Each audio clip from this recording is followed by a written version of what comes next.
Welcome back, my family. Before we dive into tonight's creepy little journey, make sure to like the video, subscribe to the channel, and share this with someone who loves a good scare before bed. I would love to know where you are watching from and what time it is for you right now. So drop it down in the comments and hype me up a little on YouTube. Now get comfortable, dim the lights, and let us step into tonight's story. If you've ever met a stranger from an app, this video is about you.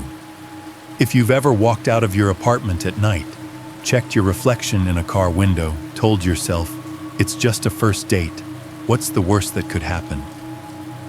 I need you to really listen to what I'm about to say. Because tonight you're not hearing about demons, cursed dolls, or haunted houses.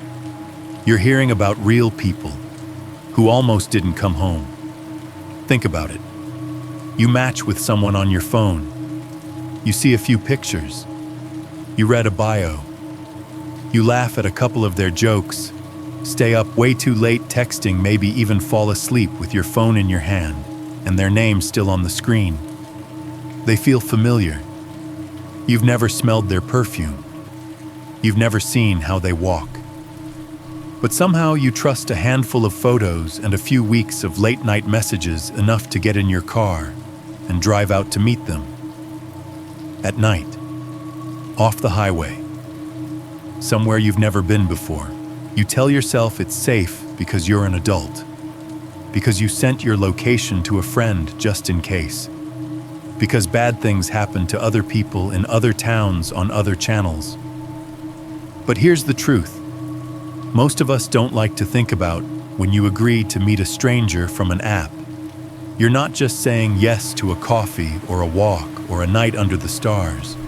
You're quietly saying you can choose the place. You can choose the time. And for a few hours, you get to decide how far away from help I am. Tonight's stories are about those hours. About a rookie cop who thought he was going on his first fun date after a brutal breakup and ended up boxed in by a van full of weapons on a dark, empty field. About the girl he thought he was falling for, the one who knew his shift schedule, his apartment layout, the way his voice sounded when he was tired, who stepped to the other side of the line in a single sentence. Come on, just give us your keys and your wallet, and about the moment he realized they weren't alone out there. That somewhere beyond the tree line, there was a third person. Someone he hadn't matched with. Someone he didn't know existed until the gunshots started in the dark. If you've ever walked across a parking lot with your phone in your hand, pretending to scroll so you don't have to look at the person getting into the van 2 spaces over. If you've ever told yourself it's fine, I checked his profile, he seems normal. If you've ever sat in someone's passenger seat watching the streetlights disappear one by one as you drive out of town, these stories are your warning. While you're sitting there, maybe in your bedroom, maybe in your car, maybe on a late shift with your earbuds in, listen to the sounds around you, the hum of your AC, the click of your fridge, the faint buzz of a hallway light. Now imagine those same sounds, except you're somewhere you don't recognize, no neighbors on the other side of the wall, no traffic rolling by outside, no one who would hear you if something went wrong. Tonight you're going to hear about people who got that far, who went just one turn too far off the main road, who trusted one profile, one smile, one voice, and found out too late that some dates aren't about connection at all. They're about logistics, timing, and making sure no one is around when the van door closes. So, before you swipe again, before you agree to just meet up, it'll be fun. Watch these stories all the way to the end. Because after you see what almost happened to them, you might think twice the next time someone texts you. Don't worry, I know a quiet spot. Nobody ever goes there at night. I should tell you right away what this is not. This is not a ghost story. There's no demon in the attic, no pale figure at the end of the hallway, no cursed object following me from house to house. This is a story about how I almost became a missing person because of one night, one date, and a chain of tiny choices I was too numb to question. And before you think I'd never let that happen to me, you should know one thing: I'm a cop. I know how this sounds, but this happened. Back then, I was 21 and fresh out of the academy, wearing a badge that still felt too shiny and a uniform that still creased where it shouldn't. I just transferred to a small city in Colorado, a place people move to when they're tired of constant sirens. The kind of place with a fake Main Street mountain postcard views a couple of chain restaurants off the highway and a downtown that starts dying at 9 p.m. I didn't move there for the scenery. I moved there for my girlfriend. We'd been together since high school. We did the long-distance thing through the academy, through her first job. She found work here first and sent me pictures of snow on pine branches and little coffee shops with handwritten chalkboard menus. "You'd like it here," she said. "Come out. We'll finally be in the same place." So I did. I packed my life into the trunk, drove across 2 states, and told myself this was the start of something stable. A real career, a real relationship, a real life. 3 weeks after I got there, she broke up with me. No screaming, no betrayal story worthy of a movie. Just the soft, awful thud of reality landing. We were sitting at her kitchen table. One weak ceiling fan clacked overhead every time it made a full rotation. Her refrigerator hummed. One of her neighbors upstairs walked back and forth in heavy board steps. "I'm sorry," she said, eyes on her coffee mug. "It's just not working. I thought I wanted this, but I don't know. I don't think I do." That was it. No villain, no big twist. Just a clean, final cut. A couple of hours later, I was carrying a cardboard box of my things, some clothes, a framed photo, a toothbrush in a plastic bag down to my car. That's how I ended up alone in a 1-bedroom apartment just off the highway, in a building that looks interchangeable with every other mid-budget complex in America. Beige stucco, not quite green bushes, a parking lot crisscrossed with oil stains and cracks. The first time I walked into that place, the air smelled like fresh paint laid over old air. The walls were beige, the carpet was beige, even the cabinets were trying to be some kind of off-white that looked tired before I moved in. There was a sliding glass door in the living room with vertical blinds that didn't quite meet in the middle. At night, a wedge of orange sodium vapor light from the parking lot sliced across the floor and up the opposite wall like someone had taken a box cutter to the dark. Most days, the loudest place in my life was the station. If you've never been inside a small city police department at shift change, imagine this: a long room full of old desks, fluorescent light that buzzes just enough to fray your nerves, and the smell of coffee that's been brewing since 6 a.m. and has turned into a burnt, bitter syrup. Dispatch chatter snaps over the radio every few seconds. Addresses, plate numbers copy 10-4 units en route. Phones ring. A printer rattles. Someone laughs too loud at a joke you didn't hear. A locker door slams. The vending machine in the corner whirs and drops another diet soda. Someone curses softly at a report that keeps getting kicked back. All that noise feels safe when you work there. Predictable, familiar. Then you clock out. You push through the heavy glass doors into the parking lot, where your breath fogs or doesn't depending on the night. You walk to your car strip, the radio off your belt, feel the weight of your duty weapon slide into the driver's seat, and for a second, the world is just you and the faint tick of the cooling engine. By the time I pulled into my complex, most nights the sky would be dark. The building windows were rectangles of pale yellow and blue where TVs glowed. Porch lights over each stairwell flickered with bugs circling them. I'd park in the same spot, turn the key, The engine would die, and the quiet would roll in like a tide. Inside my apartment had its own soundscape. I dropped my duty belt on the kitchen counter. The metal hit laminate with a solid, tired clunk that always made the room echo. The AC unit in the wall hummed steadily, fighting against whatever Colorado was doing that week. The TV came on automatically, some news anchor moving their mouth, some canned laughter from a sitcom rerun.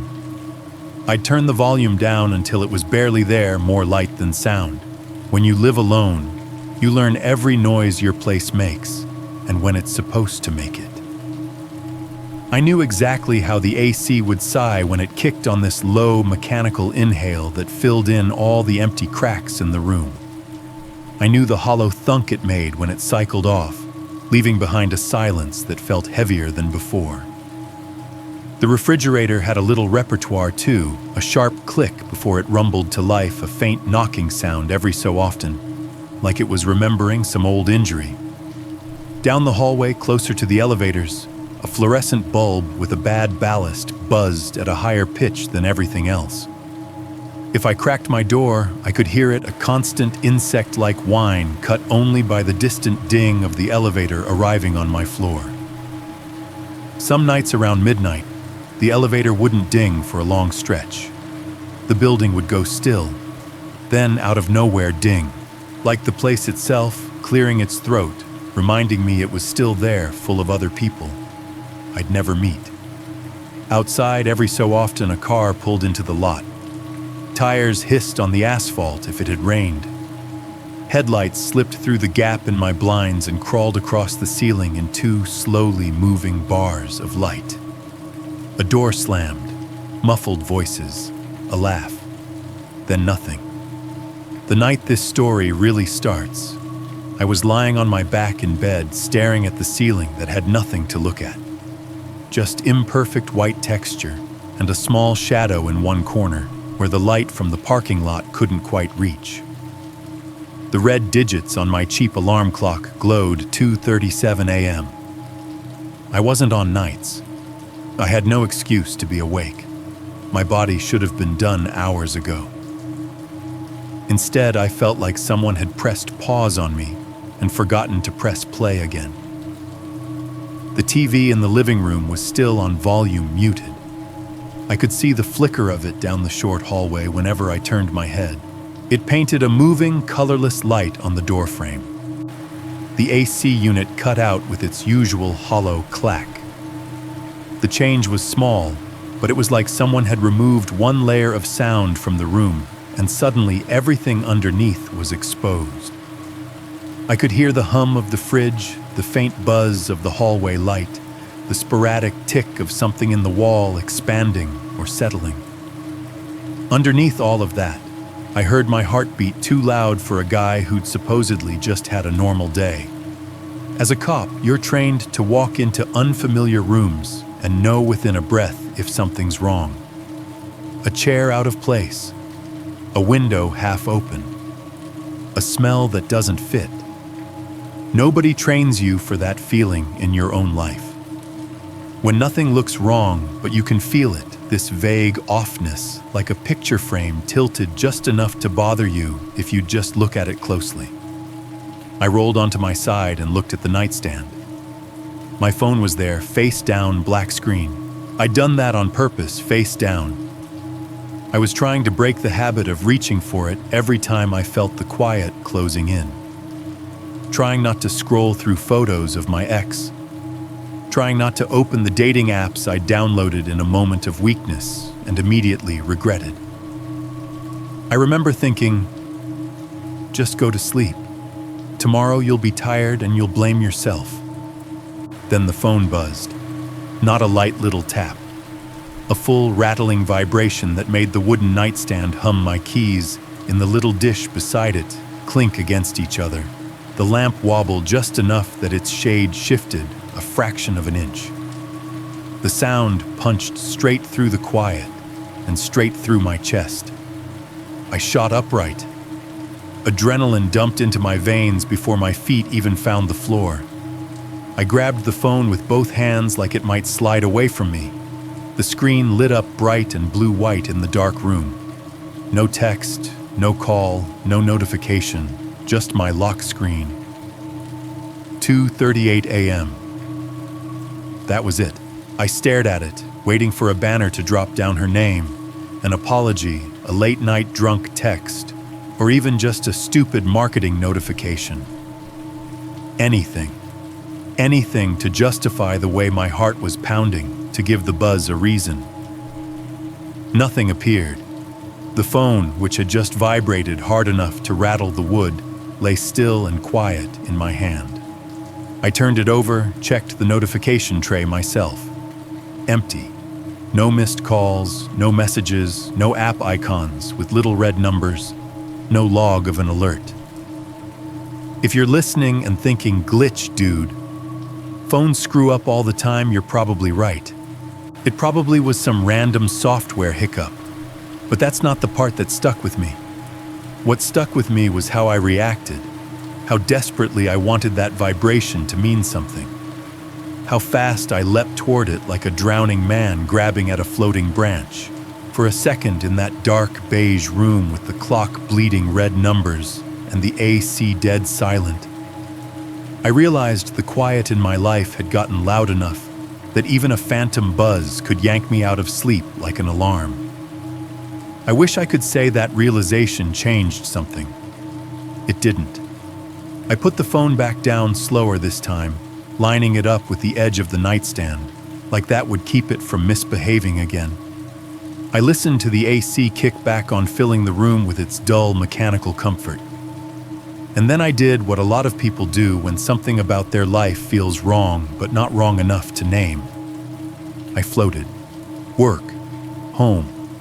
Microwave dinner eaten over the sink. TV with no sound. Scroll for a while. Try not to think about who isn't texting me. Sleep in short, shallow chunks. Repeat. I told myself I was fine, that this was just a rough patch. I was young. I had a good job. I'd get over it. What I didn't understand then, and what I see clearly now, is that the breakup hadn't just hurt my feelings. It had quietly short-circuited the part of me that says wait and no, and this doesn't feel right. It turned down the volume on my instincts.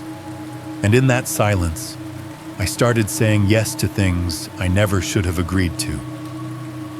That's how a few weeks later, I found myself driving out of town at night down a road with no streetlights to meet a stranger from an app. Convinced it was just a date and not the start of something I might not come back from.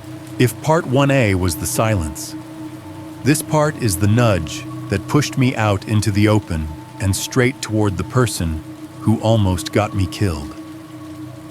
It started in the least dramatic place you can imagine: a slow night shift, a dead lobby, and a lukewarm burger in a crumpled paper bag. I was sitting at the corner desk in the squad room, boots up on the rung of my chair, half listening to the police radio crackle. Somewhere on the other side of town, an officer was dealing with a noise complaint that sounded more like a bad breakup than anything criminal. Dispatch read off the cross streets in that rhythmic, tired voice only graveyard dispatchers have. The overhead fluorescent lights hummed. They always hummed.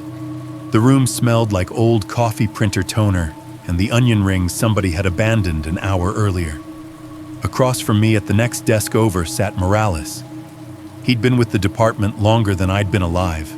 Late 30s, early 40s, shaved, head-going, patchy mustache that didn't know if it wanted to be ironic or serious. His vest stretched a little more than regulation over his stomach, and his hands had that permanent scrubbed look from a couple of decades of sanitizer and soap at crime scenes. He unwrapped his burger like it had personally offended him, took a bite, then squinted at me over the top of it. "Jesus, kid," he said with his mouth half full, "why do you look like someone stole your dog?" I shrugged, eyes on the screen in front of me. "I'm fine."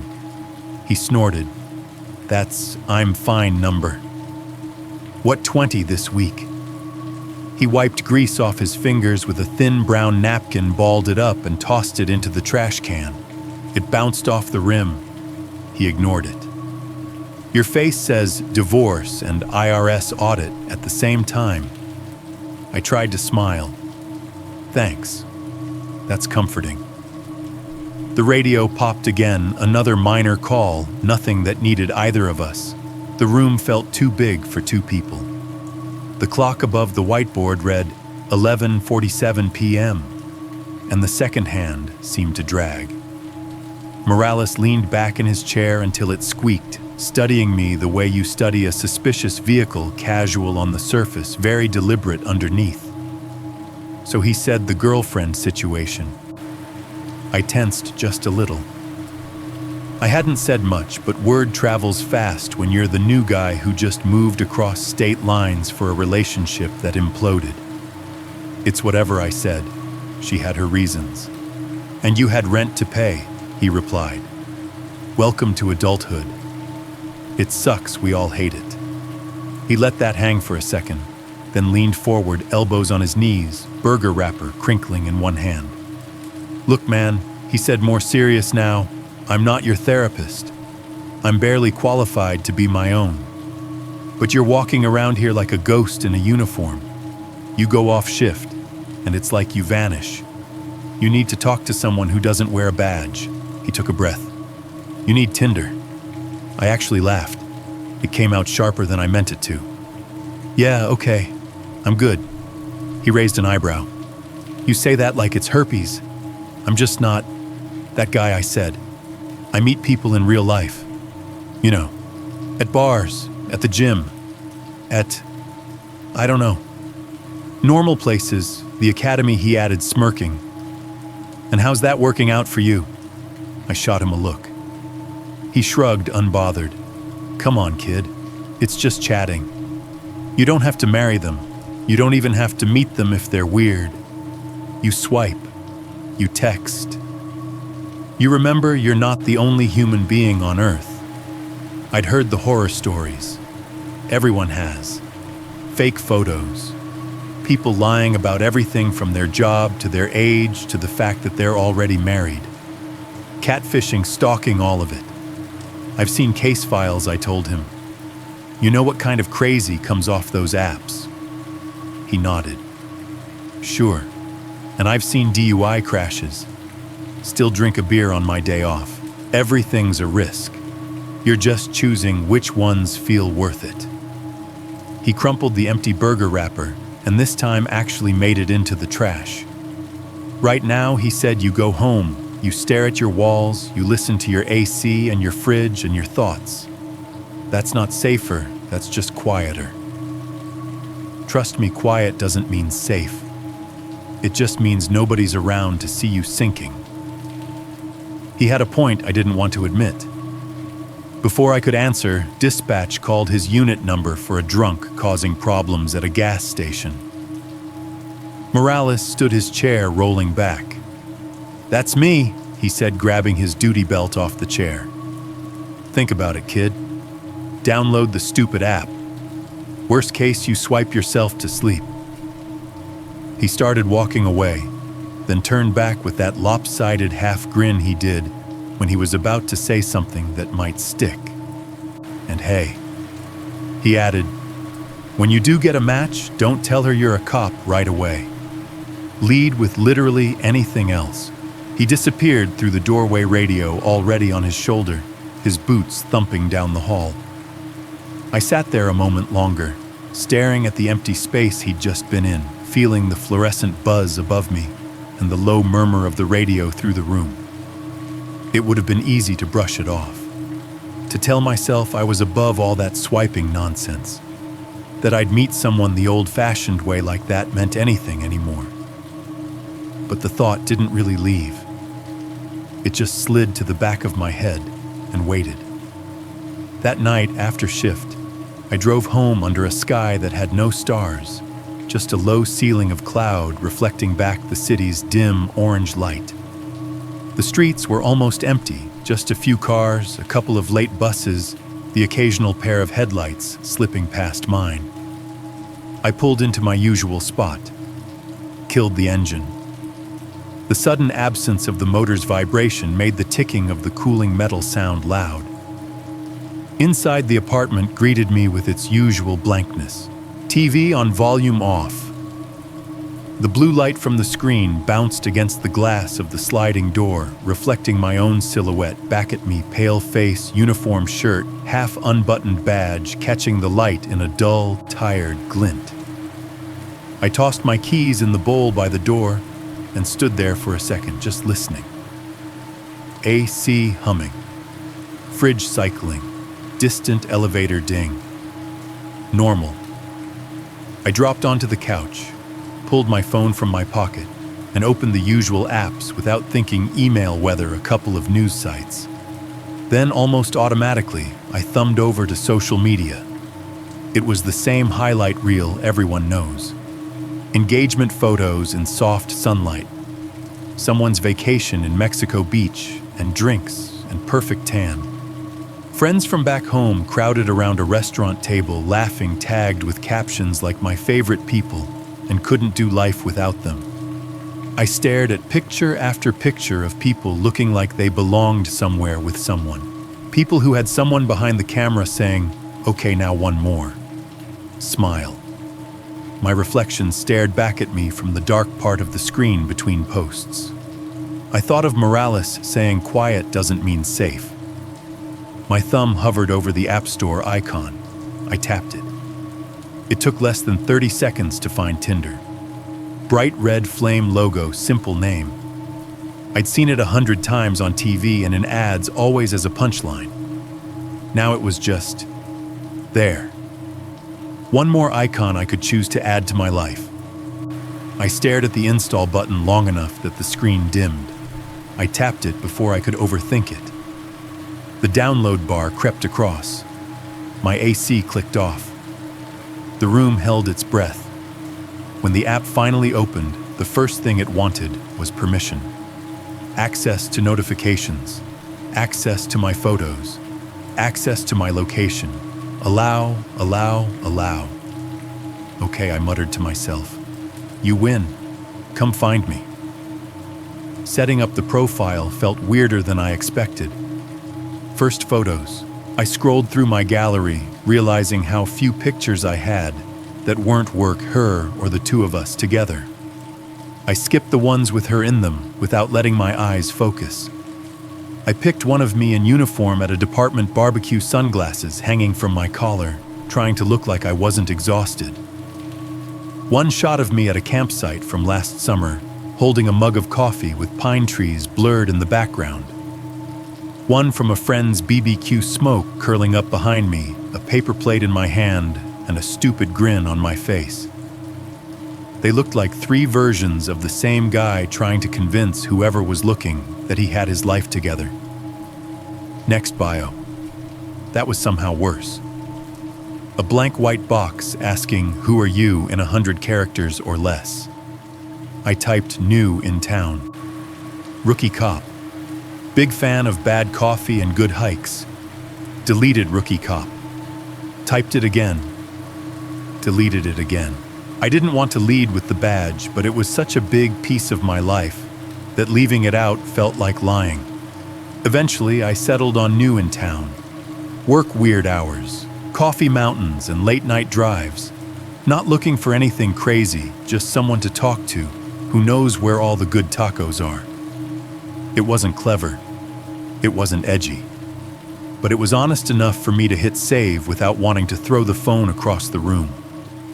Then came the part they'd designed to be addicting, the swiping. Faces, names, ages, one after another. Swipe left. Too young. Swipe left. Clearly a bot account. Swipe right on someone who seemed normal enough. I got a few matches. Tiny red banners popped up. It's a match with confetti and everything. Like I'd won some small, stupid game. The conversations, though, felt like talking into a pillow. Hey. Hey. How's your night? Good, you good? And then nothing. Or someone would open with something crude or ask for something I wasn't going to give a stranger on the internet. And I'd unmatch thumb pressing down with a little more force each time. If anything, after an hour of that, I felt lonelier than before. It hit me that on their screens, I wasn't the guy whose life just got quietly detonated. I was just another rectangle, another set of photos, another short, awkward bio in an endless scrolling deck, an avatar. There was a moment, I remember it clearly, when my thumb hovered over the delete button on the app. "This is stupid," I said out loud. The sound of my own voice in the empty living room made me wince. I was about to uninstall it, wipe the whole thing like a bad idea, when a notification popped up across the top of the screen. Bright red. Simple text. New match. Leah. It was nothing. Just one more name. One more tiny digital flare in the dark. But later, looking back, that was the moment the story really narrowed.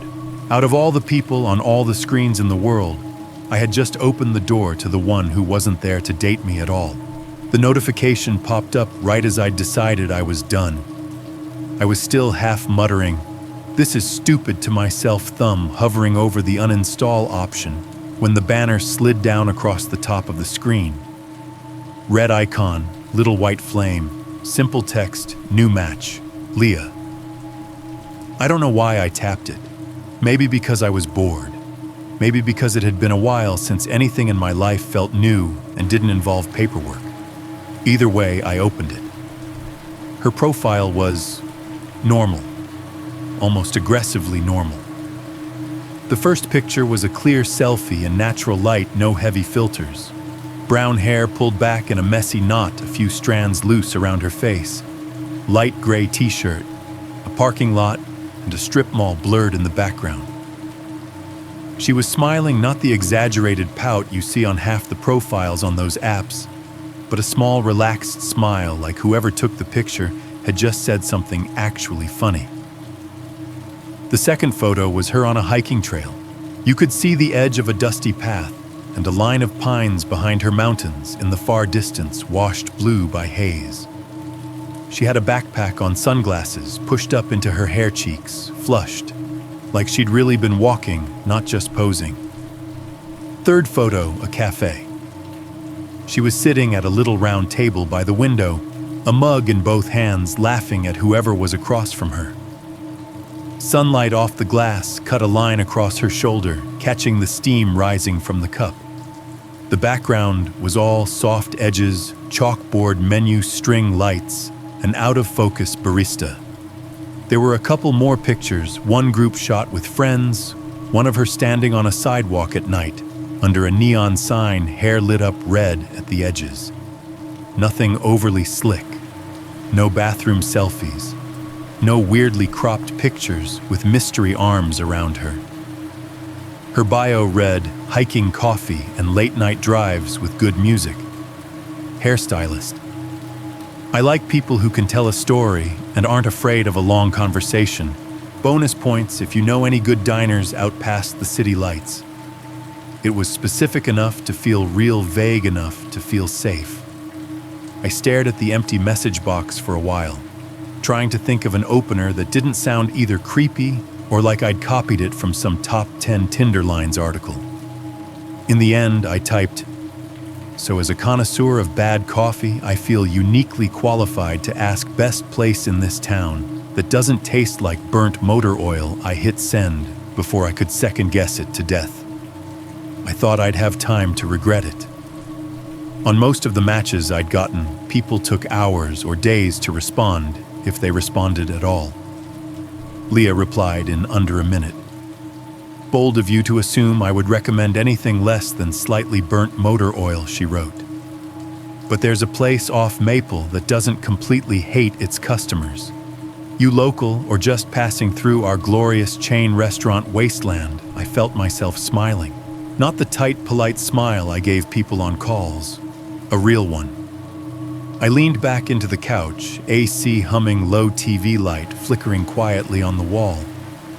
"New in town," I answered, still mapping out where the decent coffee and terrible Mexican food are.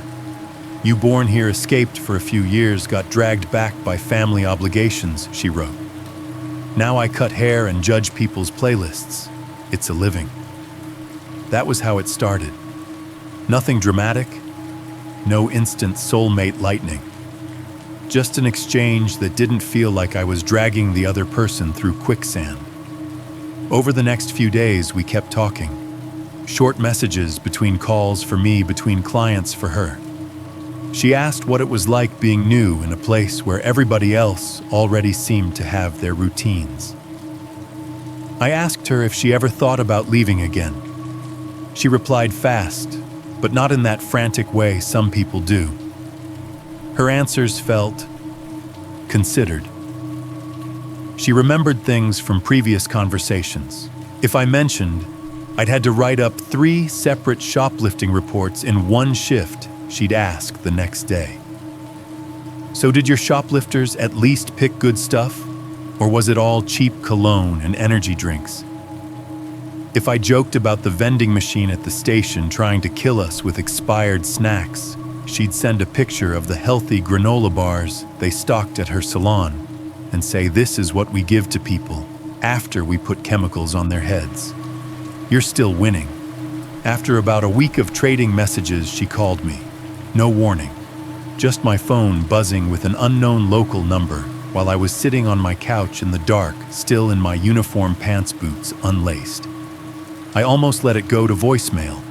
Then I remembered nobody else really called me anymore. "Hello, hey, Officer Bad Coffee," a voice said in my ear, bright and a little amused. "It's Leah. Figured we should find out if either of us sounds like a serial killer before we waste more texts." The joke landed just light enough to be funny.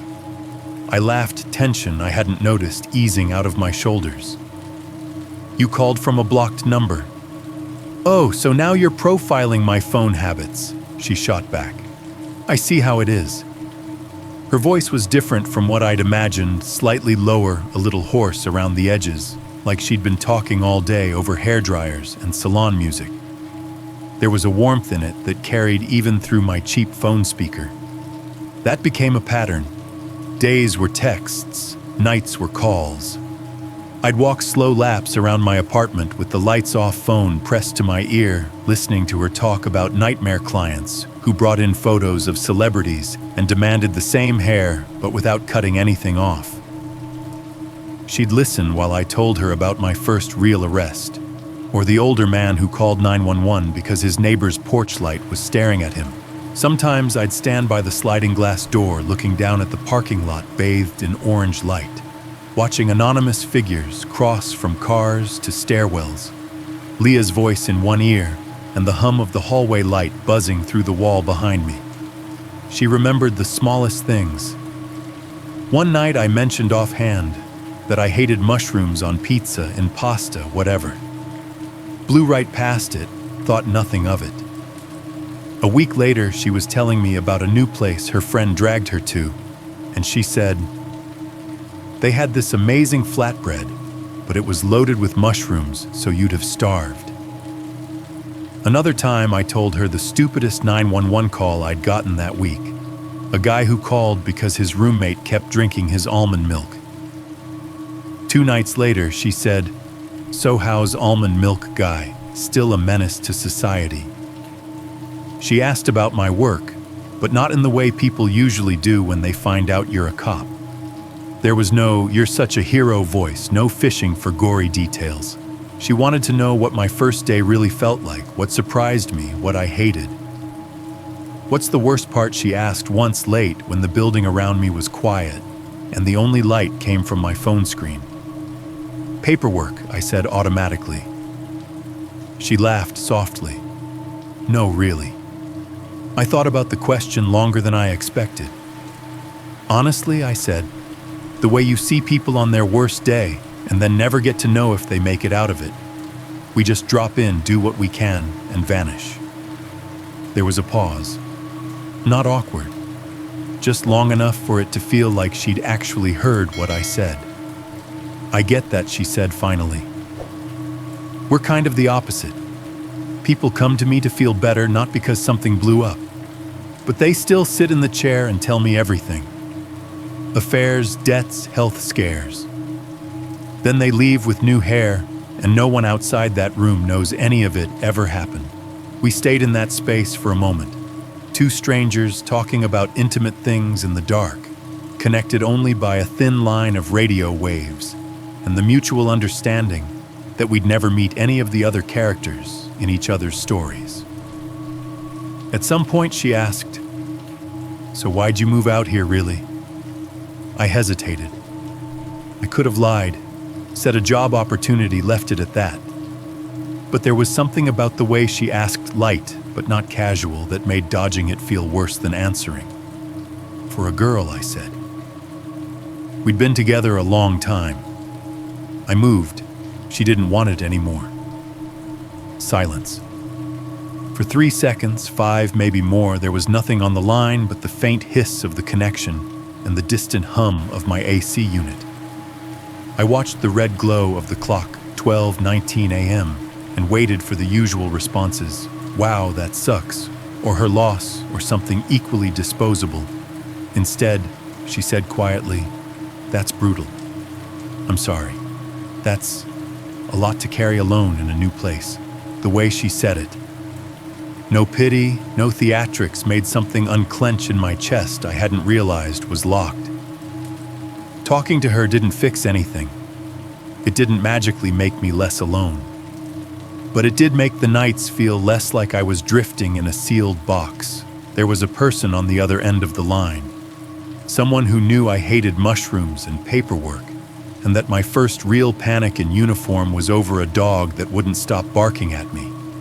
It felt like having someone on my side even if I'd never seen her in person. Weeks slid past like that, days blurred by reports and calls, nights marked by the glow of my phone as I paced the same few steps between my couch and my bedroom doorway, Leah's voice filling up the empty space. Then one night, the pattern shifted. We were talking about nothing in particular. Her complaining about a client who showed up 20 minutes late and still wanted a full cut, and color me telling her about a shoplifting arrest that turned into an impromptu therapy session when she said out of nowhere, "We should hang out for real." I stopped pacing. "Yeah, I'm tired of just hearing your voice through a speaker," she said. I could hear the smile in it. It's weird knowing so much about someone's life and zero about how they take their coffee. I laughed, suddenly nervous in a way I hadn't been on the phone. "Fair point. Look," she went on. "You always drive past my town on your way to literally anywhere. You could come out one night, pick me up from work, and I'll show you an actual nice spot we have just to prove this place isn't complete garbage."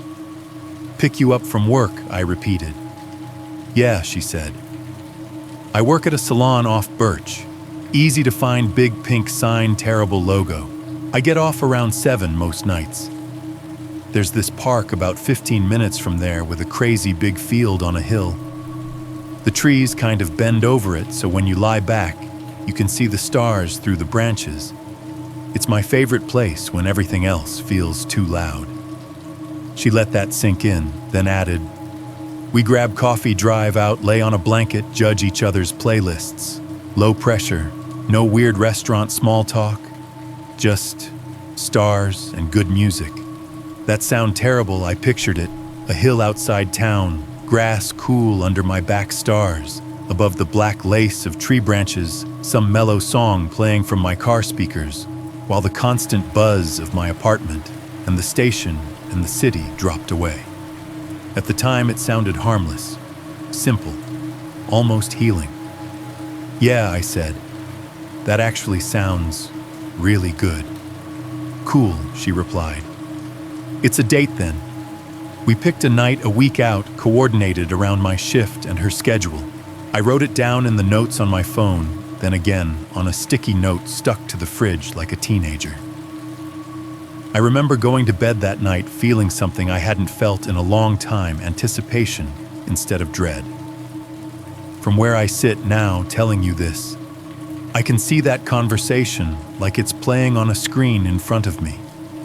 I can pause it, rewind it, freeze on all the details I missed. Back then, I just heard a girl I liked inviting me to share a piece of her world. Now I understand. That was the first moment I handed a stranger the power to choose the time, the place, and the terrain. It was the first time I agreed to drive out of my map and into hers to a field I'd never heard of in a town I barely knew, on a night when she would know exactly where I was, and no one else would. The afternoon of the date looked so ordinary that if you saw it in a movie, you'd think it was filler. One of those harmless montage scenes before everything goes wrong. Sunlight slanted in low through the living room window, catching the dust in the air so it looked like a slow, lazy snowfall. The TV was off for once. Somewhere down the hall, a washing machine in the communal laundry room hit its spin cycle and rattled against the wall like it was trying to break free. Every few minutes, a muffled thump echoed through the building as someone shut a door too hard. I stood in the middle of my living room and told myself to move. The note on my fridge said 7:00 p.m. in my own handwriting. Leah's text from that morning was still on my phone. Still on for tonight, I warned my coworkers I'm ditching as soon as my last client pays. There was a smiley face at the end. It was stupid how much weight that little curve of pixels carried. First things first, the car. The last time I'd really looked at the inside of it was never. I used it to get to and from work, to the grocery store, to her apartment, when I still had one to go to. The back seat had turned into a kind of graveyard for fast food bags and empty coffee cups. Not exactly the impression I wanted to make on the first person I'd gone out with since my entire life plan had been yanked out from under me. I grabbed a plastic grocery bag from under the sink and headed down to the parking lot. The late-day sun bounced hard off the concrete, making me squint. The lot was half-full sedans and SUVs parked in uneven rows, a couple of pickup trucks, one ancient minivan with a cracked rear window held together by duct tape. The air smelled like hot asphalt and somebody's cigarette drifting from a balcony. My car sat in the same spot as always, a dark shape in a white-lined rectangle. I unlocked it and pulled open the driver's door. A puff of warm, stale air hit me, old coffee, fast food, a faint hint of dust, and whatever the factory had sprayed on the seats when the car was new. I started in the front, collected the empty cups from the center console, pried a couple of straw wrappers out of the gap between the seat and the tunnel, grabbed the crumpled fast food bags from the floor on the passenger side. The grocery bag filled faster than I expected. There's something depressing about confronting the physical evidence of how often you've eaten alone in your car. Once the trash was gone, the car felt barer, almost naked. I plugged in the handheld vacuum I'd borrowed from Morales for when you decide to stop living like a raccoon, he'd said, and started running it over the floor mats. The little motor whined high and insistent, drowning out the sounds of the building behind me. Gravel bits and crumbs rattled up the hose. I wiped down the dashboard and steering wheel with some all-purpose cleaner from under my sink. The smell of synthetic citrus filled the cabin, cutting through the old stale odor and making the car smell like it belonged to someone who had their act together. I adjusted the driver's seat, sliding it back a notch, then forward, testing where my legs felt right. Checked the mirrors, even though I already knew they were set correctly. It gave my hands something to do. For a second, I pictured Leah opening the passenger door, taking that first breath of my space. For reasons I couldn't quite explain, I cared what that breath would smell like. Not like loneliness and drive-through grease. Not like the inside of a patrol car. Something neutral. Something normal. When I finished, I turned off the vacuum and the lot fell quiet again. The only sounds were a car passing on the street beyond the fence and the distant metallic creak of the dumpster lid as someone threw a bag of trash inside. As I locked up the car and started back toward the building, the wind kicked up, carrying a scrap of paper across the lot. It skittered up against my shoe, clung there for a second, then blew away. It had the red and white logo of the department's bulletin on it, something about officer wellness programs, half legible. I watched it tumble toward the chain-link fence until it got stuck there, fluttering weakly. It felt like a metaphor for something, but I shook it off and went back upstairs. Inside the apartment, the air was cooler. The AC unit in the wall droned steadily, a sound I'd gotten so used to, I only noticed it when it stopped. I left my boots by the door and padded toward the bathroom in socks, the carpet rough under my feet. The bathroom light flicked on with a soft electrical click. The fluorescent bulb above the mirror took a second to decide what kind of light it wanted to be, buzzing faintly as it warmed. It always flickered once, a tiny stutter in the brightness before settling. Steam began to cloud the mirror before I even got in the shower. I let the water run longer than I should have, the sound roaring in the small tiled space, drowning out the little noises from the rest of the building. When I stepped out and wiped a hand across the glass, my own face looked back at me, young, technically, but with shadows under the eyes that hadn't been there 6 months before. My hair was still damp, sticking up in uneven tufts. The fluorescent light didn't do my skin any favors. It washed me out, made me look like I'd been awake for 3 days straight. Maybe I had just not in a row. I plugged in the iron on the narrow counter beside the sink. Its little orange light blinked on, then steadied as it heated the metal plate, giving off that faint, metallic, hot smell.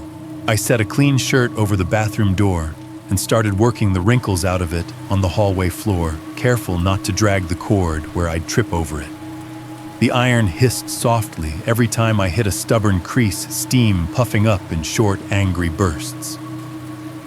As I pressed the fabric smooth, my brain wandered to the badge.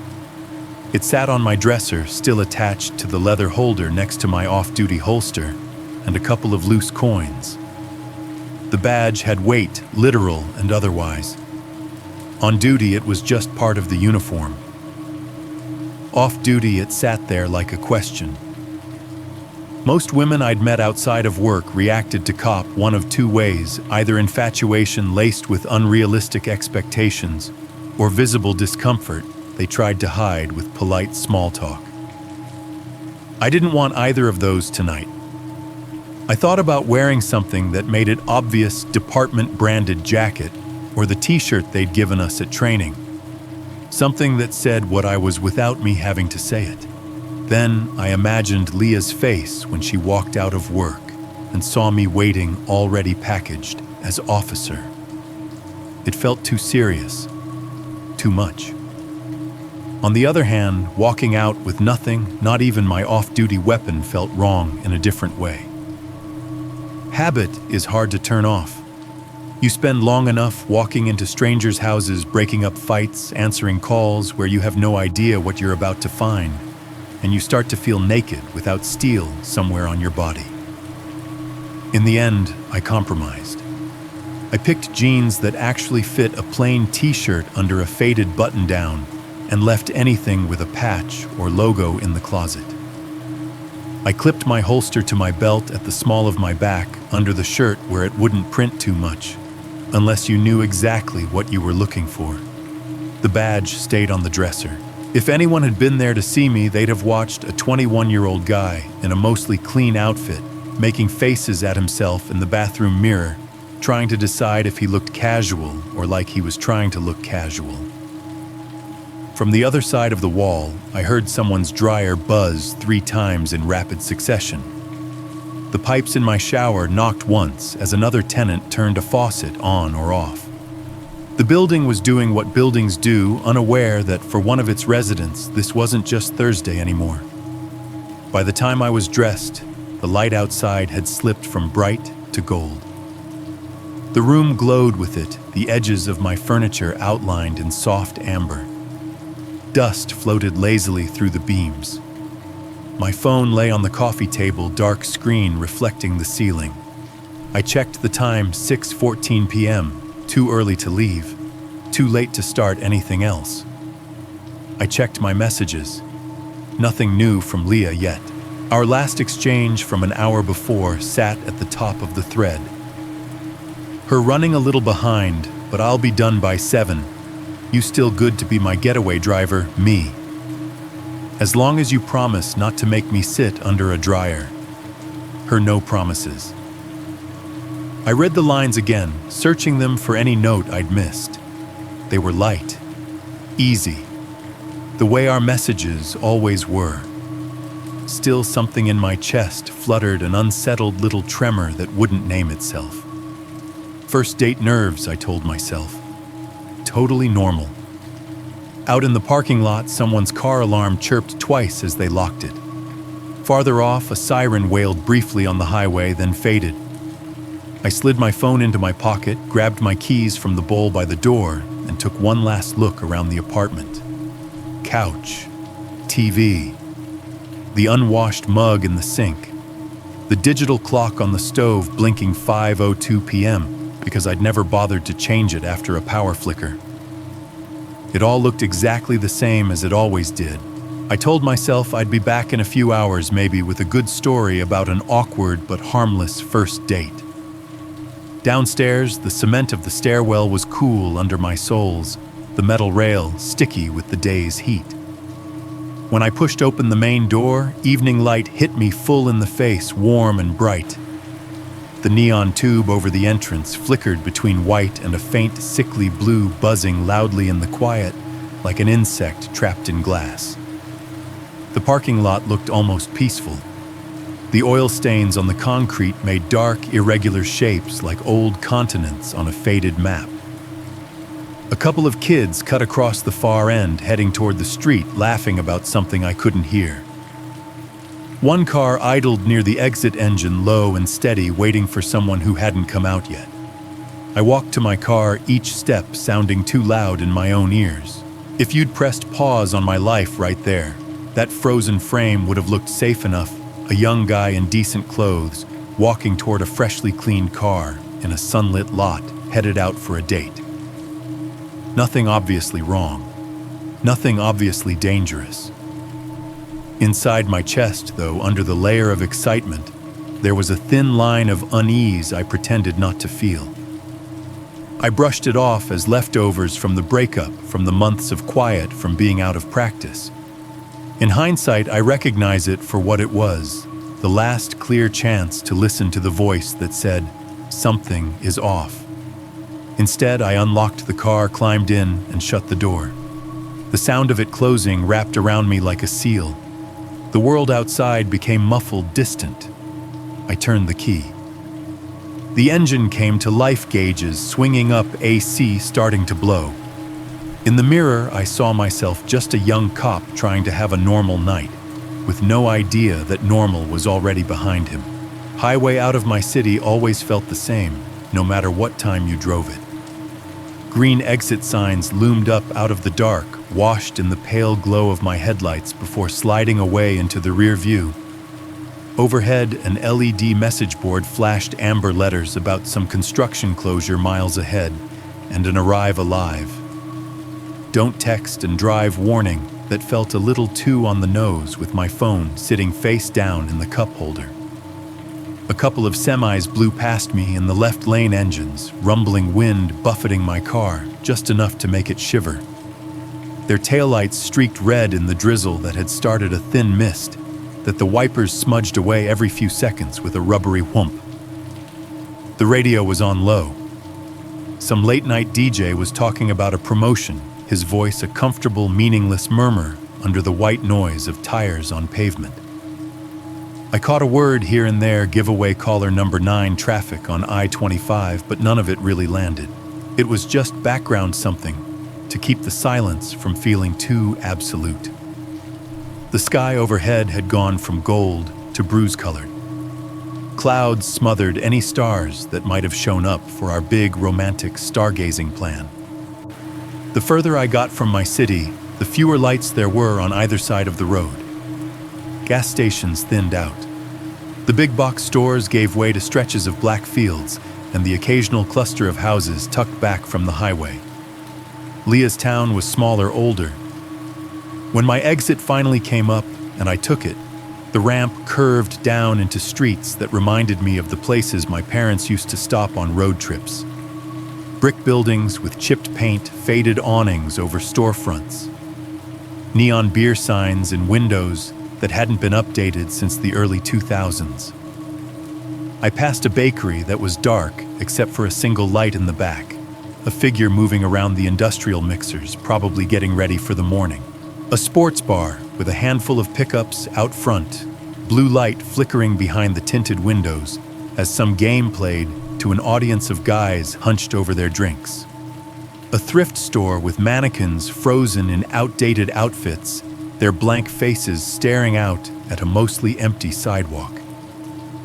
The gas station on the corner had one pump occupied a lone car under the fluorescent canopy, the attendant inside leaning on the counter scrolling his phone. Then I saw the salon. The sign was impossible to miss, a big backlit rectangle mounted above the glass-fronted shop, casting a soft, pinkish glow onto the sidewalk. The logo was worse than Leah had promised, some kind of cursive font that tried too hard, wrapped around an outline of scissors and a comb. The open sign in the window blinked lazily. Parking was just a narrow strip of angled spaces out front.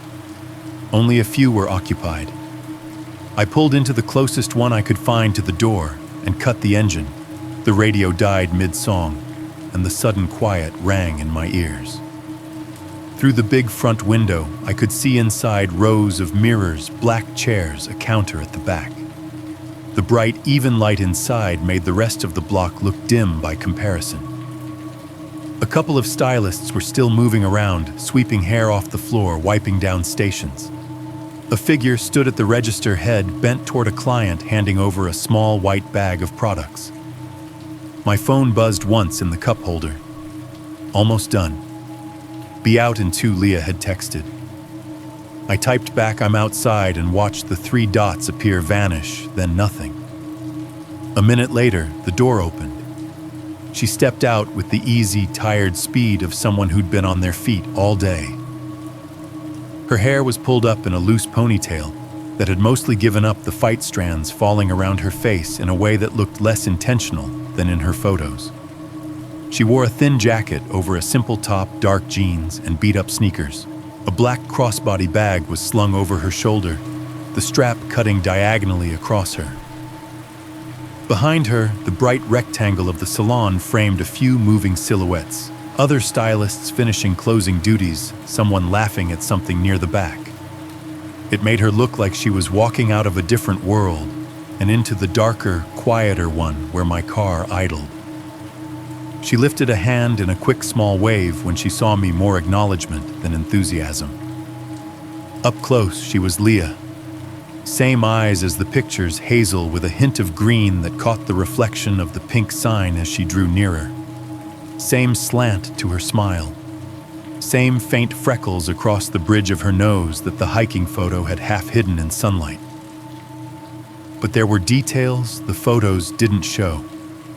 Fine lines at the corners of her eyes from squinting against hairdryer blasts and bright lights. A little tension at the jaw that didn't go away even when she smiled. Her makeup was imperfect at this hour, mascara slightly smudged under one eye, lipstick faded. She looked more real than the curated version I'd swiped right on. She reached for the passenger door handle, yanked it open, and slid into the seat in one smooth movement. The door closed with a heavy thunk that thudded through the small space. The second it latched, her hand shot to the lock and pressed it down. Click. In any other context, it would have been the most normal thing in the world. People lock doors automatically. It's a safety reflex. But in the quiet of my freshly cleaned car, in the soft vacuum of air that happens right after the doors seal, the sound was sharper than it should have been, like a tiny shot in a small room. There, she said, exhaling. Escaped. We both laughed a little at that, and the sound smoothed over the moment. I told myself she was just being careful. New guy, new car, small town. Lock the door, smart.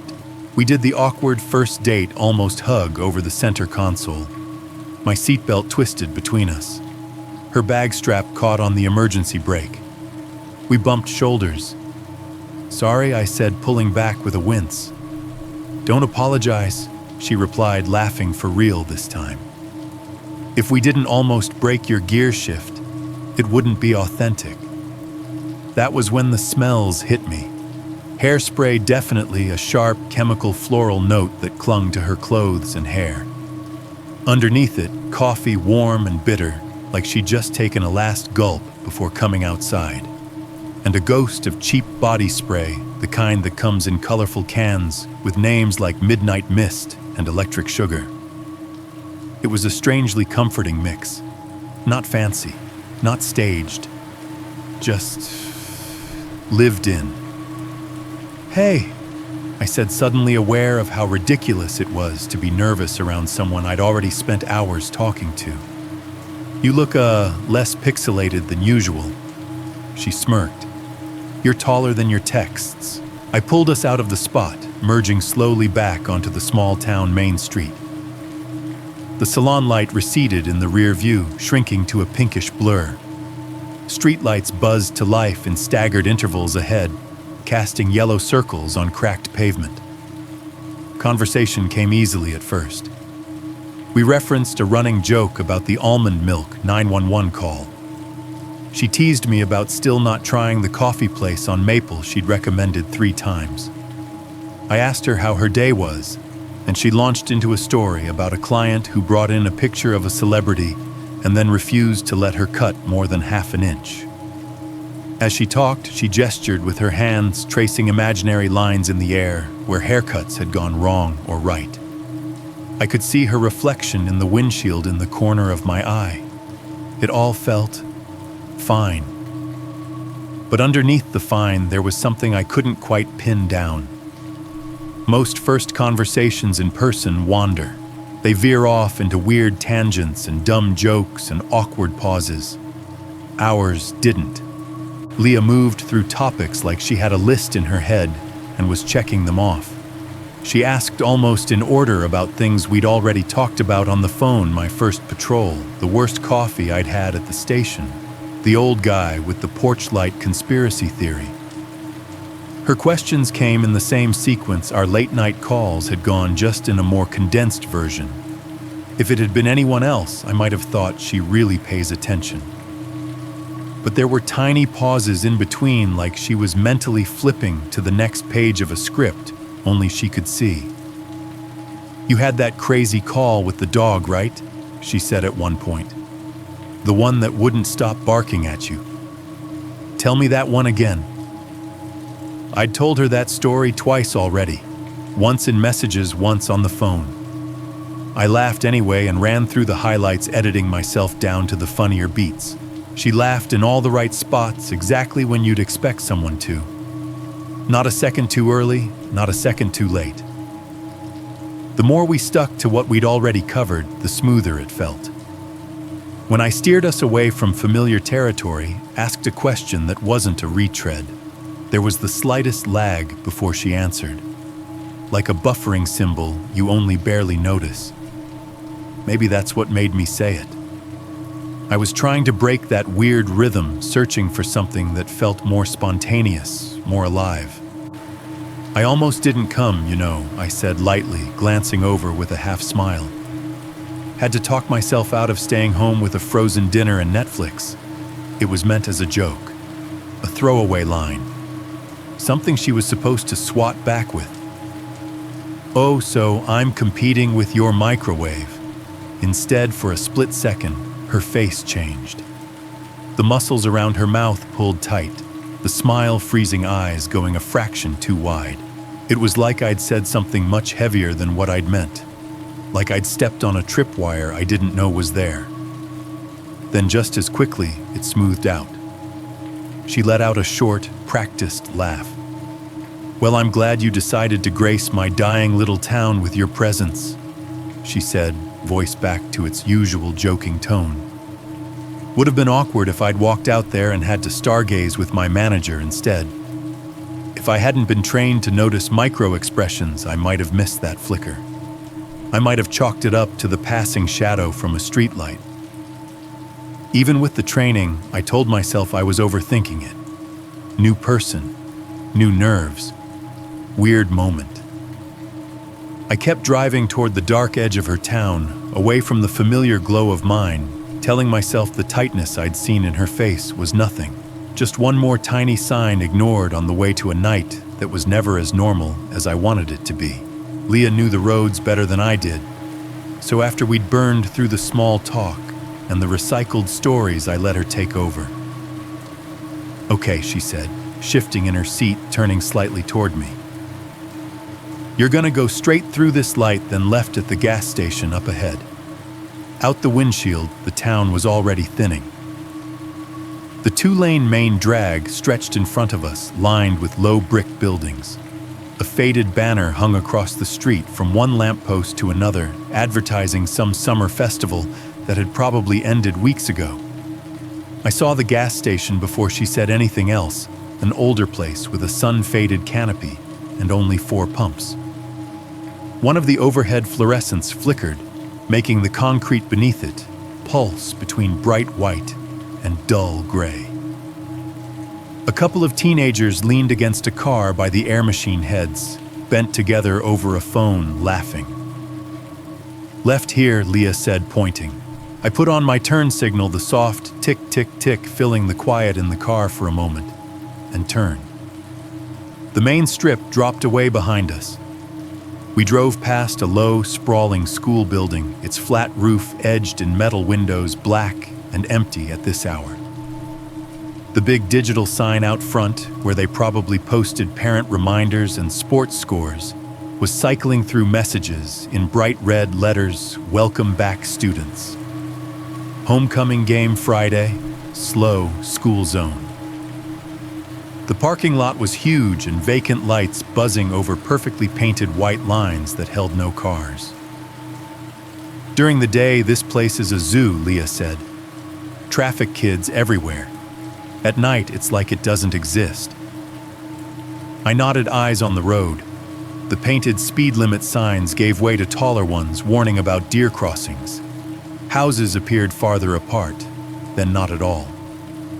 The sidewalk ended abruptly, like the town ran out of energy for pretending people would walk this far. "Next, right over that little bridge," she added. The bridge wasn't much, just a narrow concrete span with low rails on either side. We thumped across it in 2 seconds. A skinny stream ran black beneath us, flashing once with the reflection of my headlights.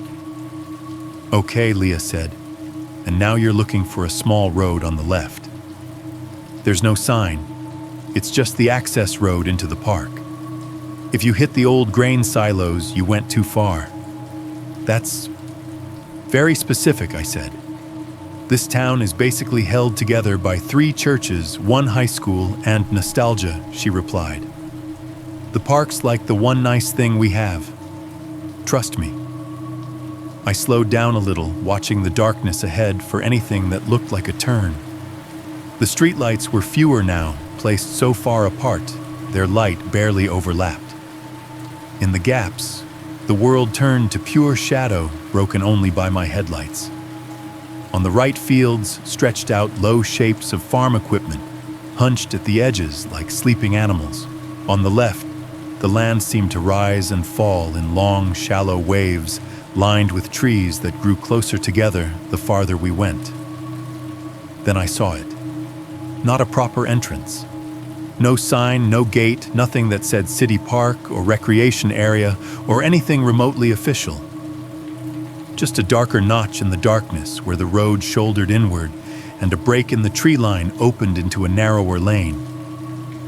"There," Leah said, hand lifting from her lap just enough to point. "That's it." That I asked before I could stop myself. "Yeah," she said easily. "It looks sketchy, I know, but it opens up. There's a field after the hill.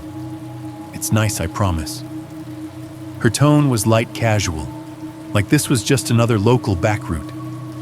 Still, my fingers tightened on the wheel as I flicked on my blinker and turned in. The change was immediate. The smooth asphalt of the main road gave way to hard-packed dirt rutted from trucks and rain and time. Gravel crunched under the tires, a sharp grinding sound that came up through the steering column and into my hands. The car bounced lightly in the ruts, little jolts traveling up my spine with each dip and rise. My headlights swept across the trees, crowding both sides of the lane. Up close, they weren't picturesque. They were dense trunks, packed tighter branches reaching over the road like fingers. Thick undergrowth swallowed the edges of the path. The radio, still murmuring softly, suddenly felt wrong in the enclosed darkness. Without looking, I reached over and turned the volume down until the DJ's voice was just a faint breath, then clicked it off entirely. The cabin went quiet except for the engine, the rattle of loose items in the door pocket, the steady whoosh of the air vents, and the occasional tiny rattle when a pebble pinged off the undercarriage. Outside, there was only the sound of gravel grinding, tires rolling, and branches scraping. Those branches. They were close enough that some of them brushed the car. At first, it was just the occasional soft hiss of leaves along the side. Then a thicker limb slid along the metal with a low, dry rat that trailed from the front panel to the back, like nails down a chalkboard in slow motion. It was a small thing, but it made the hair on my arms stand up. I eased my foot off the gas and let us roll a little slower. The headlights tunneled ahead, carving a narrow cone of visibility through the dark. The trunks on either side looked like thick black bars, endless and repeating. In the high beams, the bark gleamed dull and pale, then became black cutouts again as we passed. "This is really the way into a park?" I asked, forcing my voice to sound casual. "Technically, it's like the back way," Leah said. "Locals use it because the front lot is a pain when there's a soccer game or whatever." "Is there a front sign?" I said. "Like a big wooden thing with the park name burned into it. Maybe a cartoon deer telling people not to litter." She chuckled. "Yeah, if you come from the other side. This is just faster from town. It saves us like 10 minutes of looping around." The explanation made sense on paper, but my training didn't care about paper. I'd been to plenty of public parks off duty. They all had a certain feel, clearly marked entrances, big posted rules, proper parking areas with faded lines and trash cans overflowing with fast food bags. Even the small ones had at least a wooden sign and a sad little swing set. This didn't look like that. No signage, no lights, no hint of a designated lot, at least not yet. Just a narrowing dirt track cutting through what from the big road would have looked like solid forest. Somewhere up ahead, the lane climbed slightly. My engine strained a little as we started up a gradual incline. The trees leaned closer, their upper branches interlacing overhead, so that for a brief stretch, my headlights didn't have anywhere to go but forward. It felt like driving through a tunnel that someone had forgotten to carve all the way through. I realized I'd let my speed bleed down to almost nothing. The speedometer hovered just above the 10-mile-per-hour mark. Leah didn't seem bothered. When I glanced over, she was looking out her window, chin propped on her hand, like she'd taken this road 100 times and could navigate it on instinct. The soft glow from the dashboard lit her face in faint blue. Her other hand rested loosely in her lap, fingers curled around her phone. The screen was on, but the brightness was turned way down. All I could see from my angle was a pale rectangle of light and the faint, ghostly movement of her thumb now and then. "Bad reception out here," she said, noticing me notice. "I always lose Spotify halfway up this road. I'm just queuing some stuff for when it cuts out." "Right," I said. It was a reasonable explanation. But there was something about the way she kept glancing down that didn't quite match the story. Not frantic, not nervous, more like waiting, checking. As if at any moment something on that dim screen might change and give her new instructions. Another branch scraped the side of the car, this one louder, a scratchy shk from rear to front that made me wince. Sorry, I said automatically, though I didn't know who I was apologizing to her, my car or myself, for not insisting on the front entrance with cartoon deer. She shook her head. Relax. I told you it opens up. It's pretty up here when the stars are out. Tonight's kind of a bust for the whole romantic sky thing, but it's still nice. I focused on the road again. We came around a slight bend, the dirt shifting under the tires as we turned. For a brief second, the headlights caught something off to the right. A rusted metal gate set back from the lane chain looped around the bars. It could have led to a service road, a private property, anything. In the glare, the chain flashed like an eye before we passed it, and it was gone. My stomach had that low, heavy feeling I get when walking into certain calls, domestic disputes with a long history, dark houses with open doors and no one answering. No specific threat yet, just a sense that if something did happen, it would be a long time before anyone else knew. I cleared my throat. So this park, lots of people come out here at night. Leah shrugged. Sometimes. Mostly kids from the high school when they want to drink and not get caught. Or people like us who want to actually see the sky without the town buzz. She said it like it was the most ordinary thing in the world. No hitch in the voice, no extra brightness, just information. I wanted to match her ease. Instead, I heard my own voice come out a little tighter than I meant. Funny. I always thought public parks came with, pavement. She snorted. You really can't turn off the city brain, can you? I smiled, but it felt thin. Guilty. Tell you what she said. If we get murdered, you can say, I told you so from beyond the grave. The joke landed somewhere between my ribs and stayed there. Let's try to avoid that, I said. For a moment, neither of us spoke. The car hummed, the dirt crunched, the trees whispered against the metal skin of my doors. If you're listening to this, hoping for some dramatic sign fog rolling in a deer with glowing eyes crossing our path, some spectral figure at the side of the road, I'm going to disappoint you. It was just a narrow dirt lane cutting through some trees on the edge of a small Colorado town. The only difference between a nice, quiet shortcut into a park and the beginning of something very wrong was the way my own instincts were quietly tightening like a hand closing. I felt it. I did. That sense that this wasn't quite what she'd described. There was no sign at the entrance, no established lot in sight, yet no distant glow of other people's headlights. No sound but our car and whatever lived in those trees. I could have said, you know what? Let's go see the front entrance. I want to know what this place looks like in daylight first. I could have made a joke about my paranoia, turned us around at the next wide spot, and chalked it up to a funny story about the time I played it too safe on a first date. But I didn't.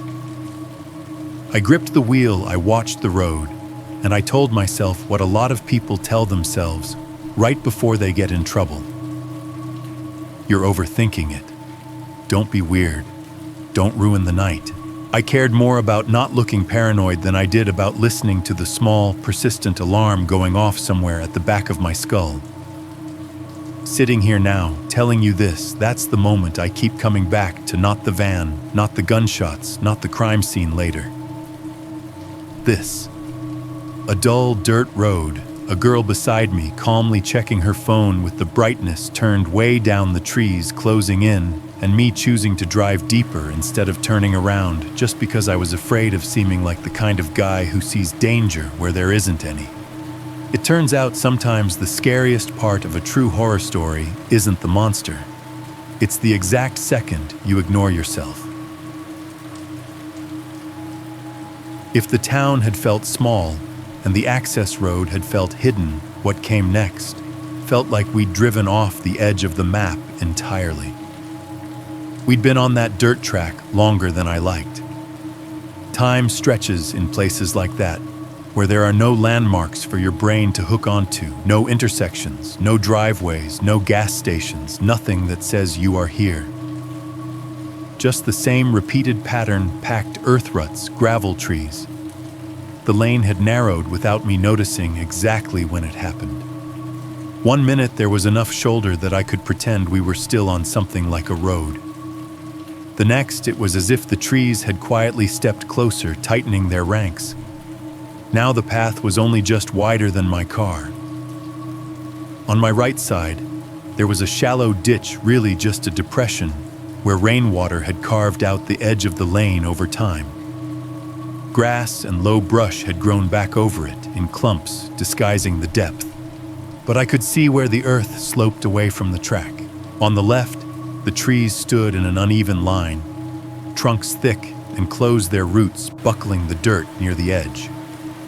No houses, no driveways, no mailboxes leaning tiredly toward the road like you see near rural properties. No utility poles marching off into the distance with their crossbars silhouetted against the sky. Just us and the tunnel of trees. The only light came from my own headlights.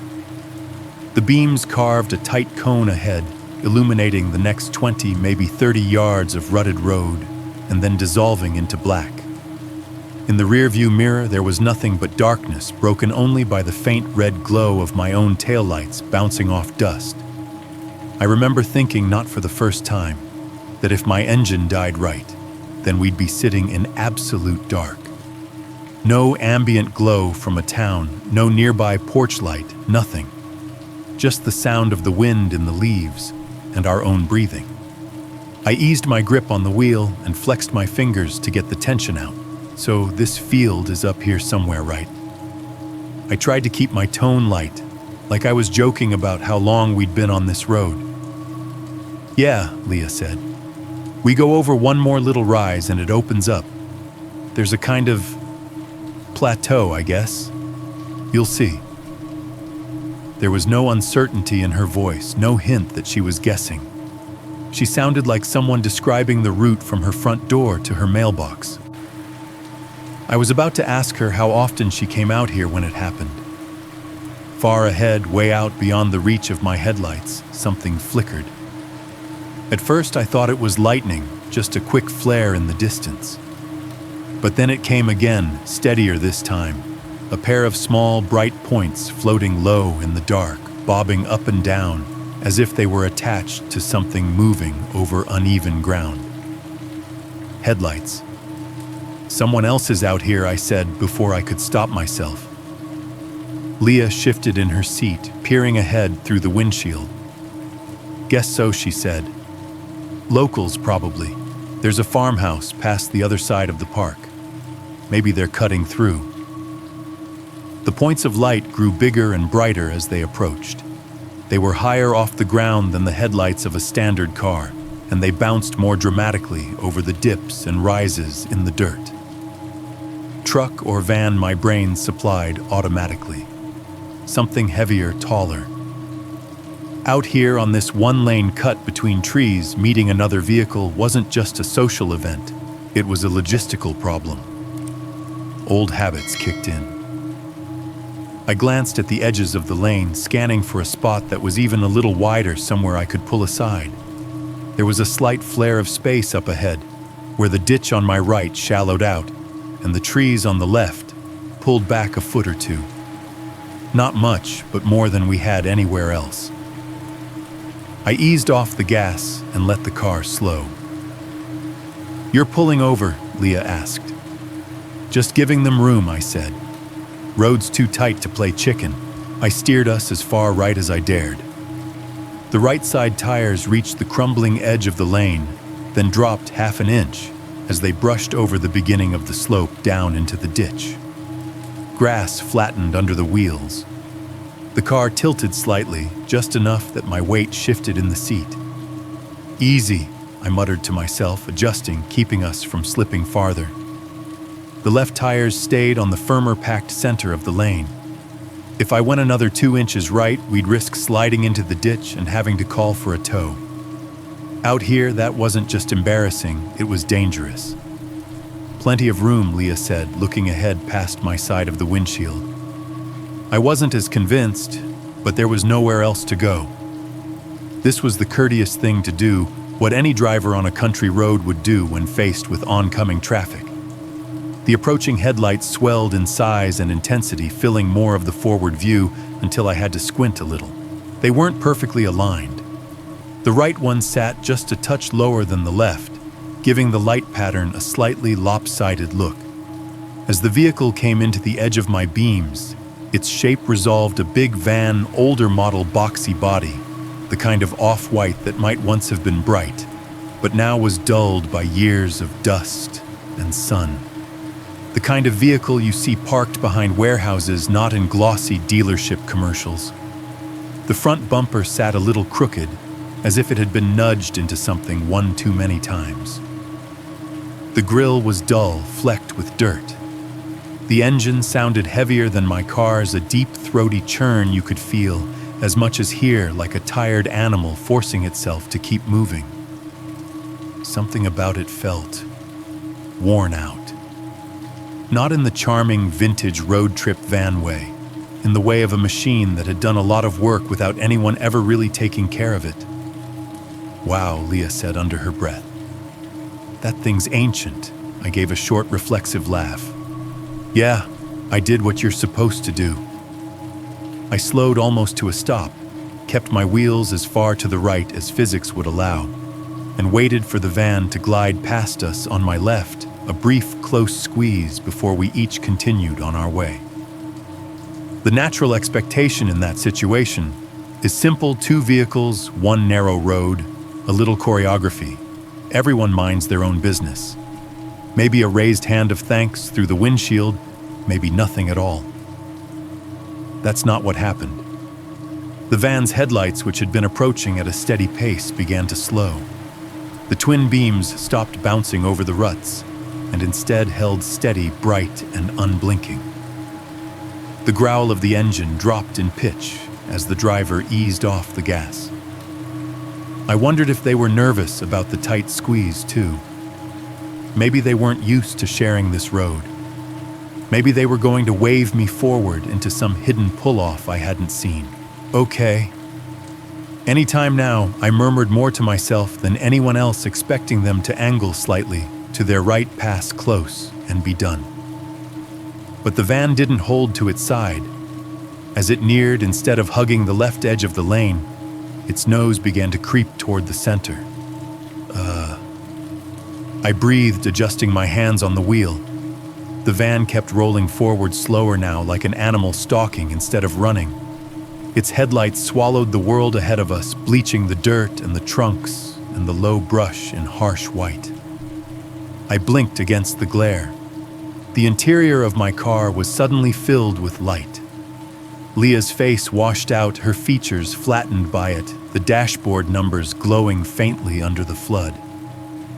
They see us, I said automatically, more as a reassurance to myself than a statement of fact. They have to see us.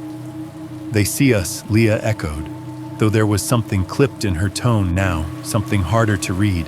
I inched my right wheels a fraction closer to the ditch, feeling the car lean another degree. Any more and we'd start to slide sideways. My pulse ticked up a notch. There was nowhere left to go. The van kept coming. Now I could see the silhouette of the driver through the slightly bug-smeared windshield, a broad shape hunched over the wheel. Too much detail to make out features, not enough to see a face clearly. Human my training supplied. Male, probably. Large build. Instead of straightening to pass the van's front end, made a tiny, deliberate shift. The driver turned the wheel just enough that the big vehicle angled directly toward us. Not a wild swerve, just a slow, intentional drift that put its centerline on a collision course with mine. The space where it should have gone on my left, between our car and the trees, vanished from any reasonable trajectory.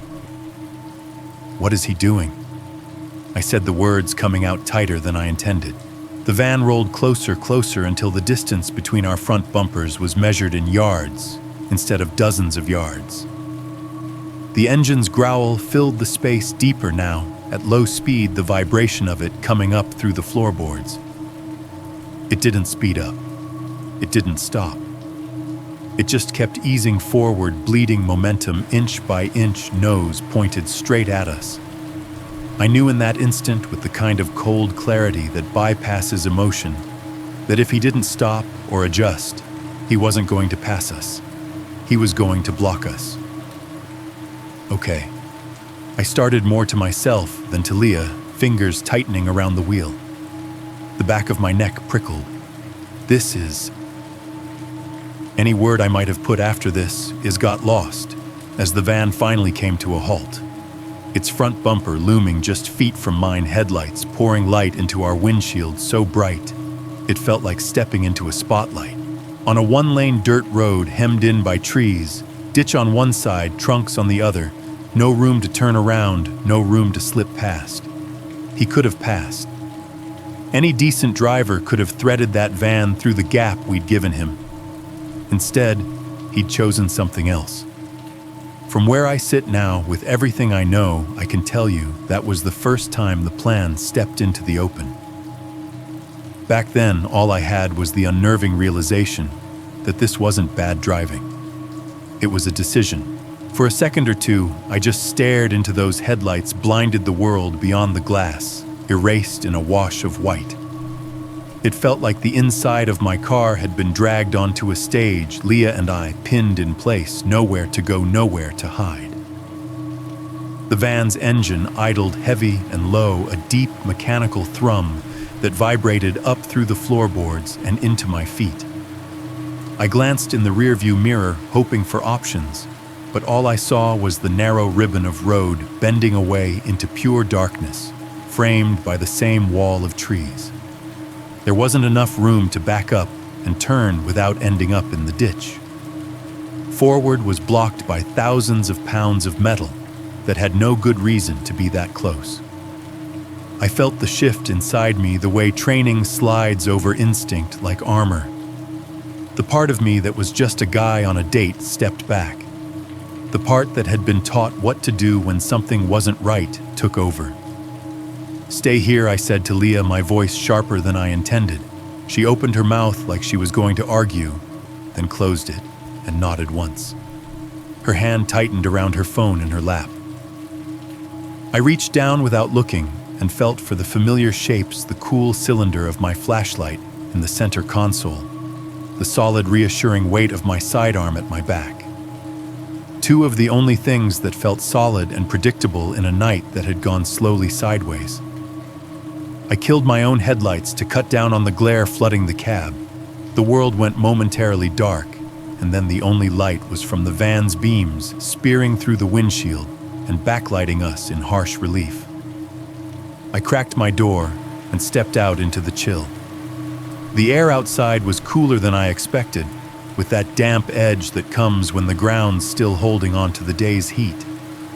It smelled like wet earth, old leaves, and the faint, sour hint of gasoline and exhaust. Somewhere out in the trees, a night insect buzzed, an uneven, rasping drone that rose and fell. I shut my door carefully, the sound dull against the wash of engine noise, and moved along the front of my car, keeping a hand on the hood as I went. For a moment, I was in the full blaze of the van's headlights. I squinted, blinking spots out of my vision, then stepped out of the direct beam and into the relative shadow along the driver's side of the van. Up close, it looked worse. My flashlight beam sliced across pale, tired paint, dulled almost matte by years of dust and sun.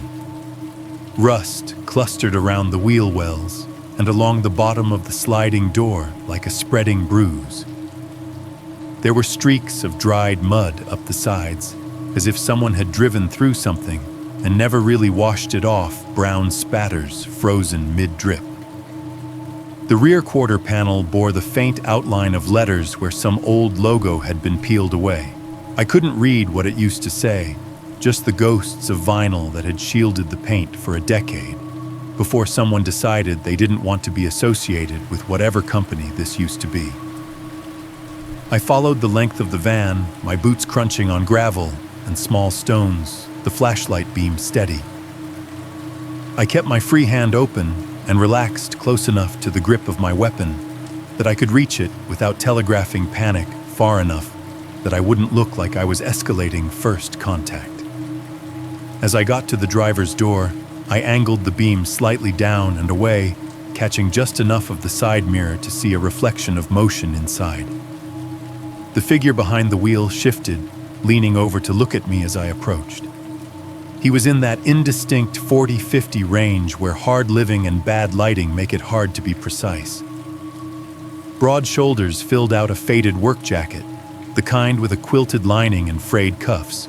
A baseball cap sat low on his forehead, casting his eyes in shadow. The brim was sweat-stained and curled logo worn to near nothing. His jaw was square, rough with stubble, the skin weathered in that way people get when they spend more time outdoors than in. As I stepped up to the window, he actually flinched a little, like he hadn't expected me to close the distance so quickly. I caught a flash of something in his face, annoyance maybe, or surprise, before it smoothed out into something neutral. He cranked the window down manually. The glass slid with a dry squeak. Warm, stale air rolled out at me.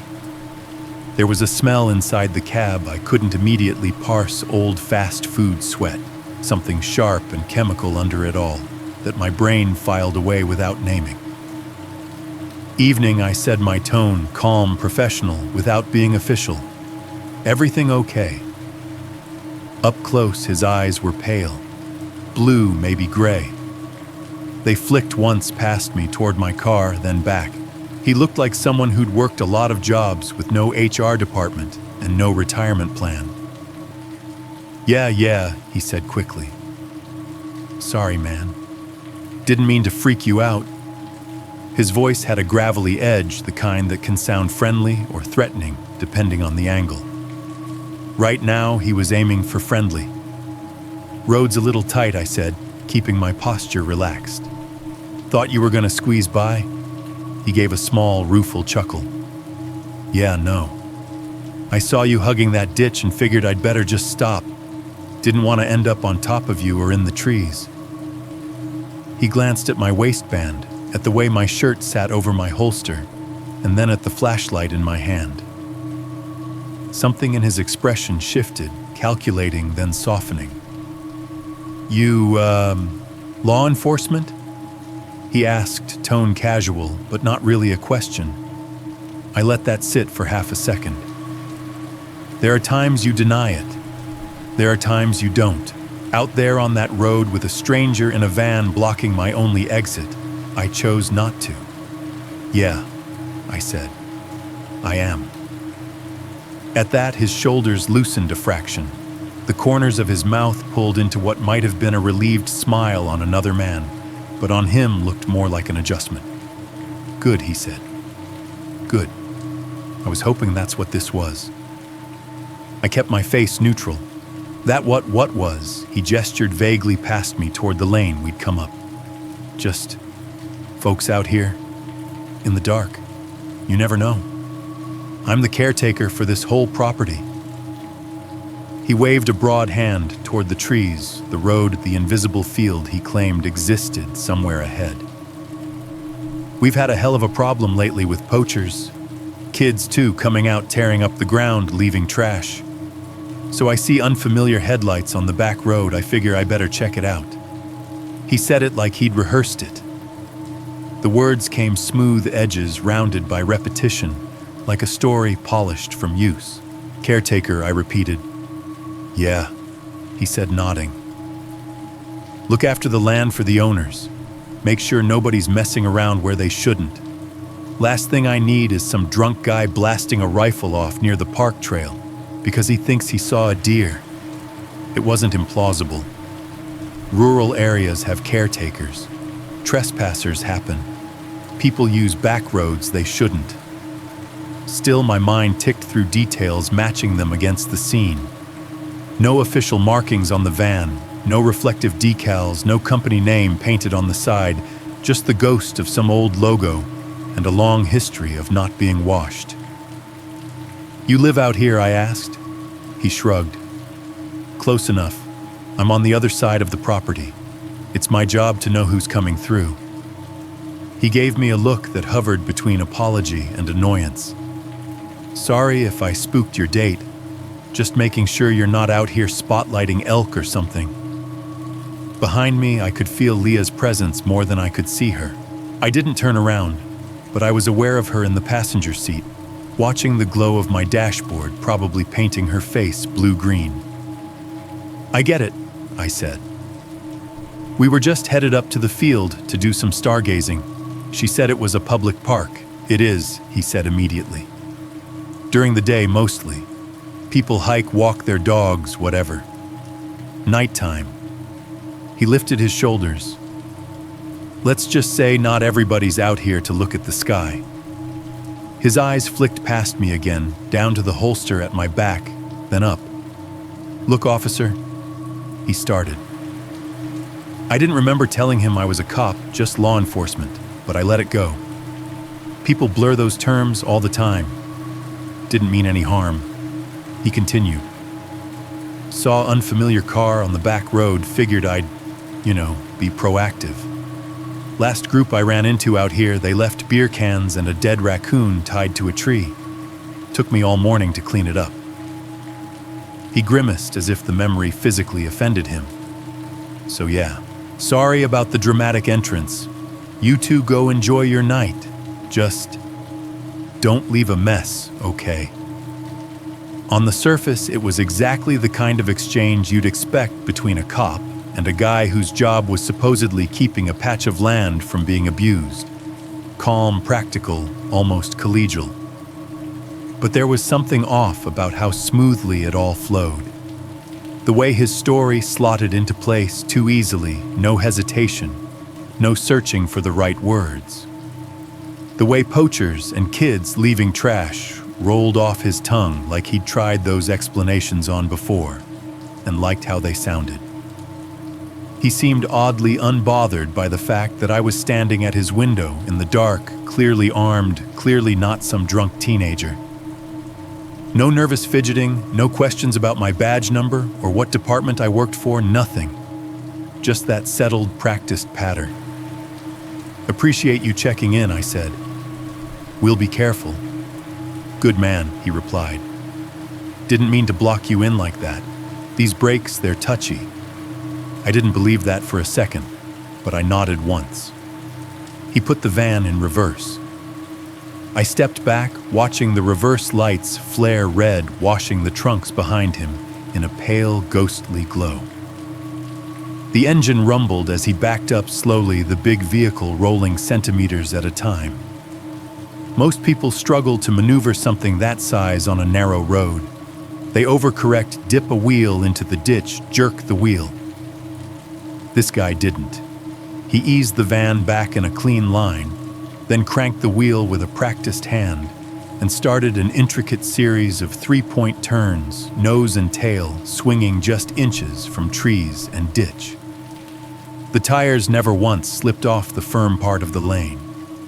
In less than a minute, he'd turned the van completely around in a space that barely seemed big enough. He sat there for half a beat, engine idling the back of the vehicle now facing us. For a heartbeat, I saw the dark rectangle of the rear doors, no windows, just metal. He lifted one hand in a casual wave out the side window, not bothering to turn his head. Then he pressed the accelerator. The van rolled away down the dirt road. We'd come up taillights, shrinking red squares, bouncing over ruts, then finally vanishing as he rounded a bend and was swallowed by the same trees that had swallowed us. The night closed in behind him, the sound of his engine fading into the ambient hush. I stood there for a second longer than I needed to flashlight, slack at my side, listening to the quiet he left behind. From the car, Leah called softly through the open crack of the window. "Everything okay?" At that moment, with the back of my neck still prickling and the taste of exhaust in the air, I told myself yes. Because his story had sounded reasonable. Because he'd backed off and driven away. Because the idea that someone might have set all that up, meeting us here, blocking us, and feeling us out, seemed too far-fetched for a Tuesday night in a town where the biggest story that month had probably been a drunk driver hitting a mailbox. "Yeah," I said, turning back toward the car. "Just a caretaker." I shut my door, started the engine, and eased us forward deeper into land he'd just claimed as his responsibility, without realizing I'd met the first face of a plan that wasn't done with us yet. When I got back in the car and shut the door, the quiet hit me harder than the chill outside had. Out there, there'd been the sound of the van's engine, the soft crunch of my boots on gravel, the insect noise in the trees, my own voice. In here, with the door sealed and the windows up, it was like someone had pressed mute on the whole scene. The cabin felt smaller than it had before I stepped out, a tight little box of fabric and plastic and recycled air. My breath fogged the glass for a second, before the vents could catch up. Leah was exactly where I'd left her seatbelt on bag strap across her chest. Shoulders slightly hunched the way people do when they're not sure if they should be ready to move or stay still. The only difference was the phone in her hand. Her head was bent over it, face lit from below by the dim rectangle of the screen. Her hair fell forward, hiding part of her expression, but I could see the quick flicker of her eyes as they moved back and forth. Her thumbs were flying short, precise motions, tapping out something fast. I waited for the obvious question, what did he say? Or at least a joke to break the tension. Something like, so did we pass the poacher inspection? It didn't come. I turned the key halfway, letting the dashboard lights come back to life without starting the engine yet. The glow pushed back a little of the darkness inside the car. Apparently we look like poachers, I said, aiming for light and mildly annoyed. The kind of line that invites an eye roll, a laugh, a shared, "Can you believe this guy" moment. Leah made a sound, a non-committal hum somewhere between and yeah. It was the kind of noise people make when they're on a call and someone else in the room is talking, so they feel obligated to acknowledge it without actually pausing what they're doing. Her eyes didn't leave her phone. If anything, her fingers sped up. Lines of text flowed up the screen, white on dark gray, then disappeared as they were sent. "He says he's the caretaker," I added, still trying. "Keeps an eye out for people spotlighting elk or tying raccoons to trees." Another small sound from her, this one even more vague. No laugh.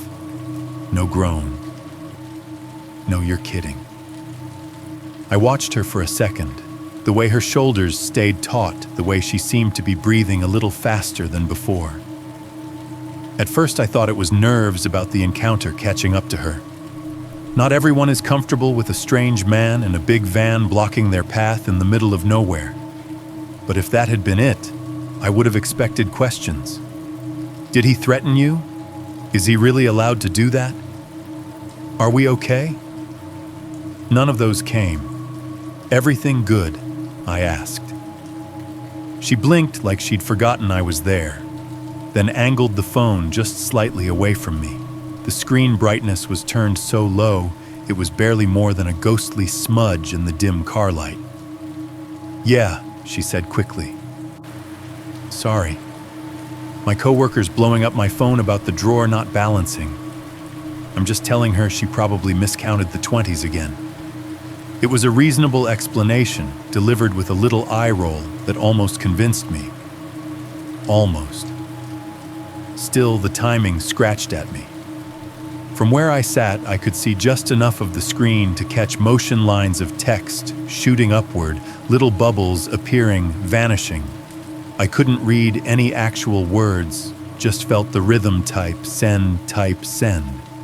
Not the occasional annoyed back and forth of someone dealing with a work text they didn't want. More like a rapid-fire update. My memory served up an image from a training scenario, a role player sitting in the back seat during a traffic stop, head bent over their phone, thumbs blurring, while the driver tried too hard to look calm. The instructor's voice had been clear in my head. If their focus isn't on you or the immediate situation, ask yourself who it's on and why. I shifted in my seat, and for the first time really felt it. The shape of the night had changed. 5 minutes earlier, I'd seen the van as the weird thing, the break-in, what should have been a simple drive to a quiet field. Now, as its taillights disappeared in my rear view and were swallowed by the bend in the road, something else felt off-center. That should have been the moment of relief. The obstacle was gone. The guy had a story that more or less fit. He hadn't pushed things. He'd backed off, but the tension in my chest didn't unwind. It just shifted. It moved sideways from the big, obvious threat in front of us to the smaller, quieter one inside the car. I watched Leah's thumbs tap, tap, tap, watched the faint slide of text on that dim screen. I thought about the way she hadn't asked a single follow-up, hadn't shown even the polite curiosity of someone whose first date had just been blocked in a one-lane road by a stranger in a van. It was like the whole event slotted into a space that already existed in her mental map. As if this wasn't a surprise to her, just a piece falling into place. A thought surfaced, uninvited and ugly. She's not updating a coworker about a cash drawer. She's updating someone about you. The idea made my skin prickle under my shirt. I pushed it down. Hard. There's a cost to suspecting everyone. You start seeing angles and motives in every gesture, and before long, you're that guy, the one who treats every date like an interrogation, and every stranger like a suspect. My whole adult life so far had been built on learning to read people, to listen to the quiet parts of a scene as much as the loud ones.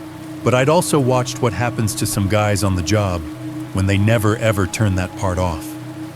They don't have relationships. They have informants. I didn't want to be one of them. The easiest way not to be that guy in that moment was to give Leah every benefit of the doubt. She'd been kind to me when I was at my lowest. She'd listened. She'd remembered details about my stupid mushroom hatred and my worst calls. She'd made me laugh on nights when I'd thought I'd forgotten how. So I told myself she was nervous, that she was deflecting with her phone, that I was still wound up from the breakup, from the months of quiet, from being out here in a place that was literally and figuratively off my usual route.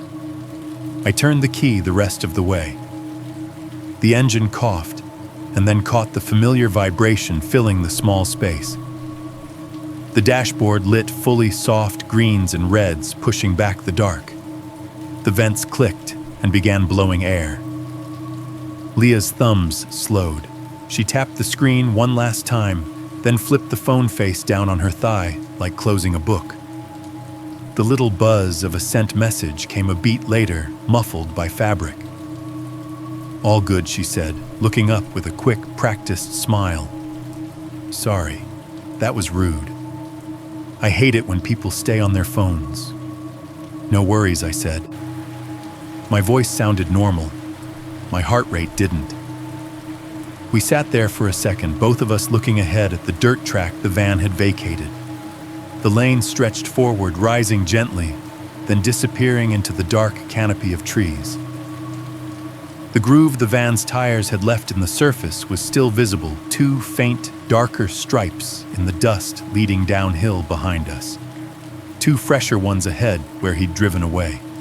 It would have been easy to put the car in reverse back along those lines until we found a wider space turnaround and head back toward paved roads and streetlights and witnesses. I imagined it in a quick flash, me reversing carefully. Leah making some joke about my cop parking us, laughing it off later as a weird false start to a first date. Instead, I shifted into drive. "We still going?" Leah asked, watching my hands on the wheel. "Yeah," I said. "Field's up there, right?" She nodded, just over the rise. Then it opens up. I pressed the gas gently. The car rolled forward, the tires crunching over the same dirt the van had just crossed. The beam of my headlights cut once more into the black ahead, revealing more of the same trees' ruts, gravel the suggestion of an incline. In the rearview mirror, the road behind us shrank quickly. The strip of dirt we just occupied looked narrower from this angle, a reddish-brown ribbon carved between dark masses of trunks and brush. Leaves and branches from either side seemed to lean inward as the distance grew, swallowing the space we'd just been in. I watched it for a moment longer than necessary, long enough to see the last faint glimmer of disturbed dust settle back toward the ground, long enough to feel the subtle pull in my gut that said I should be looking backward instead of forward. The further we drove, the less that road behind us looked like a way out. It looked like a line being erased. If you've ever looked at an old paper map, the real kind with creases and smudged ink, you know how the blank parts feel different from the marked ones. The highways and towns and rivers are all there in lines and symbols, and then there are places where the ink just stops. As the trees closed in behind us, hiding the curve we'd come around, the view in my mirror gave me that same feeling. Not like we were driving into a park. More like we were moving slowly, steadily off the printed part of the page, leaving behind the last clear marks of where we'd been, and slipping into a space where if something went wrong, there'd be nowhere on the map to point to and say, this is where it happened. The dirt road climbed just a little more wheels, bumping over ruts trees, pressing in on both sides, and then all at once they fell away. It was like someone had drawn a hard line where the forest ended. 1 second, my headlights were tunneling through trunks and undergrowth. The next, the beams spilled out into open space. The lane smoothed under the tires as it crested a small rise and broke into a plateau, a long, sloping field that fell away gently from the road, like a green wave frozen mid-crest. The ground was covered in grass that looked almost silver in the fading light, thin blades bowing under an invisible breeze. On our right, a rough rectangle of bare earth and pressed gravel sat up against the edge of the field, a makeshift parking area no bigger than what you'd see in front of a small church. No lines painted, no curbs, just patches of dirt and stone smoothed flat by years of tires. No other cars, no sign with the park's name, no bulletin board full of rules, no posts warning, no camping or carry-in, carry-out. No bathroom building squatting in the corner with a green metal door and that distinctive state park smell. No lampposts, just the field, the faint line of a tree line in the distance, and a sky sliding from deep blue to black clouds stretched thin like torn cotton. See, Leah said, sudden excitement brightening her voice. This is my spot. She said it like she'd brought me to a favorite diner, like this place was a comfort she was proud to share. Her shoulders relaxed as soon as the trees opened up her posture, changing in a way I felt more than saw. You weren't kidding, I said, trying to let the open space wash away the tight feeling the tunnel of trees had left in my chest. I pulled the car into the dirt lot, letting instinct guide me to a spot near the edge where the slope down into the field began. The front end dipped slightly as we came to rest the car, tilting forward, just enough that I could feel it in my stomach. Gravel crunched, then settled. When I cut the engine, the sudden absence of hum and vibration was almost jarring. The world outside rushed in to fill the space. The buzz of insects in the grass layering in different pitches, some high and constant, others pulsing in short bursts. A faint hiss of wind moving over the field, brushing through the tops of the grass and the far-off leaves. The muted tink, tink, tink of hot metal cooling under the hood as the engine shed its heat into the night. No traffic, no distant sirens, no background hum from a town, just the quiet breathing dark. For a moment it was beautiful. If you froze the story right there, cut it into a still image, you'd see nothing wrong.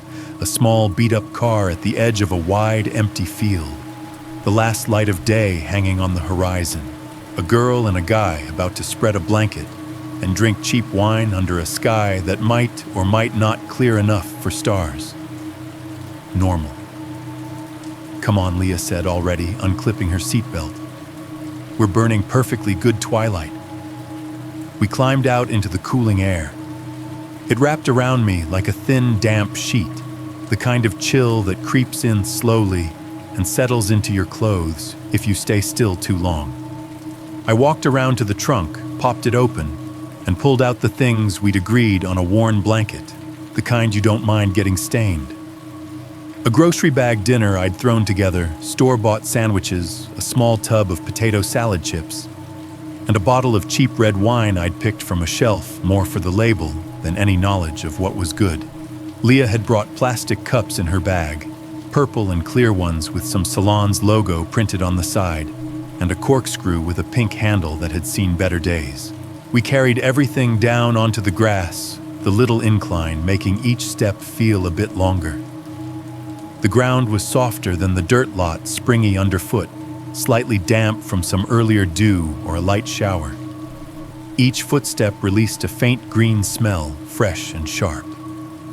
Near the car, the grass grew shorter, trampled by other tires and shoes. As we got farther down the slope, it thickened the blades, brushing against my ankles. We spread the blanket halfway between the car and the flattest part of the field, close enough to reach the vehicle in a few seconds, if we needed to, far enough that we didn't feel like we were just sitting in a parking space. I dropped onto the blanket, with my back toward the car legs stretched out downhill. The fabric was rough against my palms, little bits of grass and dirt poking through where the weave had worn thin. Leah sat beside me a little closer than necessary, her shoulder occasionally bumping mine when she shifted. Behind us, the car loomed as a dark shape against the lighter band of the road, our only structure in an otherwise open space. We uncorked the wine, the cork coming out with a soft, satisfying pop. The smell rose immediately, a mix of grapes and something vaguely metallic, that cheap wine tang that announces itself long before you taste it. Leah poured the liquid glugging unevenly into the plastic cups. It looked almost black in the dimming light, the surface catching what was left of the sky in jittery reflections. To bad decisions, she said lightly, holding her cup up between us. To cheaper wine, I countered, tapping my cup against hers. We drank. It was harsh as expected, too acidic, a little too warm, but it burned in a way that matched the night rough, unpolished, trying a little too hard. The smells layered themselves around us. The damp green of the grass, the darker, richer scent of soil cooling after a long day of sun, the faint, resinous note of sap from some nearby tree carried on the breeze in brief wafts, the dry, slightly sweet smell of the blanket itself, sun and detergent from a previous safer afternoon. And always underlying everything, the faint plastic and fabric odor of the car, still radiating its stored heat behind us, its interior slowly equalizing with the air outside. If you'd bottled the moment, it would have just smelled like any other late summer night on the edge of a small town. We ate out of the grocery bag, passing chips back and forth, balancing paper-wrapped sandwiches on our knees. Leah complained about a client who'd insisted she just trim the ends and then cried when the split ends were gone. I told a softened version of a call from the week before, leaving out the parts that didn't belong on a first date. Every so often, one of us would lean back on our elbows and tilt our heads up. The clouds weren't as thick as they'd looked from the highway. Patches of dark opened here and there. A few tentative stars pricked through faint at first, then a little brighter as the light drained out of the sky. We fell into that easy rhythm people get when they've already done the getting-to-know-you work online. Out here there was no Wi-Fi, no service bars, nothing to interrupt us. Just the sound of our voices, the insects, the breeze tugging at the edges of the blanket. For a while I let myself believe this was the main event, that this cheap wine-damp grass, a girl's head close to my shoulder, under a slowly darkening sky, was what the night was about. The weird van encounter became a funny anecdote, a story to text Morales later with an eye-roll emoji. Leah seemed perfect for the setting. She knew exactly where to sit to get the best view of the thin gap in the clouds. She pointed out toward a far-off line of trees I hadn't noticed at first, explaining how in the fall their leaves turned the whole horizon orange. She talked about sneaking out here as a teenager, about lying on this same slope with a smuggled beer, listening for the sound of her mother's car on the road. There were no stumbles in those stories, no pauses to remember. This place was woven into her, or at least into the version of herself she wanted me to see. "Do you bring a lot of guys up here?" I asked at one point, half teasing, half serious. She snorted. "Trust me, if I did, this would be the part where you'd find a carved heart with someone else's initials and get freaked out." I chuckled, imagining my flashlight beam catching on bark, revealing someone else's story etched into it. The air got colder as the last of the light bled away. I could feel it on my ears, my nose, and the exposed skin on my forearms. The insect's soundtrack shifted, some species giving up for the night, others taking over. A lone frog started up somewhere downslope, its croak steady and slow. We moved closer without talking about it. Her arm pressed against mine. Our shoulders touched and stayed touching. At some point, my hand found the edge of the blanket near hers. Our fingers didn't lace, but they stayed close enough that if either of us moved an inch, they would. I should have been completely relaxed. Open field, no other cars, no footsteps in the grass, no glow of flashlights approaching. Just us and a sky that was slowly, finally revealing more stars. But every now and then, my attention would snag on something small. The way Leah's eyes flicked not just up to the sky and over to me, but back toward the road behind us, as if checking the silhouette of the car. The way she seemed utterly unconcerned about how far we were from the nearest source of help in a place that didn't even bother with a sign. The way my phone sitting in the cup holder just out of reach had been dead still and silent since we left town. No service bars, no notifications, no lifeline to anyone who knew where I was. I noticed these things, cataloged them, and then every time I told myself to let them go. Because the grass smelled good and the wine was doing its job and Leah was laughing at something I'd said about my rookie mistake with a radar gun, and it had been a long time since I'd felt this kind of simple, warm closeness that didn't involve paperwork or body cams or fluorescent lights. It's easy in retrospect to point at an empty field and say, "That's where you should have known." But fields don't come with warning labels printed in the grass. Sometimes they just look like a place where nothing is happening yet. We sat there on the slope backs against the soft metal echo of my car, watching a couple of stubborn stars fight their way through high, thin clouds. It felt like a pause button had been pressed on the tension of the evening, a gentle plateau between the tunnel of trees and whatever came next. I didn't understand then that pauses aren't always gifts. Sometimes they're just the space between moves.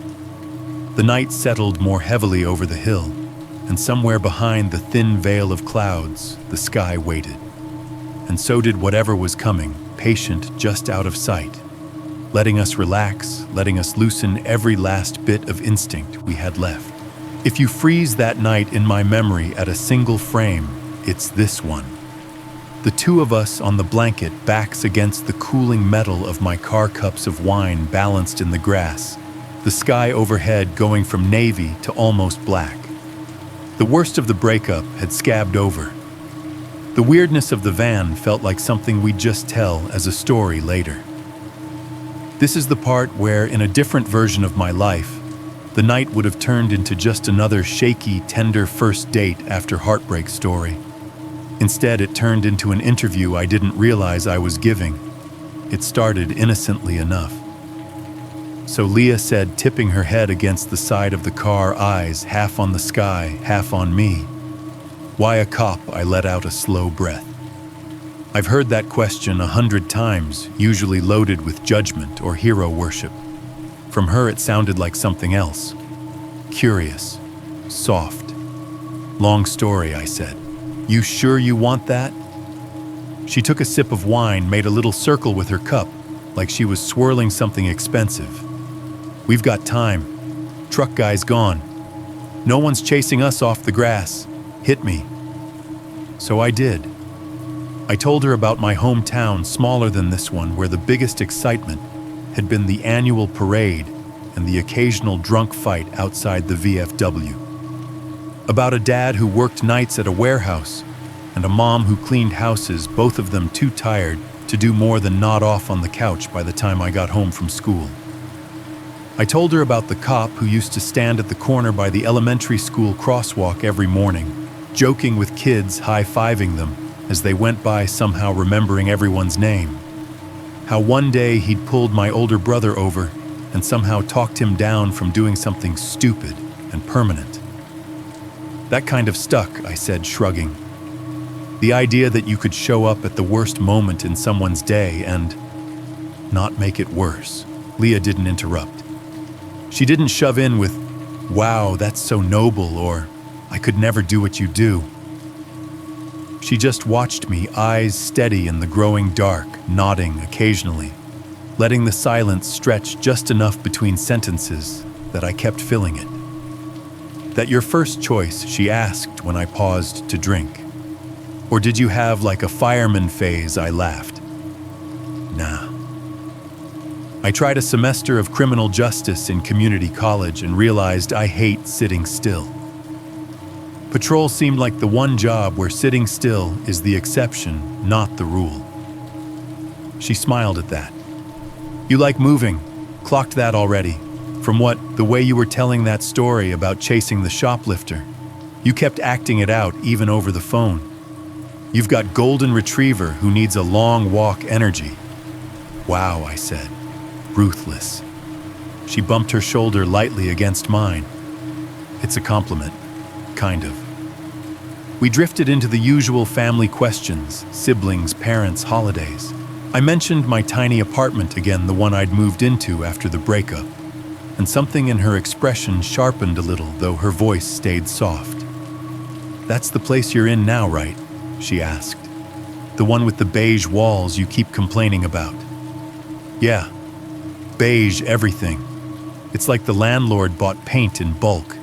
You're on what floor again?" she said, like she was double-checking something she'd heard earlier. "Third," I said. "Technically. Top floor. Elevator or stairs, both. Elevator's slow, though. I usually take the stairs unless I've pulled a double." She nodded, looking thoughtful. "You face the parking lot or—" I gestured vaguely upward toward nothing. "My bedroom window faces the lot. Living room looks over another building and some trees. Not much to look at." She hummed like that mattered more than I thought. "Does it feel safe?" she asked.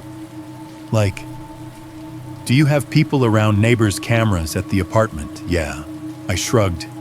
"Yeah, we've got cameras on the entrances and over the entrance to the lot. Little red lights blinking all night. My neighbor across the hall leaves his TV on 24/7, so it's like having a human noise machine." Why she tilted her head, pretending to study the stars. "Just curious. I hate places that feel empty, where nobody would hear you if you screamed." I chuckled a little darkly. "You picked an interesting spot for someone who hates that." She smiled sideways at me. "Yeah, but I brought my own cop. Balance." It sounded like a joke. At the time, it felt like one. She let the conversation drift away from my building, asked about my academy, my first field training officer, the first time I'd had to write a report that actually mattered. It all felt normal. Then, after a lull where we just listened to the wind move through the grass, she asked, "So, when you're off duty, do you still carry?" "Sometimes," I said. Depends where I'm going. Depends how much I trust the area. Like tonight, I hesitated, then nodded. Yeah, I've got it on me. She whistled softly, mock impressed. Wow. Guess I should behave. Please do, I said. She chuckled, then her tone turned curious again. Is it weird, switching gears like that? Going from, I'm just a guy at the grocery store, to, I might have to draw my gun if something goes sideways. That's kind of the job, I said. You don't really get to turn it off. Have you ever had to? She asked quietly. You know, really had to. I knew what she meant. Yeah, I said. Once. Not gonna tell that story on a first date, though. That bad enough that I don't want to see your face when I tell it, I said. I like your face the way it is. She smiled, a small, genuine thing that didn't quite reach her eyes. Fair. She let that sit for a moment, then came at it from another angle. But you know what you'd do, she said, if something happened. Out here, I mean. In a field by a park, I said, half laughing. Yeah, same thing I'd do anywhere. Get you behind something solid, call it in. Try not to make a bad situation worse. Her gaze flicked for just a split second toward the car behind us, then back up at the sky. Good answer, she said. If you're listening to this thinking, yeah, that's just normal date stuff, you're not wrong. People ask what you do, why you do it, if you like it. They ask if you feel safe, how you handle stress. But dates don't usually map your life like a floor plan.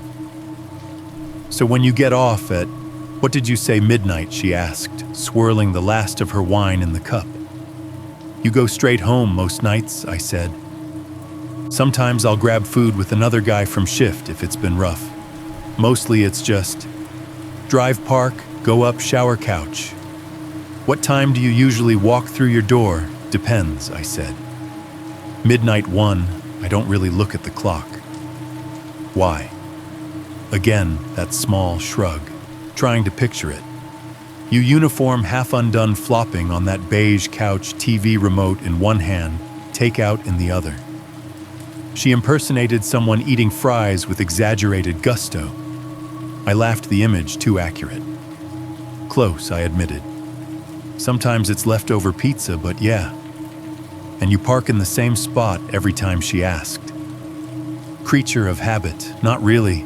It's open parking. I usually grab whatever's closest to the stairwell, second row facing the building. Stairwell with cameras, right? Yeah.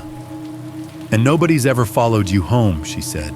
That you know of. I snorted. Not that I know of. Why you collecting creepy stories for a side podcast? Maybe, she said lightly. Or maybe I just like knowing the hero of my story doesn't make it too easy on the villains. She said hero with a hint of teasing, but it still prickled. Behind us, the car made a soft metallic ping as something in the exhaust system or engine block continued to cool. The sound was small, but sharp in the open air, like a tiny hammer tapping once on hollow metal. A faint breeze picked up and rustled through the grass around us, bringing a cooler stripe of air across the blanket. Somewhere to our right in the bushes that bordered the field, something small skittered, maybe a rabbit, maybe a squirrel weight, light enough that it only bent. The grass didn't break it. The dry whisper of leaves followed its path for a few seconds, then faded. Without really thinking, I leaned over, stuck the key in the ignition, and turned it just far enough to wake the car's electronics. The dash lights glowed and the fan kicked on with a low whir, blowing slightly warmer air around our legs. The AC compressor clunked to life, hummed for a while, then cycled off with a faint click, leaving just the fan running. The repeated pattern hum-click-silence became part of the soundscape looping underneath Leah's voice.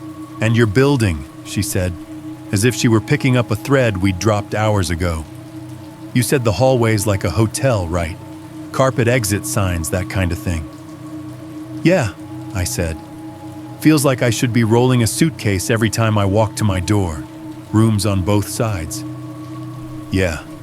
Anybody ever waits for you out there? I frowned slightly. No. My neighbor across the hall sometimes leaves his shoes in the middle, which drives me nuts. That's about it. She nodded again, as if ticking off another box in her head. At the time, I interpreted all of this as interest. Post-breakup feeling half invisible most days, it felt good to be examined, to have someone acting like the details of my routine mattered. It wasn't until much later, sitting in a cramped interview room with a different detective across from me rewinding this night over and over, that I saw the shape of it. Floor, window direction, camera locations, parking habits, usual arrival times, whether I carried off duty, how quickly I'd react, where I'd move someone I wanted to protect. Taken one by one, they're harmless questions, the kind anyone might ask if they like you, if they're trying to imagine your life. Put them together, they start to look like something else entirely. A blueprint, a data set. The kind of information you'd want if you were planning another meeting on your own terms, or feeding that information to someone else who was. Back then, though, all I heard was the soft lilt in Leah's voice, the well-timed pauses where she let me talk, the way she reacted in all the right places with little gasps and sympathetic noises. Behind her words, the AC cycled on and off, the car ticked as it cooled, leaves whispered, and small things moved in the brush. The night settled further over the hill, muffling the world beyond our little patch of grass. It felt like the safest, quietest place I'd been in months, and because of that, I answered every question she asked. We must have been out there close to an hour. The cheap wine was half gone, the sandwiches reduced to crumpled paper and breadcrumbs on the blanket.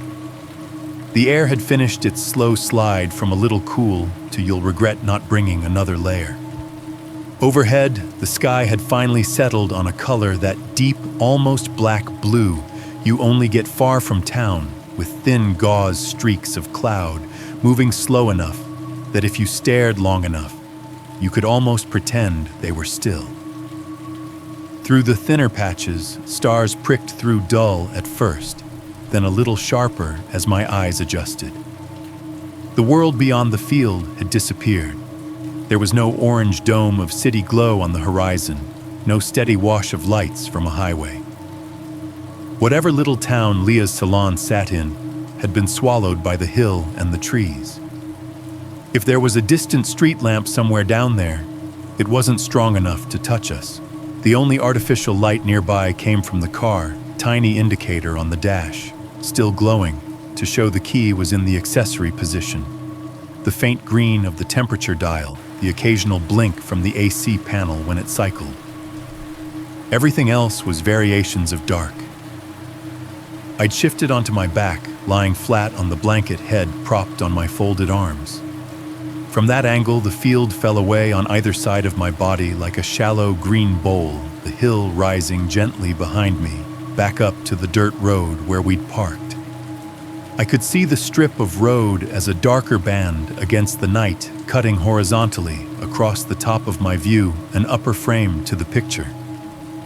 The silhouette of my car broke that line just above my head. Dark roof, darker windows, a familiar outline turned into a shadow puppet against the strip of sky.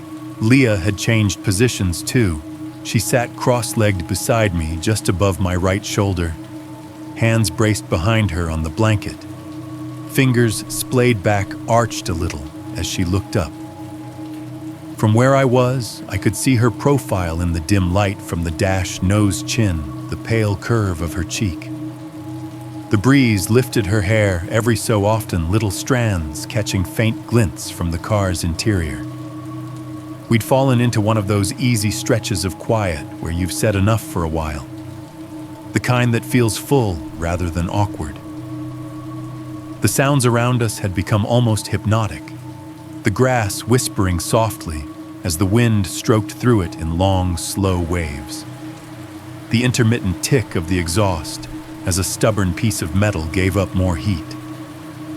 The hum of the fan inside the car, when the AC decided it needed to work for a minute, then the soft click when it shut off again. Something small rustling intermittently in the brush at the far edge of the field, moving, stopping, moving again. For the first time in a long time, my brain wasn't running scenarios. I wasn't thinking about reports waiting on my desk calls from earlier in the week, the kind of fights that start in parking lots and end in paperwork. I was thinking about nothing, a weightless kind of nothing, like floating in a dark pool. And then, with no warning at all, the dark on the ridge above us blinked. Two small points of white appeared along the horizontal line of the road at the top of the hill.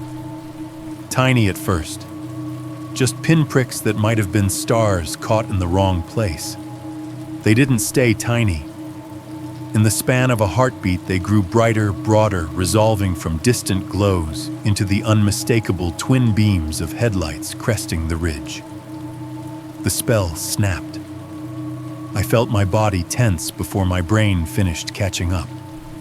My eyes shifted from the stars to that strip of road faster than I could have consciously decided to move them. Headlights out here could have been anyone. Another couple, a bored teenager, the caretaker doing his rounds. But the moment those lights cleared the lip of the road and started coming down, my gut said, no, it's not just anyone. Cars and trucks all have their own way of moving a posture on their suspension a certain way. The beams dance over bumps. Cops learn to read that without thinking. These lights sat higher than a car's would, too high, and they didn't track evenly. One beam hung just a touch lower than the other, casting a slightly uneven pattern on the trees lining the far edge. Same height, same lopsided tilt, same slightly sick white color. The van, he's back, I said, more breath than words. The headlights barreled down the narrow stretch of road, perimetering the top of the hill, throwing long, jagged shadows from the trees that stretched out across the field like black bars. The engine wasn't lumbering this time. It roared gear, engaged no hesitation. Dust exploded behind the van in a pale plume, made visible each time the beams caught it in the side mirrors. Gravel spit out from under the tires, little stones clicking and popping as they bounced along the hard-packed dirt. The first time we saw him, he'd approached like someone checking something out, a cautious crawl, easing to a stop, nose to nose. This time he was coming in like he had somewhere to be, and no intention of missing his mark. I shoved myself upright, the blanket crumpling under my palms. My heart stomped up into my throat so fast I felt dizzy for half a second. From this angle down on the slope, the geometry of the scene hit me all at once. The only way out of this place by car was up that same strip of road. There was no second track, no side exit, no looping path through the field. The dirt lot sat like a shallow shelf cut into the hillside. Our car parked close to the edge front end, pointed out toward the open rear, toward the slope. The van was charging straight along the lip of that shelf. Path to exit blocked. He's not slowing down, I said to myself as much as to Leah. The van's headlights grew to full size, filling my field of vision. The reflection lit the hood of my car in front of us, turning it into a white slab, then spilled down the slope to wash over the blanket, the grass, my hands. I braced one foot under me, already calculating routes. Do I try to get to the driver's side, get the car started, move it? Do I pull her back down the slope, get lower away from the direct line of those lights? The van didn't keep steady. As it neared the lot, it angled in, cutting the corner a little too aggressively. The front end dipped, then climbed as it bounced over the lip from road to packed dirt. Suspension squeaked the chassis, shuddering audibly even from where we sat. Then finally, terrifyingly close to my car, it braked. Hard. The sound wasn't the gentle hush of a normal stop. It was a sharp, teeth-on-metal screech, like someone ripping open a steel can. Tires bit into the earth, kicking up a halo of dust. that billowed white in the beams before drifting sideways on the wind. The van came to rest with its front bumper so close to mine that from my angle on the hill, the two vehicles looked like they were touching. The headlights hit us full on now. They turned the field into a stage, every blade of grass that caught the beam glowed pale, all color sucked out. Every tree behind us stretched a shadow, downslope long and thin and warped by the angle like dozens of dark fingers groping across the ground. The gentle, quiet field from a few minutes ago disappeared under the wash of that light, replaced by something harsh and overexposed. I turned my head toward Leah, ready to say something like, "Stay behind me," or "Get in the car," or maybe just "Run." That's when I saw her. She wasn't sitting beside me anymore. Somewhere between the moment the headlights appeared on the ridge and the second the van screeched to a stop, she'd moved. I hadn't heard her stand. The tires and the engine had covered the sound of her body leaving the blanket. She was already on her feet a few steps up the slope facing the lot. From behind, she was a slim silhouette against the van's beams, shoulders, squared arms hanging loose at her sides, head tilted slightly, like someone watching a movie start. The light turned the ends of her hair into a faint, glowing halo where it caught the edges. She wasn't shielding her eyes. She wasn't flinching. She was ready. Leah dusted her hands off on the thighs of her jeans in a quick, practiced motion, as if brushing off grass and dirt. Then she shifted her weight, planting her feet shoulder-width apart, body angled slightly toward the van's driver's side. Like someone who knew exactly where the doors would open, a cold strip of air slid down my spine, separate from the night breeze. If this had been a random interruption, if the caretaker had just happened to swing by on his rounds again, I would have expected shock from her. Questions, a curse under her breath, an instinctive move back toward me or the car toward safety. But everything in her body language said the opposite. Nothing about that van charging down on us surprised her. She stood there back to me, posture relaxed in the way people are when a situation is unfolding exactly the way they knew it would. I pushed myself up another inch, knees protesting the sudden movement on the slope. The blanket slid under my hands, taking some crumbs and one of the plastic cups with it. The cup rolled, bounced once, came to rest halfway between us, on its side a dribble of dark wine soaking into the grass like a stain. Above the van's engine revved a little, then dropped back to a heavy, idle, a living, breathing thing sitting at the only exit to the world. "Leah," I called. My voice sounded smaller than I wanted it to, thinned out by the open air and the roar of the van. She half-turned her head just enough that I could see the edge of her profile. The headlights caught her face, flattening it, turning her eyes into reflective points. "It's okay," she said.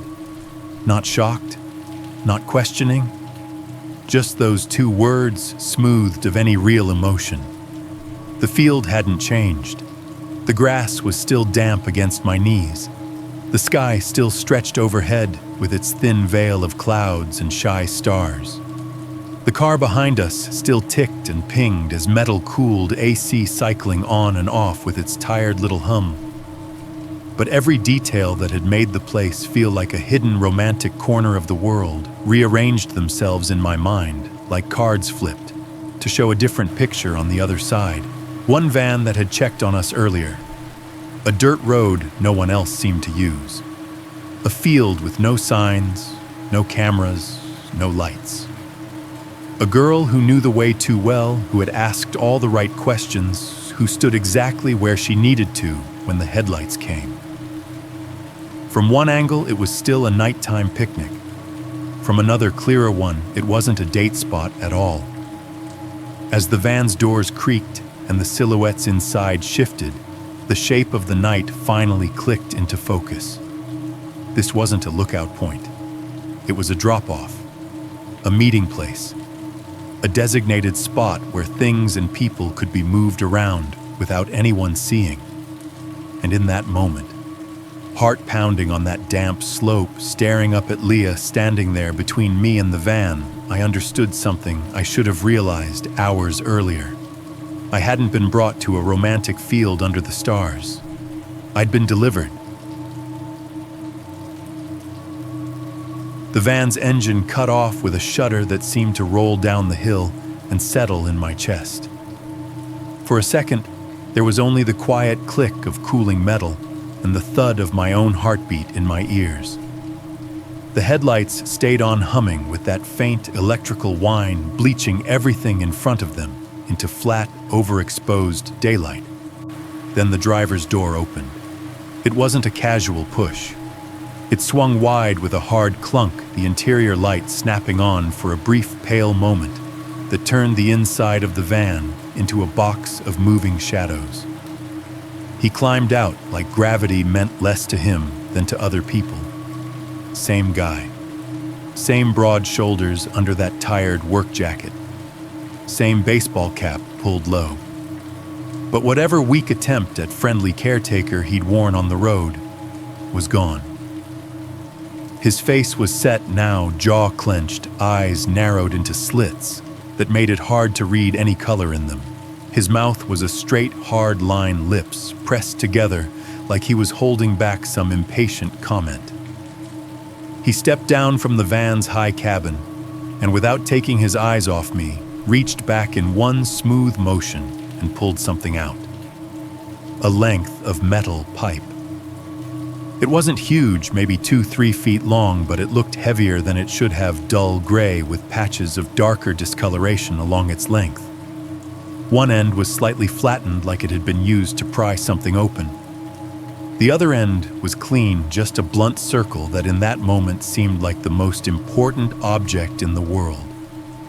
He held it loose in one hand near the middle, not brandishing it, not swinging it, just letting it hang there, a fact more than a gesture. Under the harsh white of the headlights, I could see how he'd positioned himself without even thinking about it. Feet planted shoulder width apart, knees unlocked, weight balanced. Not a man wandering onto a scene expecting a conversation. A man who'd done this enough times that his body knew where to go before his brain did. The van's passenger door creaked a little like it wanted to be part of this too, but it stayed shut. Whoever else was in there if anyone didn't move. Leah stood off to his right, maybe 6 or 7 steps up from where I was on the slope, closer to the cars now than to the blanket. She wasn't huddled behind me. She wasn't fumbling with her phone for 911. She had her arms folded loosely over her chest weight, tipped onto one hip, watching. No pale-faced shock, no wide eyes, no nervous, frantic scanning for an exit. Just observation. The guy walked forward, leaving the safety of the van's shadow and stepping fully into the headlight beams. They blasted the front of his jacket and jeans so bright, the fabric lost all texture, turning into flat blocks of color. His boots appeared and disappeared as he moved across the uneven ground of the dirt lot, his shadow stretching down the hill toward me like a dark stripe. I stood up the rest of the way, my knees protesting from the sudden change in angle on the slope. The blanket bunched at my feet. I shifted slightly to plant my weight evenly the way I'd been taught 100 times, on a training mat under fluorescent lights, and again in a handful of dark parking lots where it hadn't been practice. He stopped in the strip of space between the front of my car and the nose of the van, right in the invisible line where their headlights met and crossed. We were only a few steps apart.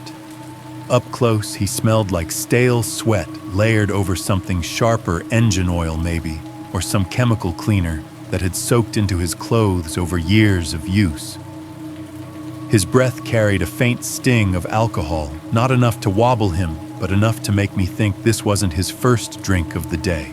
He looked me up and down, once fast eyes taking inventory stance, hands holster line under my shirt distance. Then he spoke, voice low and flat, like he was reciting a script he didn't particularly care about anymore. "Give me your keys and your wallet." No, hey man.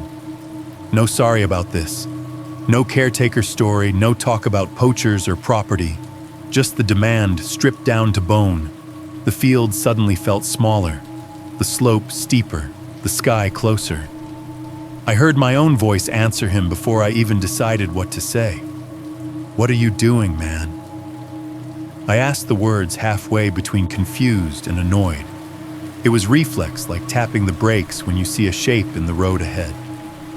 People will sometimes talk themselves out of something if you give them a second to feel stupid about it. But I knew. The second the pipe had cleared the van's door, the second he'd stepped between our vehicles, instead of waving and moving along, I'd known what this was. There were no caretakers anymore. There was no property dispute, no concern about bullets or beer cans. There was just a man on an empty patch of dirt in the dark, with a weapon and a target he thought he'd cornered. He didn't answer my question. Not directly. The pipe came up slow, but deliberate, his wrist rotating so the flattened end pointed loosely in my direction. Not high enough to count as an immediate swing, not low enough to be dismissive. Just that subtle, unmistakable elevation that shifts something from object to threat. "You heard me," he said. "Keys. Wallet." His gaze flicked once past my shoulder down the slope toward the blanket, the food wrappers, the wine bottle, then up toward the tree line. It was a quick sweep, evaluating not just me, but the environment, any other witnesses, any other exits. Then his eyes settled squarely back on mine.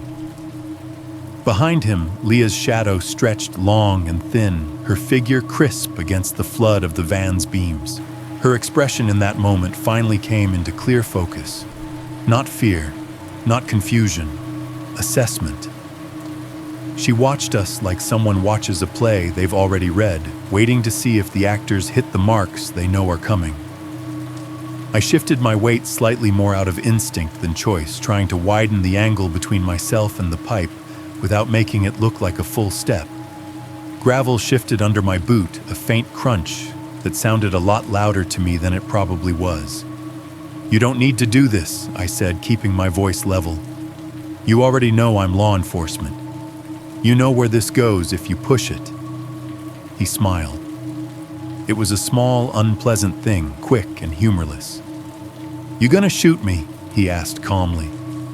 On a first date, the words landed like cold water. I hadn't told him it was our first date. I hadn't told him much of anything except that I was out here with a girl and we were stargazing. Date was an assumption anyone could make, but first was a detail that hadn't been on the table. I felt more than saw Leah shift her stance a fraction behind him. A tiny adjustment of weight, a subtle unhooking of one arm from where it had been crossed. Not flinching at all. Not stepping away. Just getting ready. The pipe twitched upward another inch, the metal catching the light. "Keys," he repeated the word sharper now. "And your wallet." This time the pipe wasn't a prop. It was punctuation. I could feel my heartbeat in my fingertips. Every training scenario I'd ever run, every yelling instructor, every padded opponent collapsed into the space between that pipe and my chest. The night had gone completely still. The breeze had dropped. Even the insects sounded quieter, like the sound had been sucked out of the field, along with the warmth. Nothing about this was random anymore. The questions Leah had asked, the weirdly smooth caretaker story, the way she'd walked me onto that blanket like it was a stage, the van blocking us in once as a test, and now a second time as a move. She had brought me here, and he was here to collect. For a moment, it was just me, him, the pipe, and the sound of my pulse in my ears. Then Leah's voice slid into the space between us. "Come on," she said. "Just give us your keys and your wallet. I've been shot at. I've had people scream every name in the book straight into my face, spit flying veins bulging. I've had hands claw at my vest, felt the full weight of another human trying to drive me into the ground. None of that landed the way that one little word did. Us. not him. Not this guy. Not just do what he says. Us. Like we were a team, and I just hadn't read the roster. Something in the air between us changed, like the pressure dropped all at once. The field, the car, the van, the blankets, the whole scene tilted, and every detail I'd been balancing in my head slid into a new arrangement that made too much sense. Up until that second, some stubborn, hopeful part of my brain had been narrating Leah's behavior in my favor, filling in the gaps with excuses. She's in shock, she's frozen, she's trying to figure out what to do. Us wiped all of that away. The guy with the pipe didn't react to her comment. He didn't glance back, didn't flinch at her stepping fully onto his side of the line, because she was already there. I looked at her over his shoulder. Leah had moved closer, the slope helping her drift down toward us without much effort. The headlights washed her face pale, flattened her features, erased the softness I'd gotten used to seeing. Her eyes weren't wide with fear. They were narrow, focused pupils, big from the dark, reflecting just enough light to catch the shape of me in them. Her expression wasn't pleading with me to comply. It was expectant, like she was waiting to see if I'd follow directions. In my head, my nights with her began to replay, not as memories, but as clips someone else had edited. Her laughing, "I'm so glad you came," when I said I'd drive up. The way she'd sounded genuinely relieved when I told her my building had cameras. The long pause before she'd said, "We should hang out for real." Before those had all felt like moments where we were inching toward each other, where a connection was forming out of two people's mutual loneliness. Now, under these headlights, they played back with a different tone, like confirmations in a checklist. Target engaged. Target's home secure. Target willing to travel. The feeling was physical, like someone had reached into my chest and flipped a switch from warm to cold. "You're kidding, right?" I said, but my voice didn't sound like mine. It sounded like a recording played in the wrong room. She tilted her head. "Derek," she said, and it was weird hearing my name from her mouth in that tone, flat instead of teasing, almost bored. "Don't make this complicated. Just hand it over." It was the first time that night she'd sounded like she wasn't pretending to be anything. The guy with the pipe shifted his stance slightly, just enough to keep me in his peripheral vision, while his main focus stayed straight ahead. The pipe bobbed once, a lazy arc that still made my muscles want to flinch. I realized my hands were spread slightly, fingers open, a stupid, vulnerable position. I curled them slowly into half fists, not enough to look like a challenge, but enough that I didn't feel completely exposed. "Leah," I tried again, forcing my voice into something level. "You need to step back. This isn't..." She was already moving. Not stepping toward me, not reaching out, not trying to calm either of us down. She walked past the guy with the pipe like he was a tree in a yard she'd crossed 100 times. Her shoulder brushed his arm, lightly familiar, and neither of them reacted to the contact. The slope made the motion look strange in the headlights. She rose as she approached the van, then leveled out as she climbed into the pool of light around its rear. The beams carved her shadow into the ground, stretching it long and thin in front of her, as if the dark version of her reached me long before her actual body did. She didn't look at me as she went by. Not once. Instead, she veered toward the back of the van, eyes already on the rear doors, like she had a destination. I watched her hand go to the handle on the right side, the smaller secondary door most people never use if they don't have to. She didn't fumble, didn't test it first. She grabbed, pressed the latch with a practiced thumb, and yanked.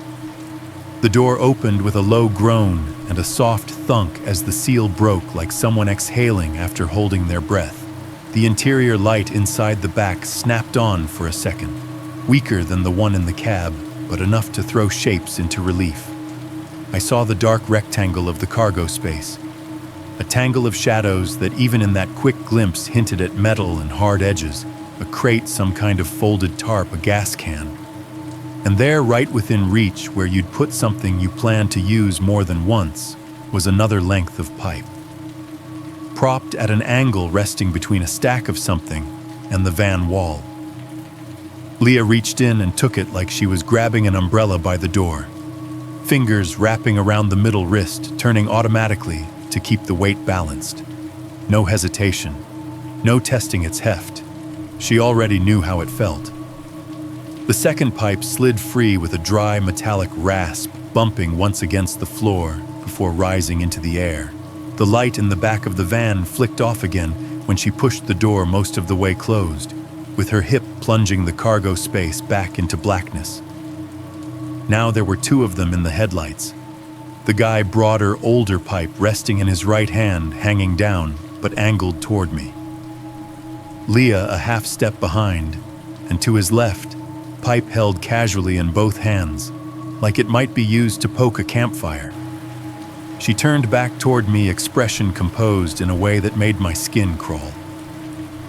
The softness I'd memorized on my phone screen in the dim light of my apartment was gone. Her eyes weren't hard exactly, they just had nothing in them. "We don't want to hurt you," she said. It's a sentence I've heard before on calls on dark streets in cramped living rooms with broken furniture and broken people. The ones who mean it really mean it, put weight on the don't. They rush the words together, trip over them almost like they're trying to outrun whatever might happen if the situation gets away from them. Leah's version was tidy, word by word, evenly spaced like lines in a script. "We don't want to hurt you." No tremor in her throat, no pleading in her tone, just an obligation fulfilled. Something she was saying because it was expected, not because there was any real desire behind it. A hollow kind of kindness. I could feel my mind split in two in that moment. One half cataloged everything clinically the way I'd been trained. Two suspects, both armed with blunt weapons, distance less than 10 feet. Primary exit blocked by vehicle. Secondary exits on foot down the slope into dark grass toward the tree line. The other half was trying to reconcile the girl I'd fallen asleep, talking to her voice soft in my ear, making fun of my terrible cooking, with the person standing in front of me holding a pipe like it belonged there. She'd told me she hated the smell of hospitals. She'd told me she cried at dumb commercials. She told me she was bad at lying. And yet here she was, standing in front of a van in the middle of nowhere with a weapon in her hands. Her voice calm and empty as she slotted herself verbally into the same category as the man who wanted my keys and my wallet, and probably more than that. Somewhere behind the surge of adrenaline, there was a flicker of something else, embarrassment. Not because I'd been fooled, plenty of people get fooled. Because I'd helped. I'd driven here. I'd picked this spot for the blanket. I'd told her what floor I lived on, where I parked, what time I usually came home. I'd walked myself into an ambush with my own headlights leading the way. The field around us had gone very quiet again. Even the insects seemed to have pulled back their chorus, dropping away, so that the night was mostly the low rumble of the van cooling and the faint hiss of the wind sliding over the grass. No cars on the distant highway, no voices from a nearby trail, no dog barking in some unseen yard. Just us, the three of us. I swallowed the sound loud in my throat.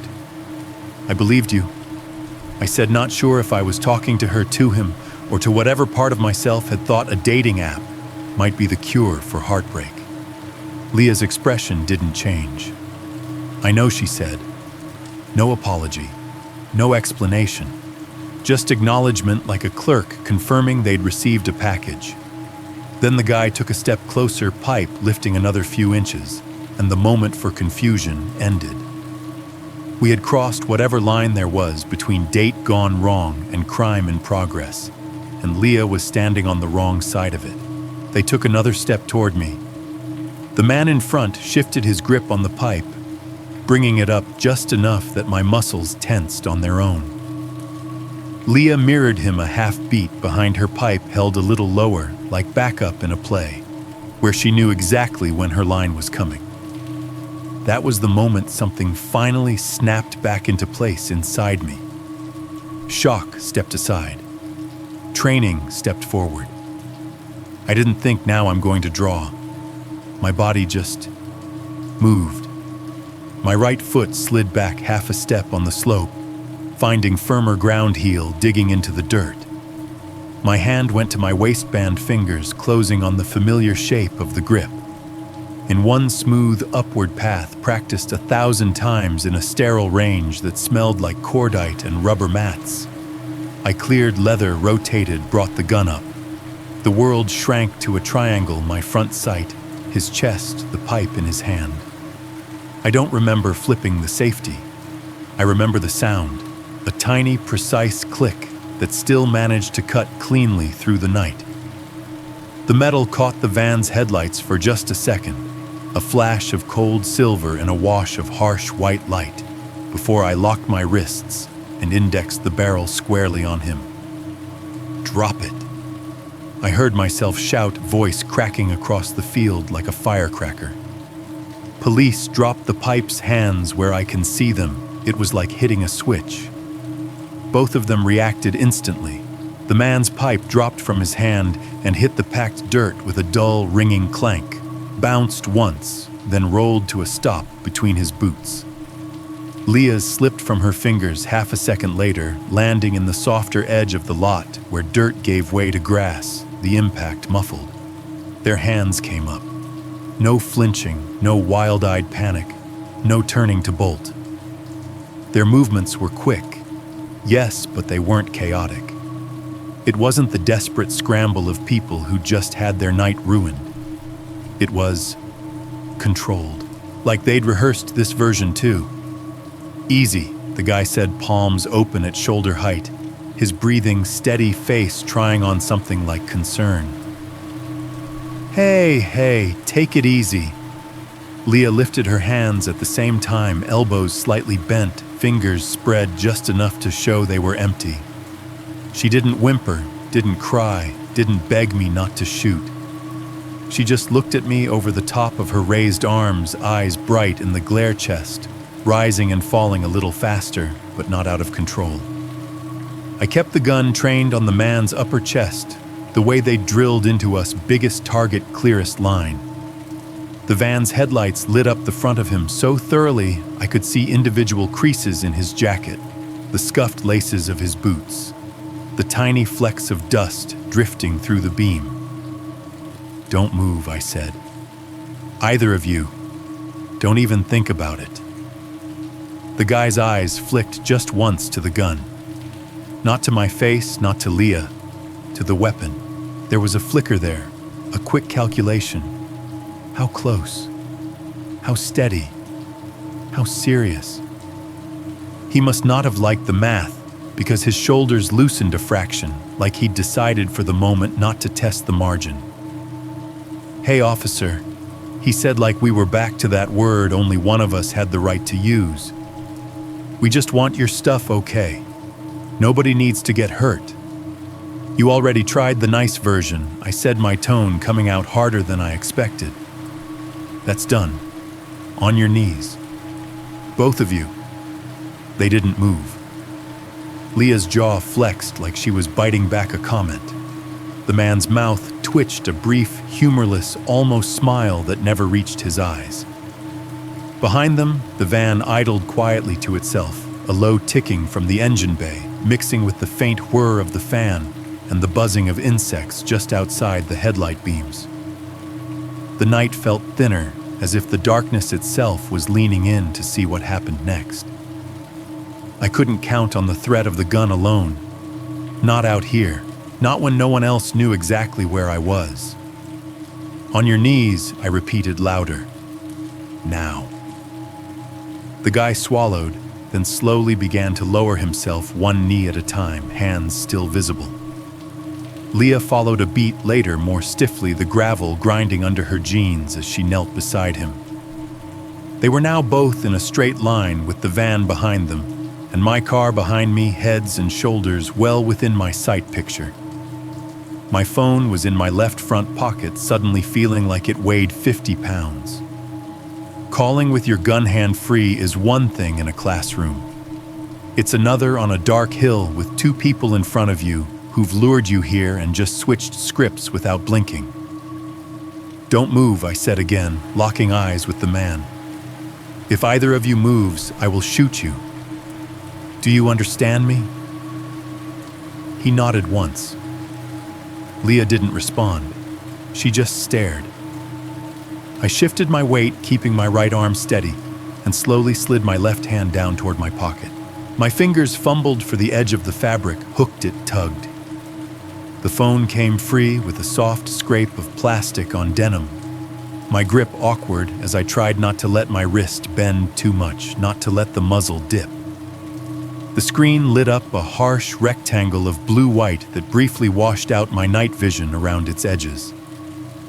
For half a heartbeat, all I could see was my own reflection in the black strip at the top eye's too wide jaw, clenched sweat shining on my forehead.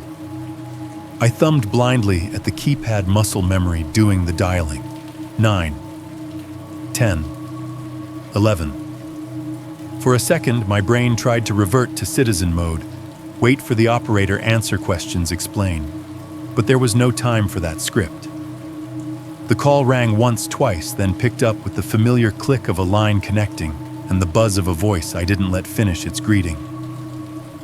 "This is Officer Derek Shaw," I cut in the words coming out, clipped, breathy. "Badge number 317. I'm off duty. I've got 2 armed suspects at gunpoint. I need units. I need backup now." My voice sounded too loud in the air and not loud enough in the phone. "Okay, sir, Officer Shaw," the dispatcher said, their tone snapping into focus, professional. "Where are you?" And there it was. The question I'd been dreading since we turned off the main road. I glanced up, trying to orient myself like there might suddenly be a road sign hovering above the van. "I'm north of town, about 15-20 minutes out, off county. 11 Leah." What was the name of the road we turned off of? The second her name left my mouth, I realized what I'd done. I'd just dragged her verbally into a role she'd already abandoned. She didn't answer, of course. She just watched me, a faint flicker of something like amusement, briefly touching her mouth. "Sir, I need a specific location," the dispatcher insisted. "Are you on a marked road? Do you see any street signs?" I swallowed, scanning the darkness beyond the cone of the headlights. "No," I said. "It's a dirt access road. No signage. It goes into a field, small dirt lot at the top of a slope. There's a line of trees on one side, open on the other. Closest landmark I passed on the way in was a gas station with a busted O in the open sign and a school right before that. It sounded insane even to my own ears. "Okay," the dispatcher said slowly, clearly typing. "Can you approximate the direction from town, northbound, eastbound, north?" I said. I'm pretty sure I was heading north, maybe northeast. "Look, just ping my phone, use the tower. I don't know how far out I am exactly, but I'm off the main highway on a spur that, the more I tried to explain, the more I could feel the edges of the map dissolving. At work, locations come with cross streets, with mile markers, with business names and apartment numbers. Out here, I had none of that. No intersections, no mile markers, no nearby houses with porch lights I could use as reference. Just a patch of dirt and grass that felt like it had been carved out between places the system actually cared about. "I'm in the middle of nowhere," I said, finally, voice tight. "Dirt lot above a field. The only way in or out is this one lane. I'm holding them at gunpoint. They were armed with metal pipes. The van is," I cut myself off as something shifted in front of me. Even with my attention split between the call and my sights, I saw it. The man's shoulders tensed. Just a hair. His fingers splayed wide in the air, flexed like someone squeezing a stress ball no one else could see. Leah's hands, still raised, angled in just slightly elbows, drawing in closer to her ribs. They didn't look at me. They looked at each other. It was quick a glance, really. A half second of eye contact. But there was a whole conversation in it. You feel what you're trained to feel. On patrol, you learn to recognize the moment before a bar fight ignites, the instant before a suspect bolts the fraction of a second, when a hand starts moving toward a waistband instead of away from it. This was that moment. I watched the invisible circuit close between them. Her chin dipped the barest fraction. His jaw clenched in response. Their bodies seemed to settle like runners into starting blocks. "Sir Officer Shaw, are you still there?" The dispatcher's voice buzzed in my ear. "Yeah," I said automatically, my focus now laser-fixed on the subtle tremor in the man's legs, the way his boots dug a little deeper into the gravel as if testing traction. My gun felt suddenly heavier, the spaces around my trigger finger more important than they had ever been. "Units are en route," the dispatcher said. "Stay on the line if you can. Keep them at," I didn't hear the rest. Because right then, in one of those slow-motion fast-forward moments, your brain files separately from regular time. I felt it. The exact instant they stopped being statues and decided to run. Weight shifted, muscles bunched, eyes snapped past me toward the dark line of trees at the edge of the field. Their bodies hadn't moved yet. Not really, but they were already gone. I knew the exact instant they decided to run. It happened in the space between heartbeats. 1 second they were on their knees in the headlight glare, hands up, bodies held in that tense stillness. Predators and prey both get right before something breaks. The next, their weight shifted heels, digging in shoulders, angling not toward me but toward the darkness behind them. I didn't make a conscious decision. By the time my brain was shouting, "Don't," my body was already moving. They twisted, pushing off the gravel, and I lunged forward, gun still up, feet scrambling for traction on the slope. "Stop," I yelled, voice tearing out of my throat, raw. "Don't move." They moved. The man surged up first, longer legs eating the distance between the lot and the tree line in 3 strides. Leah was right behind him, her silhouette flashing in and out of the van's beams, a dark shape against the glow. Then just absence as they broke past the reach of the headlights and into the black wall of the trees. My left hand, still holding the phone, jerked reflexively as I ran. The call stayed open just long enough for the dispatcher to hear the chaos, my shout, the rustle of movement, the crunch of gravel turning into the softer thud of shoes on dirt before my fingers lost their grip. The phone slipped from my palm, hitting the blanket first with a dull whoomp that sent one corner flipping over it, then bounced and slid down the slope toward the field. For a fraction of a second, I saw the screen glowing through the fabric, a little square of light, sliding away like a drowning thing sinking underwater. Then it was gone, swallowed by the grass and the dark. I kept going. Every academy instructor I've ever had would probably tell you that was the wrong call, alone off duty in an unmarked location, 2 suspects fleeing into unknown terrain. Hold position. Secure what you have. Let backup sweep the woods when they get there. But training doesn't erase everything human in you. It just wraps it in procedure. They'd lured me out here. They'd tried to set me up. Everything in me screamed that if I let them vanish into those trees, I'd never see them again. And I couldn't shake the thought that if they got away tonight, someone else would end up where I was standing. So I ran. The edge of the lot dropped into a narrow strip of rough ground, then into the first line of undergrowth. The grass that had felt springy and soft under the blanket now grabbed at my boots, tangling around my ankles as I pushed through it. A discarded chip bag crunched underfoot, a stupid reminder of how normal this night had tried to pretend to be. Even with the van's headlights behind them, Leah and the man disappeared faster than they should have.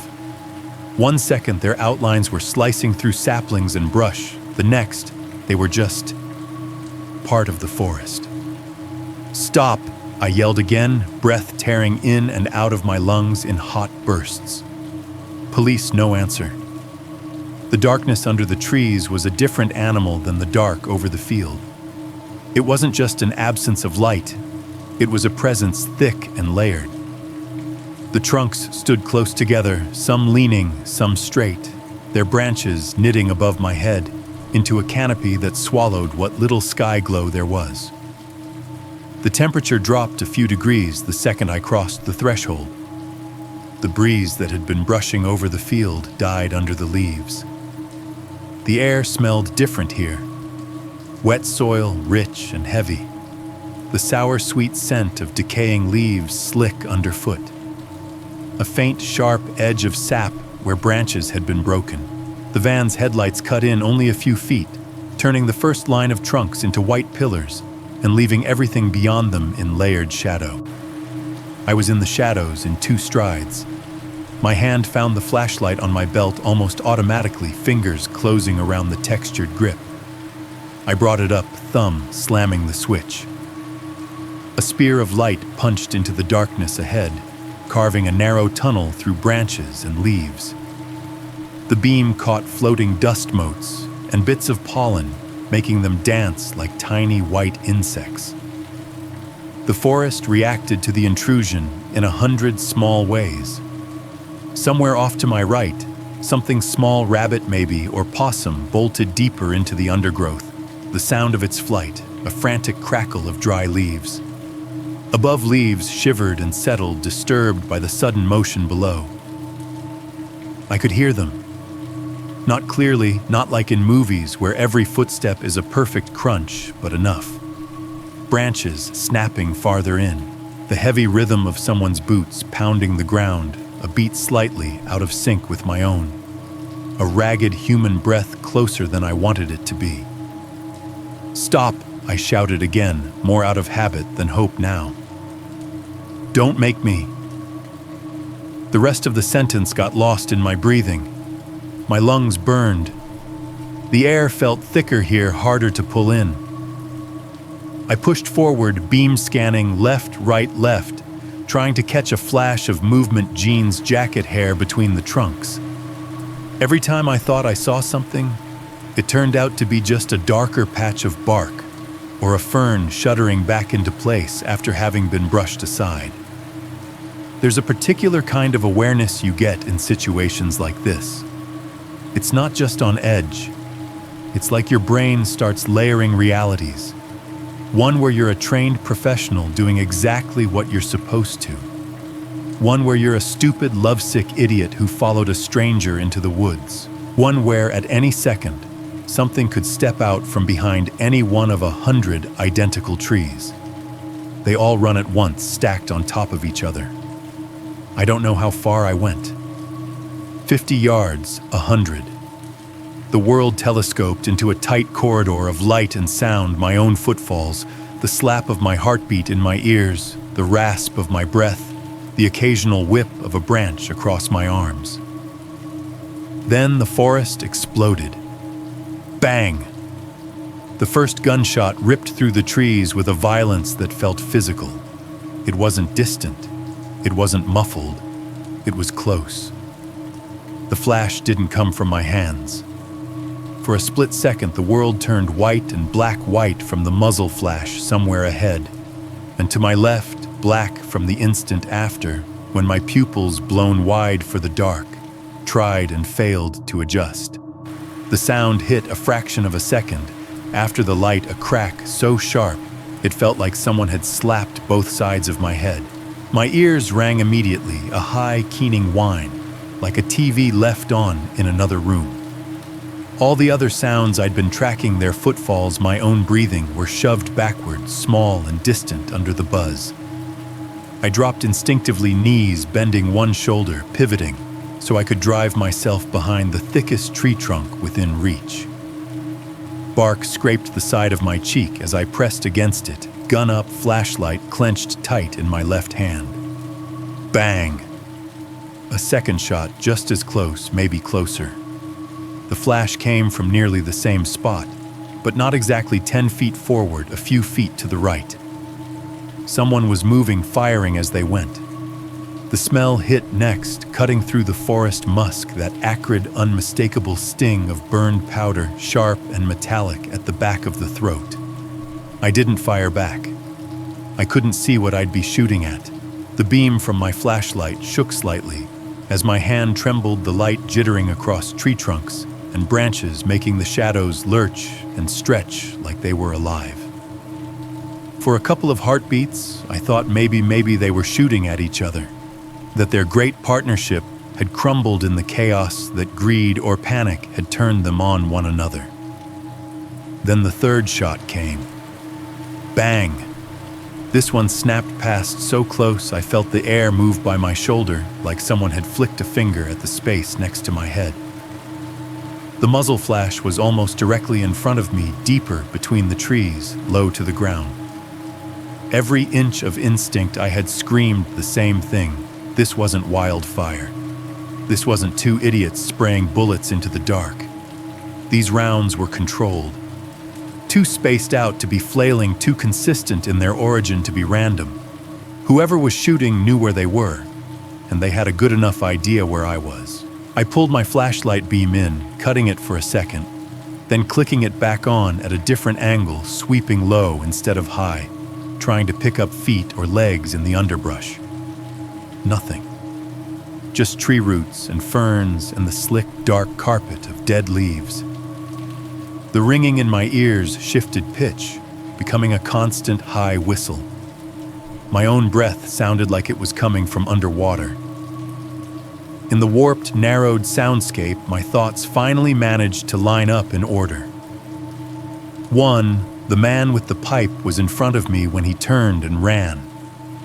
Leah was at his shoulder. If either of them had drawn a gun in that first sprint, I'd have seen the motion. 2.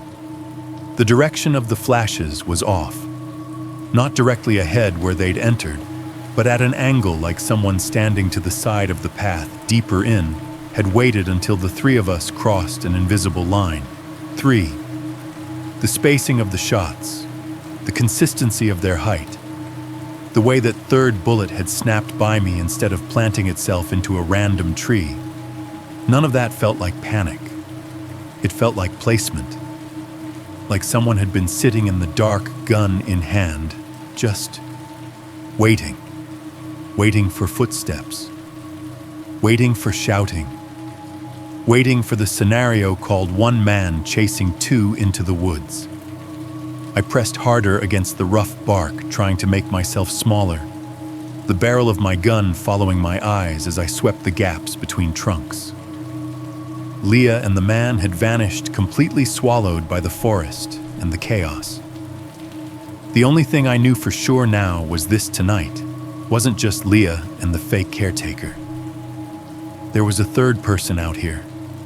They were armed, and they hadn't started running. They'd been here the whole time in the trees, already positioned, like this was a scene they'd blocked out long before I ever agreed to drive up for stargazing. There's a moment in every bad situation where you have to decide whether you're standing your ground or just standing in a kill box. That moment hit me hard, pressed up against that tree with my ears ringing and gunpowder hanging in the air. Whoever was shooting wasn't spraying and praying. Those shots were measured, placed. The last one had come close enough that I felt the round's shockwave graze my shoulder.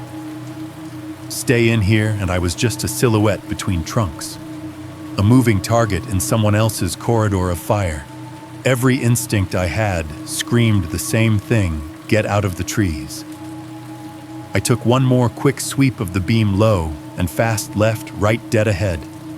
Nothing but trunks and shadow. No flash of denim, no pale face, no gleam of metal. Fine, I muttered mostly to myself. You win this part. I began backing out one step at a time, guns still up, flashlight angled down to catch roots before they caught me.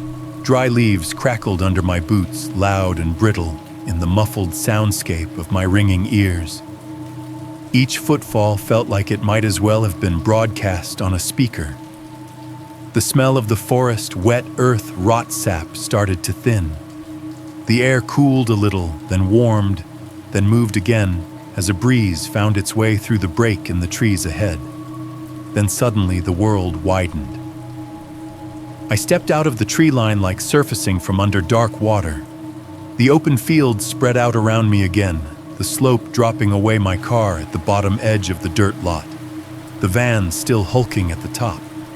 The headlights hadn't moved. Twin white cones still speared down the hill from the van, washing the grass in harsh light. My car's headlights, knocked slightly off-center from being nosed in earlier, spilled their own weaker glow off to the side, illuminating the edge of the slope and a patch of wildflowers that looked wrong in all this. Everything was exactly where I'd left it. The blanket lay half crumpled on the grass, one corner folded over on itself, a plastic cup on its side leaking a dark stain into the green. The bottle of wine caught a bit of light and flashed dull red like old blood. The two pipes rested where they'd fallen, one in the gravel between the vehicles, the other half hidden in the soft dirt by the grass line. No sign of Leah, no sign of the man, no sign of whoever had fired those shots. For all the world, it looked like I'd just imagined the last few minutes. Except my hands were shaking, and my ears were still screaming, and my chest felt like someone had cinched a belt around it 3 notches too tight. I turned my back on the trees because I had to pick a direction to face, and right now getting out was more important than chasing ghosts. The van loomed in front of me, blocking the only road out like a concrete Jersey barrier on a highway. Except this one had doors and unknown contents, and possibly a shooter somewhere nearby with a clear view of this whole ridiculous little stage. My car sat nose to nose with it, exactly where I'd stopped when I first pulled in. From this angle, the two vehicles almost touched.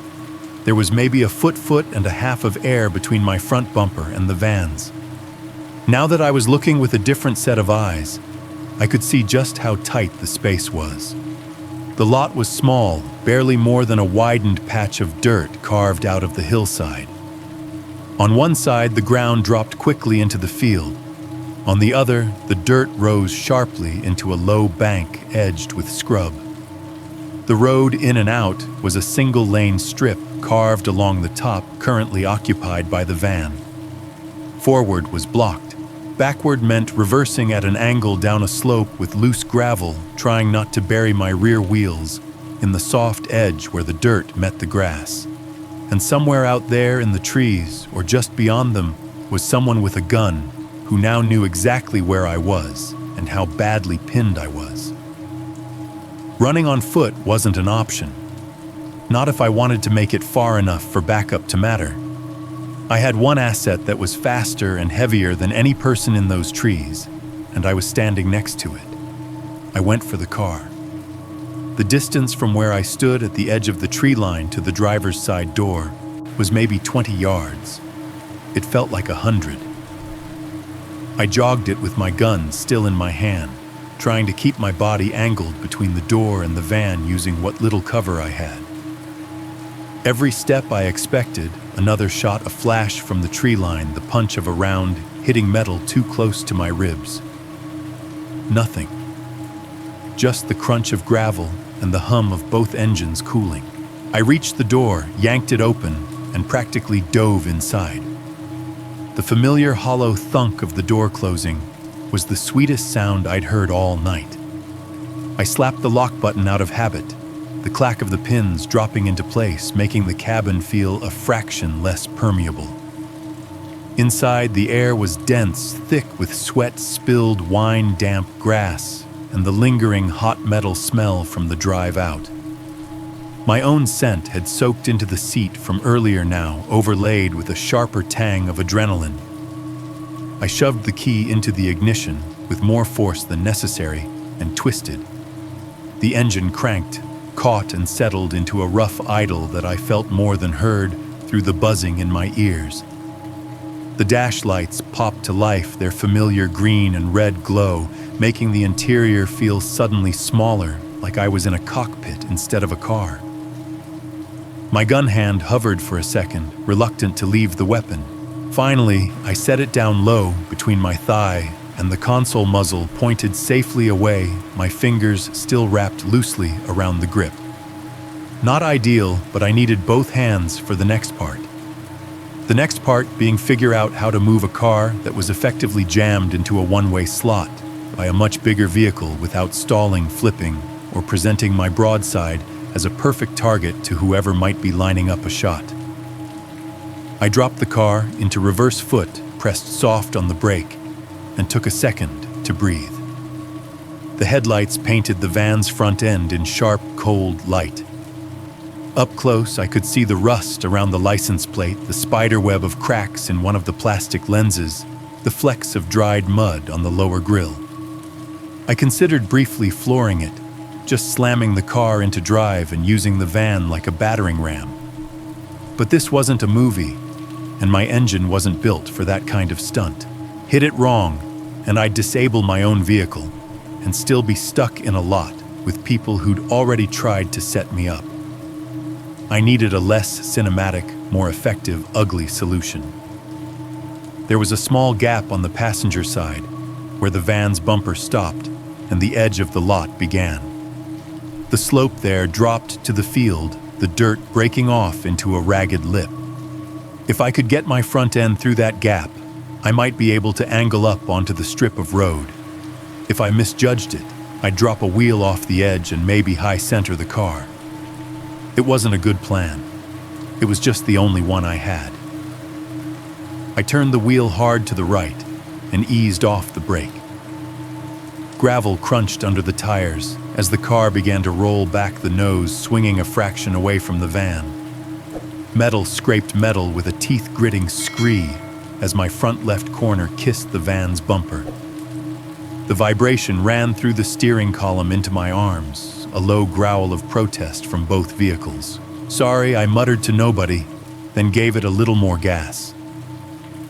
The car jerked, then shoved its way along the van's front, the scrape turning into a grind as layers of paint sacrificed themselves in the name of momentum.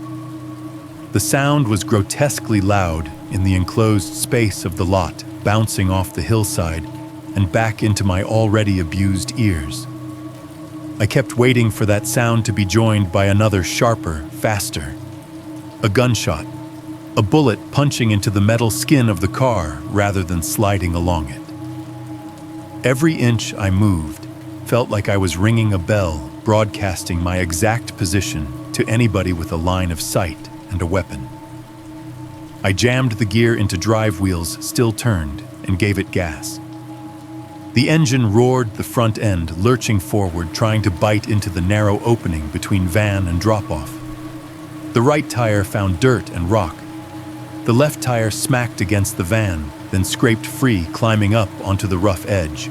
For a 6-second, the whole car tilted weight, shifting toward the empty air above the field. Come on, I hissed through clenched teeth, ankle flexing harder on the pedal. Come on, come on.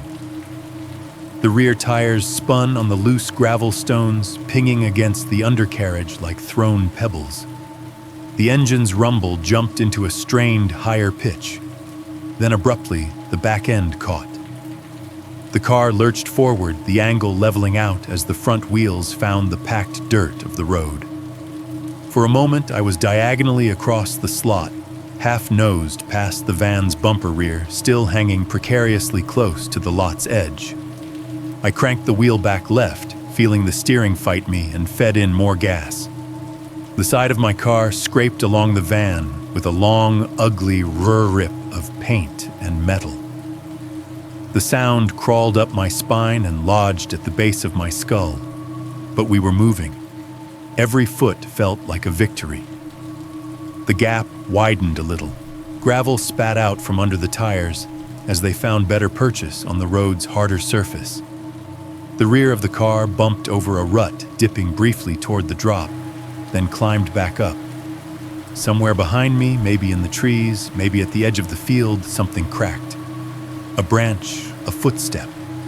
My brain flagged it as possible gunshot and filed it under you don't have time to be sure. I didn't look back. Finally, the car's body cleared the van entirely. The scraping ceased, replaced by the smoother hiss of tires rolling over packed dirt. For half a second, the car fishtailed as it tried to straighten itself out on the narrow strip rear end, sliding toward the lot's edge. I corrected heart in my throat, and the vehicle snapped into line, nose pointed up the road away from the field, away from the van, away from the trees. The headlights now illuminated a tunnel of dirt and brush ahead the same access road that had felt eerie and wrong on the way in. Now it looked like the only lifeline I had. I pressed the accelerator, feeling the car surge forward, engine protesting, but compliant. Gravel spat out behind me and a rooster tail pattering against the undercarriage and the front of the van like hard rain. In the rearview mirror, for just a second before the angle shifted, I saw the lot recede. The hulking shape of the van skewed slightly from my assault. The pale rectangle of the blanket, a ghost on the grass. The tree line, a dark, waiting mouth. Then the bend in the road took all of it out of sight. I don't remember every twist of that road. I remember pieces, the way the dirt turned back into patchy asphalt, how the trees slowly thinned out into spaced-out fence posts and open fields, the occasional reflector nail on the roadside flashing white as my headlights caught it, and then vanishing behind me. Mostly, I remember the sound of my own breathing inside the car, too loud in the small space, and the way my fingers hurt from how hard I was gripping the steering wheel. I drove like something was tethered to my rear bumper, just out of sight in the dark. At some point, the buzzing in my ears started to shift. The high whine from the gunshots faded at the edges, letting other sounds filter back in the low drone of the engine, the hum of the tires on uneven pavement, the faint rattle of something in the glove compartment, tapping in rhythm with every pothole. I don't know how long it took before I saw the first man-made light.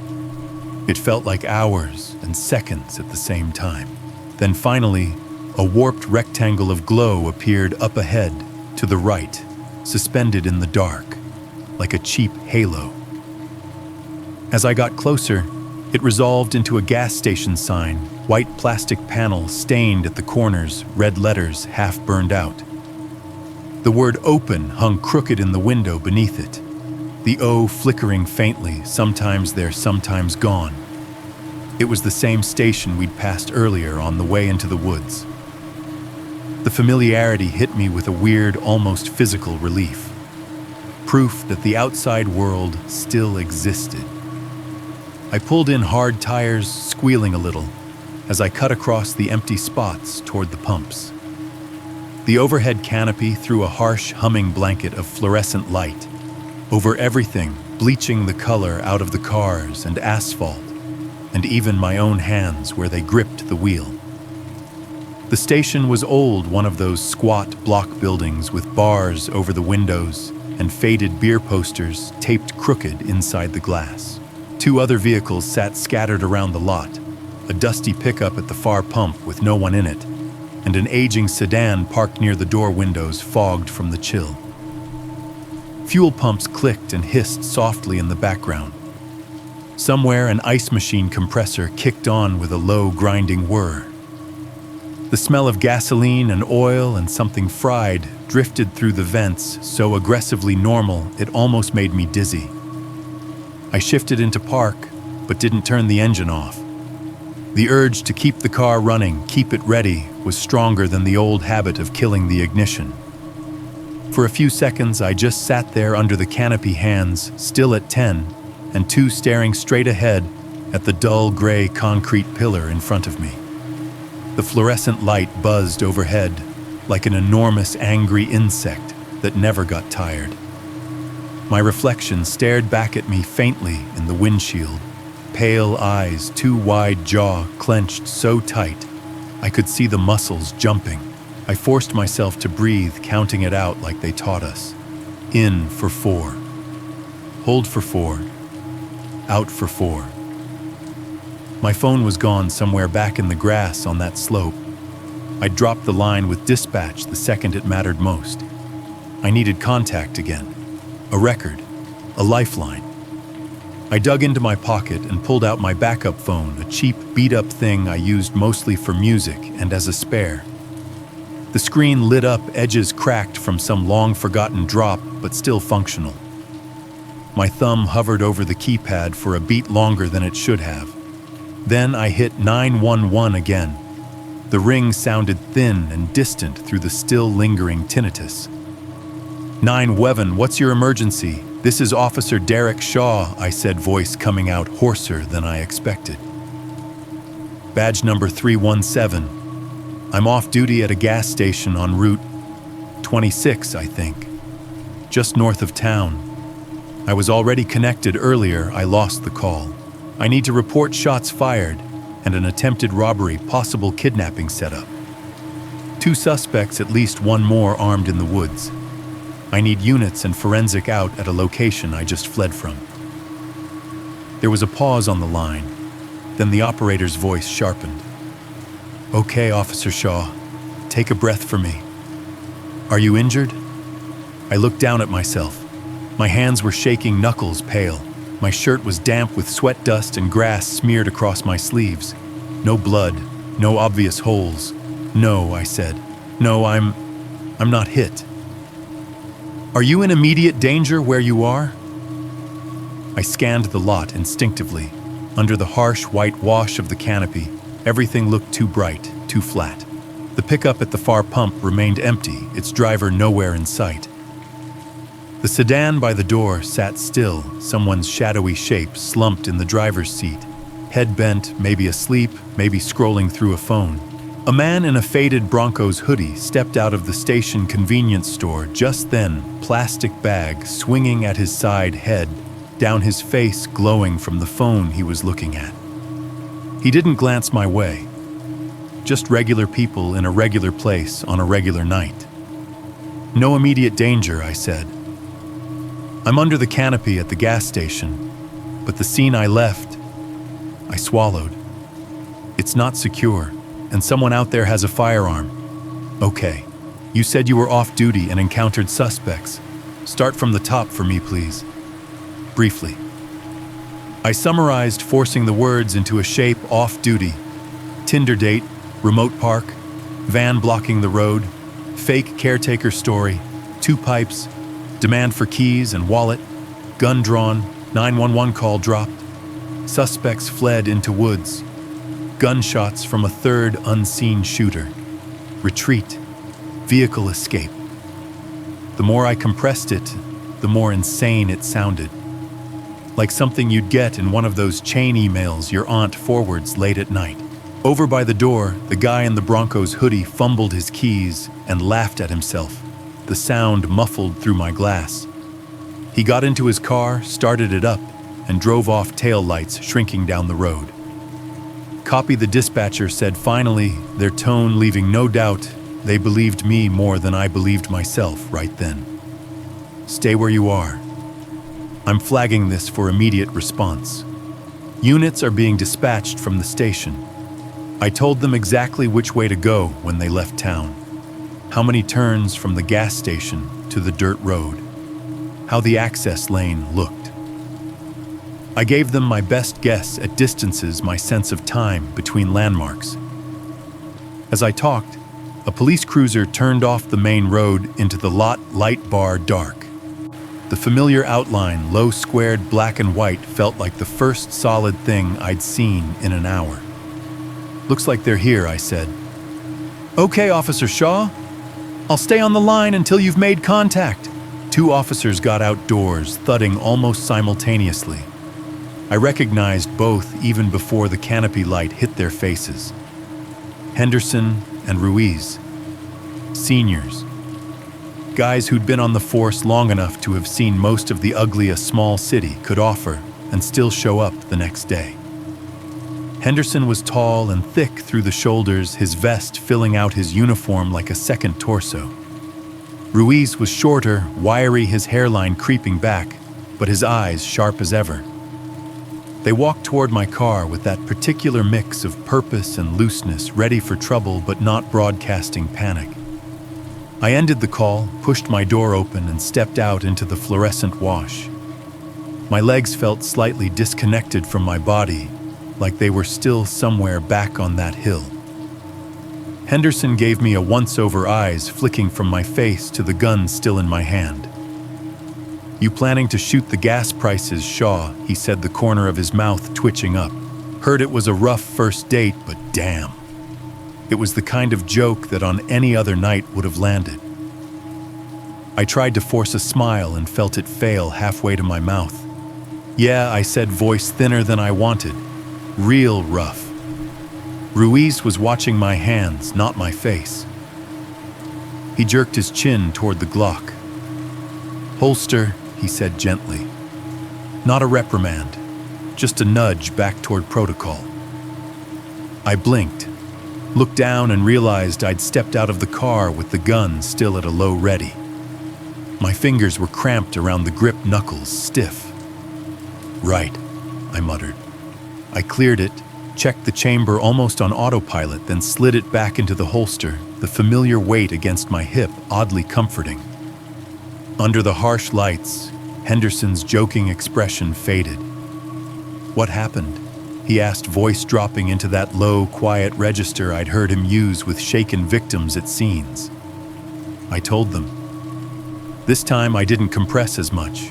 I told them about the messages with Leah, the way the access road had felt wrong, the caretaker's story, the pipes, the US, the chase into the trees, the gunshots from an angle that didn't make sense.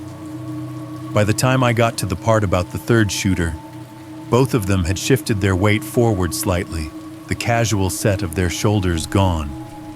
"So you're telling me," Henderson said slowly, "you got lured out into the middle of nowhere by a girl from a dating app, met a friendly property caretaker who turns out to be armed, and when you pull your piece, not only do they not freak out, but someone else starts shooting at you from the woods." "Yeah," I said. That's exactly what I'm telling you." There was a time in my life when I would have expected disbelief, maybe even a smirk. Instead, Ruiz just exhaled through his nose a short, humorless breath. "People are getting creative," he said. "All right, get in the back." It took me a second to register. "You're not driving back out there alone," Henderson said, already turning toward the cruiser. "You're rattled, you're down one phone, and you just threaded your Civic through a van like a damn pinball. Get in the back. We'll go find your field." The back seat of a cruiser looks different from the inside. No door handles, hard plastic bench, no padding. The faint chemical smell of old cleaning solution and newer sweat. I slid in the door, closing with a solid chunk that felt a little too much like being boxed in. Through the front cage, I could see the edge of Ruiz's profile as he started the engine, the dash lighting up in familiar blues and greens. Henderson keyed the radio, his voice crisp, as he gave our location, destination, and situation in clipped professional bursts. Then the light bar snapped on. Red and blue strobes exploded across the forecourt, bouncing off the gas pumps, the station windows, the hoods of the other cars. The canopy's underside turned into a blinking, shifting checkerboard of color. As we pulled out onto the road, the siren gave a short whoop, then settled into a steady wail. Street signs, mailboxes, and trees along the shoulder strobed as we flew past each one, briefly painted in police colors, before falling back into darkness. The road back out of town looked different under the cruiser's lights. Less like the path to a date, more like the scene of a crime we were late to. I watched it all from behind the glass, and cage feeling ejected from my own life. Every bump in the pavement jolted a memory loose, Leah's laugh through a phone speaker. the van's headlights bearing down, the taste of dirt and metal on my tongue in the woods. "Show us that turn," Ruiz called over his shoulder. I leaned forward as much as the cage allowed, peering out at the road ahead. The familiar shapes reappeared: school on the right, chain-link fence, dark field, then the gas station sign we'd passed earlier now behind us. "There," I said, nodding toward a darker gap between two stands of trees. "Right. That's the access road." Ruiz flicked the wheel. The cruiser bounced as it left the main pavement and hit the rougher surface of the lane. Gravel pinged up into the wheel wells.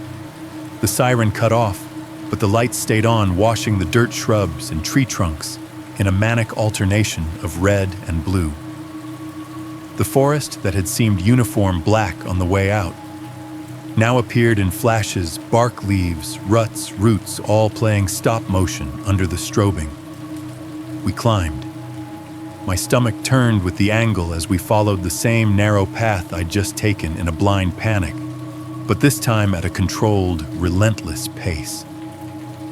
The trees fell away gradually, the sky opening above us into a wider strip. The top of the hill was a pale arc, ahead the road cresting before dropping into the lot. "Ready," Henderson said quietly. It wasn't really a question. I didn't answer.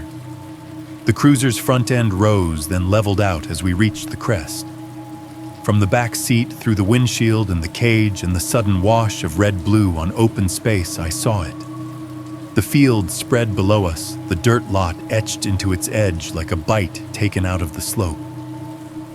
My car's fresh tire tracks scuffed the gravel and grass, a messy, desperate arc. And there, exactly where I'd left it, sat the van. No doors open, no headlights on now. Just a dark, hulking shape crouched in the middle of the lot, like it had been parked there for years instead of minutes. It looked perfectly still, perfectly ordinary, like it hadn't moved at all since the moment I'd run. If you've never watched a crime scene swarm into existence, it's strange how fast a quiet patch of dirt turns into a small, temporary city. 10 minutes earlier, that lot had been nothing but gravel, my fresh tire tracks, and a van sitting like a tumor on the edge of the field. Now it was full. Light bars strobed red and blue off every flat surface: tree trunks, the slope of the hill, the metal of my car, the blank sides of the van. Headlights from unmarked sedans burned steady white. Portable scene lights on tripods flooded the grass in harsh yellow, turning every blade into a tiny, upright blade of glass. Engines idled, radios crackled. Someone's K9 barked short, urgent barks from one of the SUV's nails, clicking on the plastic kennel floor every time it spun. From the back of the cruiser, I watched it all through a rectangle of glass and cage bars, like I was on the wrong side of an aquarium wall. Officers moved with that purposeful choreography that only happens when everyone's running the same set of protocols in their head. Some took positions along the tree-lined flashlights, sweeping the first few yards of darkness in slow, methodical arcs. Others clustered near the van, hands on holsters, vests creaking as they shifted their weight. The field itself looked almost peaceful under all that light, early fall grass, stirred by a faint breeze, the slope dipping gently toward the tree line, like nothing bad had ever happened here. If you'd driven by on the road above and caught just a glimpse, it might have looked like a roadside DUI checkpoint or a fender bender that got more attention than it deserved. You wouldn't see the way the senior detectives stood near the van with their mouths set in straight, tight lines. You wouldn't see the way every single person gave those back doors just a little extra distance. "Just stay put for now," Henderson had said before he shut my door. "You're a witness and a complaining party. Let us clear the scene first." Complaining party. It was the right term. It still felt weird to wear it sitting in the back of a cruiser instead of the front, listening to the radio traffic from the wrong side of the mesh. I craned my neck to follow the movement near the van. 4 uniforms approached it in a wide arc, 2 with guns drawn, 2 with flashlights up. One of the detectives, Kerrigan from Major Crimes, stood off to the side, not in the direct line, but close enough to step in. The second the doors opened, his tie was crooked and his jacket unbuttoned, like he'd been dragged out of bed half-dressed. "Plate comes back to an address 2 hours south," someone said over the static voice thin through the cruiser's speaker. "Registered to a Mark Lynch. Pryor's property damage assault restraining order 10 years back. No current warrants." Copy, Kerrigan answered, not taking his eyes off the van. "We'll see what else he's been up to." They started with the front doors. One of the uniforms reached out with 2 gloved fingers and tried the driver's side handle, body angled away, pistol held tight against his vest. It opened with a metallic clunk swinging out like it had been waiting. A stale breath of air rolled out, hot vinyl, old fast food grease, cigarette smoke gone sour. The officer leaned back, gave it a second, then leaned in just far enough to sweep his flashlight across the seat, the floorboards, the dash. "Nothing up here," he called. "Trash tool bag, some clothes. No one inside." Kerrigan nodded once, then pointed at the back. "All right, let's see the apartment." A couple of them laughed, but it was short, shallow. No one's shoulders relaxed. The back doors of a cargo van have a particular sound when they open. It's nothing like a car door. There's more weight in the hinges, more friction in the rubber seals. You feel it as much as you hear it. The officer on the right stepped up, planted his feet, and wrapped his hand around the handle. His partner mirrored him on the left. For a heartbeat, everything nearby seemed to quiet. Even the K9 in the back of the SUV stopped barking, ears pricked toward the lot. "On 3, someone said." The handle lifted. The hinges groaned as the first door swung out, the noise, a long, complaining scrape that made my teeth ache. The second followed, opening more slowly as the rubber seal let go with a faint, sticky pop. The interior light flicked on, dim, yellowish. Not enough to flood the space, just enough to sketch out the shapes inside. And then the smell hit. Even from the cruiser 10-15 yards back, it reached me like a physical wave.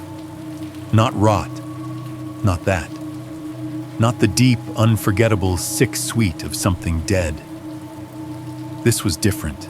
Rubber and oil, the heavy closed-in funk of air that hadn't moved in too long. Sweat sunk deep into fabric, stale and sour. The sharp, plasticky tang of gasoline, not spilled in quantity, but present in film and residue. And under all of it, threading through, was something else, metallic and high and almost sweet. A note my brain recognized without wanting to give it a label.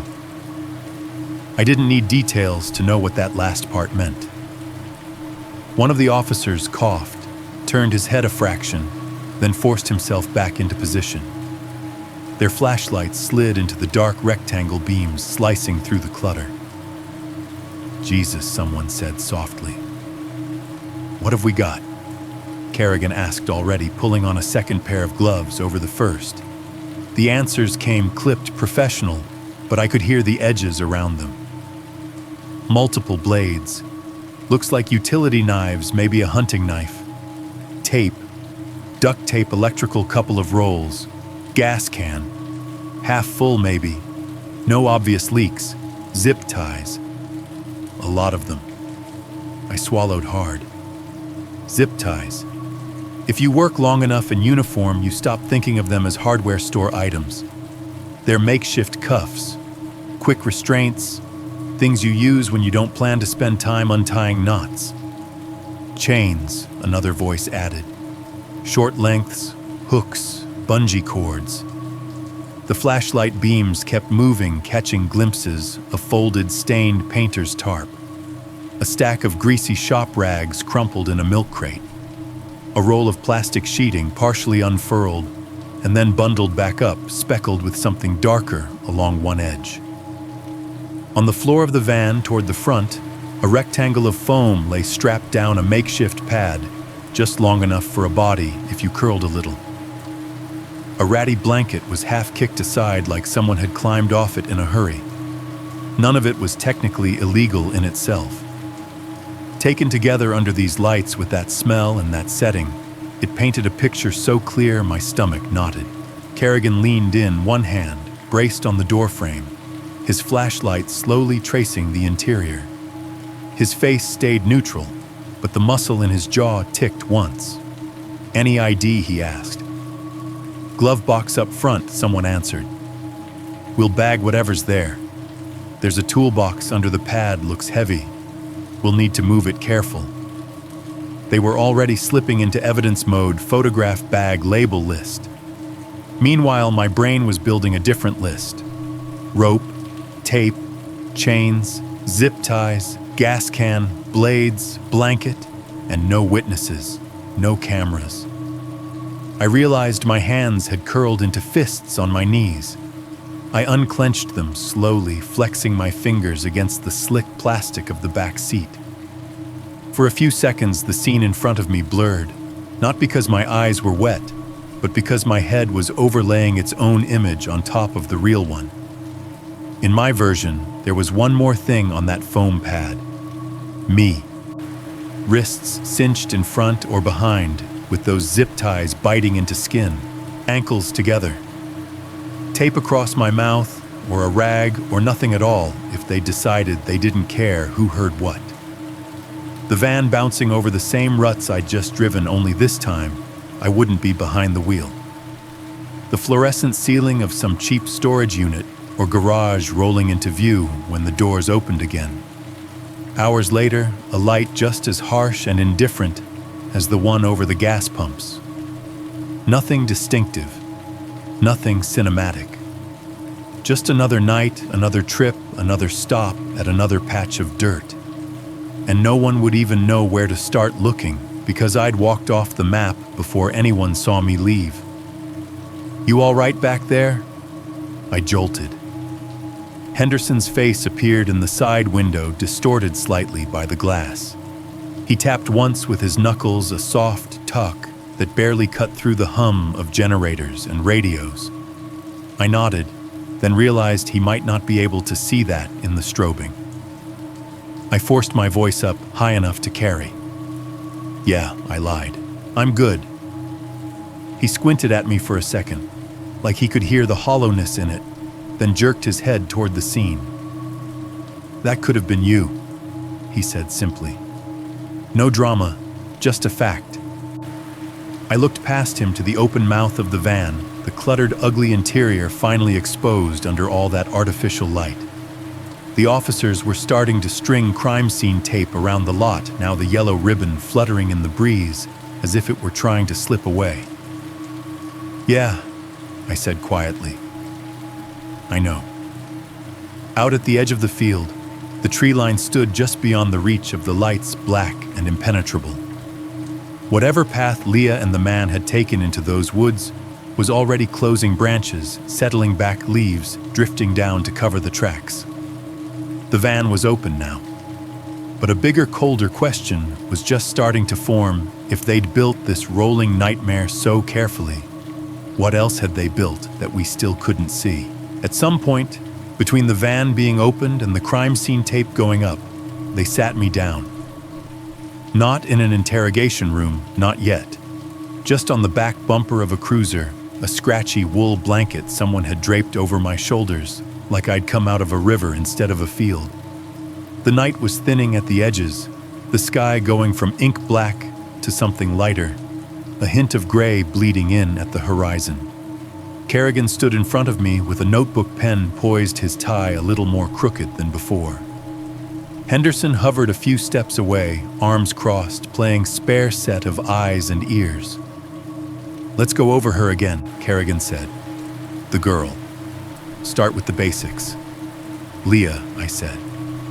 The name felt strange in my mouth now, like trying a word from another language for the first time. She told me her name was Leah. Last name I frowned, searching my memory. She never gave one, I admitted. Or if she did, it was buried in a chat somewhere. We never used it on the phone. He nodded, not judging, just noting. Where does she work? At a hair salon, I said. On Maple, right off the main drag near that sports bar with the neon Broncos sign. I picked her up there tonight. Maple Street Styles Henderson supplied. Yeah, I said. That's the one. She walked out the front door right when I pulled up. She was in uniform, black top, little name tag. I paused, replaying the moment in my head. She looked like she belonged there, Kerrigan scribbled. We'll talk to them when they open. Get her last name, schedule, address. You've got pictures, Tinder, I said. We matched on Tinder. I'm sure they're still on my profile. I can log in from the station. Good, he said. We'll pull those, see if facial rec gets us anything. But first walk me through how she came out of the salon. Did she say goodbye to anyone? Did anyone say goodbye to her? I thought about it. Remembered the bell over the door, the wash of warm, chemical-scented air when it opened, the slice of music and blow-dryer noise. She just came out, I said slowly. Door opened, she stepped through, waved at me. I was focused on her. I don't remember anyone calling after her. No, see you tomorrow, or anything. But I wasn't looking. He made another note, face unreadable. We'll see what they say, he murmured. They took the rest of my statement as the sky lightened. By the time I finally walked back into the station, the fluorescent panels humming overhead and the coffee machine grinding out another burnt pot, it was technically morning. The place felt wrong. Not because anything in it had changed, but because everything was exactly the same. Same faded respect the badge poster curling at the corners. Same stack of unattended paperwork spilling off the corner of the duty sergeant's desk. Same hum from the vending machine in the corner, occasionally punctuated by the thunk of the compressor kicking in. I dropped into the chair at an empty desk in the bullpen, the vinyl seat sighing under my weight. Someone had left a half-eaten donut on a napkin, nearby, the frosting gone tacky under the air conditioning. The AC unit in the ceiling rattled softly as it cycled on, throwing out a draft that smelled like dust and cold air. For a while, I just sat there, hands flat on the fake wood grain, listening to the familiar noises of morning shift, ramping up phones, ringing printers, whining radio chatter, bleeding in faintly from the speaker on the wall. At some point, Kerrigan stuck his head in. Do me a favor, he said. Log into that Tinder account for us. I've got IT on standby to grab whatever they can. I slid over to a terminal, fingers clumsy on the keyboard. The login screen popped up, blank fields waiting. I entered my email and password, the motions automatic. Leah's profile appeared like it always did. Her photos tiled across the screen in little rounded rectangles. Laughing in a coffee shop. Standing on a trail, sun behind her. Sitting in a car seat belt crossing her chest. Her face turned half toward the camera, eyes looking at something just past it. She looked so normal. If you'd shown her to anyone on the street and asked, does this person look dangerous? You'd get the same answer most of the time. Definitely not. While IT worked on scraping the account, pulling chat logs and image data, Kerrigan and another detective headed out. Salon opens at 9, Henderson said, glancing at the clock. They'll be waiting when it does.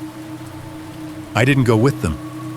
I stayed where they told me to in the station, in the AC hum and coffee smell, drinking water from a paper cup that tasted faintly of cardboard. Time got weird.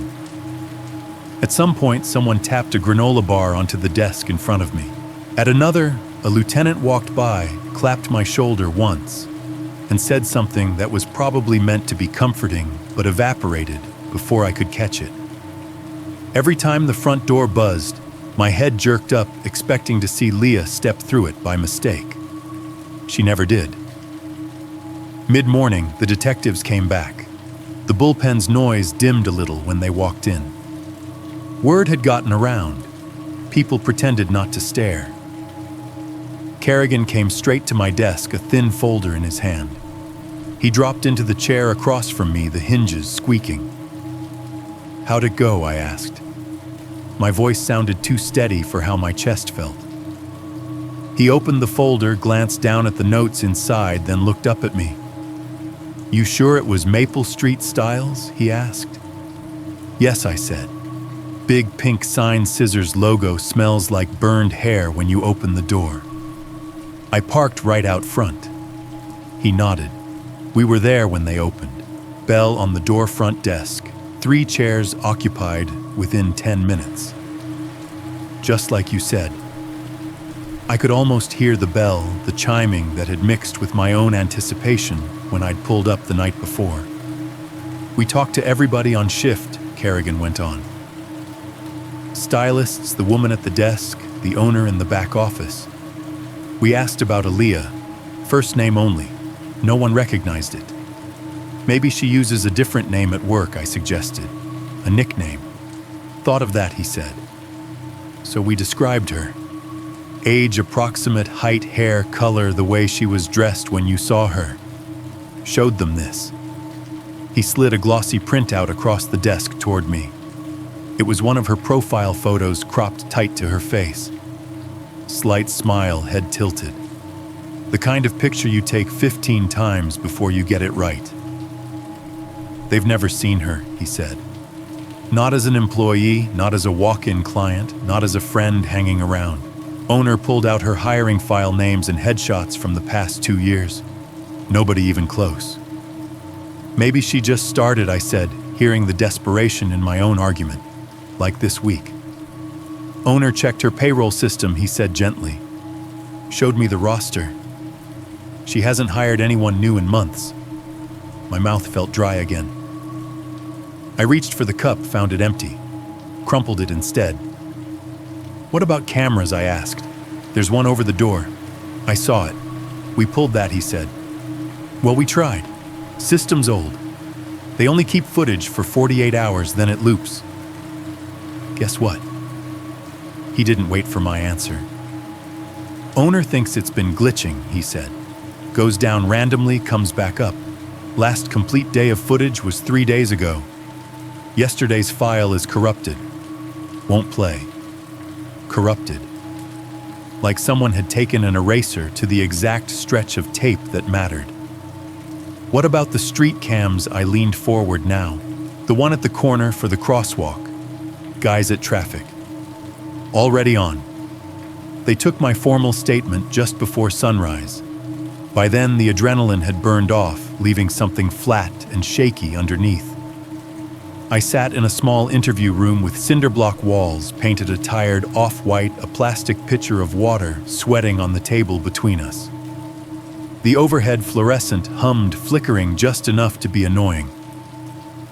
Kerrigan flipped a fresh page in his notebook. Henderson leaned back against the wall, arms folded, one boot hooked behind the other. "Okay," Kerrigan said. "Let's lock down everything about her. Start simple. Where does she work?" I didn't even have to think. "Maple Street Styles," I said. "Little hair salon off Maple. Next to the sports bar with the insane Broncos neon. I picked her up out front tonight. She walked straight out the door. Current, yeah," I said. "She told me that's her main gig. I've driven past it on shift. I've seen the sign 100 times. He nodded, scribbling. "You ever see her there before tonight?" I hesitated. "I don't think so," I said, but I never looked. It was just a place on my route. Background. "And you're sure she came out of that salon?" I watched the door. I said a little sharper than I meant to. Bell rang, door opened. She stepped out, waved at me. Black top, dark jeans, little rectangular name tag on her chest. Smell of hairspray hit me when the door swung shut. I could still hear that tiny bell in my head. Still see her silhouette framed in the warm yellow light of the salon, everything behind her blurred into a wall of mirrors and chairs and bottles. "Okay," he said. We'll start there in the morning. He closed the notebook, the soft snap of cardboard on paper sounding louder than it should have. Get some rest if you can. Don't leave town, we'll need you again. As if I had anywhere else to go. They parked me at a spare desk in the bullpen for a few hours. The night shift trickled out. Day shift trickled in. The coffee pot gurgled, burned, got dumped, started over. Phones began to ring more often. Someone's laughter drifted in from the hallway, jarringly light. The AC unit above me rattled to life, blowing down air that smelled like dust and cold metal. The clock on the wall read 8:37 a.m. when Kerrigan and another detective walked past with keys in hand. Salon opens at 9, Henderson murmured as he passed my desk. We'll let you know what we find. I watched them go, their footsteps fading down the hall. Then I stared at the blank gray wall in front of me until the paint seemed to pulse. At some point, one of the guys on patrol dropped a stale donut on a napkin next to my elbow and told me to eat. I picked at it, tasted sugar and cardboard and nothing else. Time stretched. Every time the door buzzed and opened out front, my head snapped up. Some part of me expected to see her walk in easy as anything, throw her hands up. Say this was all a misunderstanding, a prank gone wrong, some stupid viral stunt. But it was just uniforms, civilians, a delivery guy with a box of printer paper. No Leah. It was close to noon when the detectives came back. The room lowered its volume instinctively as they walked in, the way cops do when they smell something serious in the air. Kerrigan had a thin manila folder under one arm. His tie was loosened now, his eyes a little heavier. He sat across from me at the desk, with the same calm he'd used at the van. How'd it go? I asked, throat suddenly dry. He opened the folder, looked down at the top page for a beat, then back at me. You're sure it was Maple Street Styles? He asked. Yes, I said. Pink script sign, scissors logo. Big front window with 3 chairs. Bell on the door that sounds like a toy store. That one. Right, he said. We were there at 8:55. Owner was unlocking the front door. We waited until she had the gate up, then we went in. Little bell over the frame chimed just like you said. Smelled like bleach and product and burnt hair. The mental picture lined up too perfectly. We showed badges, he went on. Told them we were looking for a stylist named Leah. First name only works evenings, mid-20s, dark hair about. He sized me up with his eyes. About your height, -3 inches. That's about right, I said quietly. They all looked at each other, he said. Receptionist, 3 stylists already setting up owner in the back. Nobody knew who we were talking about. Nobody. If she just started, I began. He raised a hand, not to shut me up, just to stay ahead of the objections. We thought of that, he said. Owner pulled her hiring book. Names, photos, W-2s. She hasn't hired anyone new in 6 months. No Leah. No one who looks like this. He slid a printed sheet across the desk. It was one of the photos from my Tinder Leah in a coffee shop, her chin tilted, that half smile on her lips.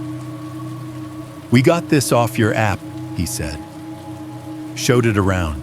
Stylist with purple hair at chair 3 said she's got a good memory for faces. She swears she's never seen this woman in her life. Clients I tried. Maybe she's not an employee.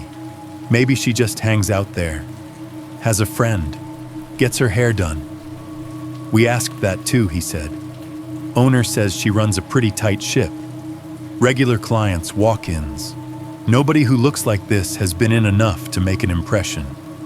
And your mystery girl certainly doesn't work there. No personnel file, no paycheck, no tax record.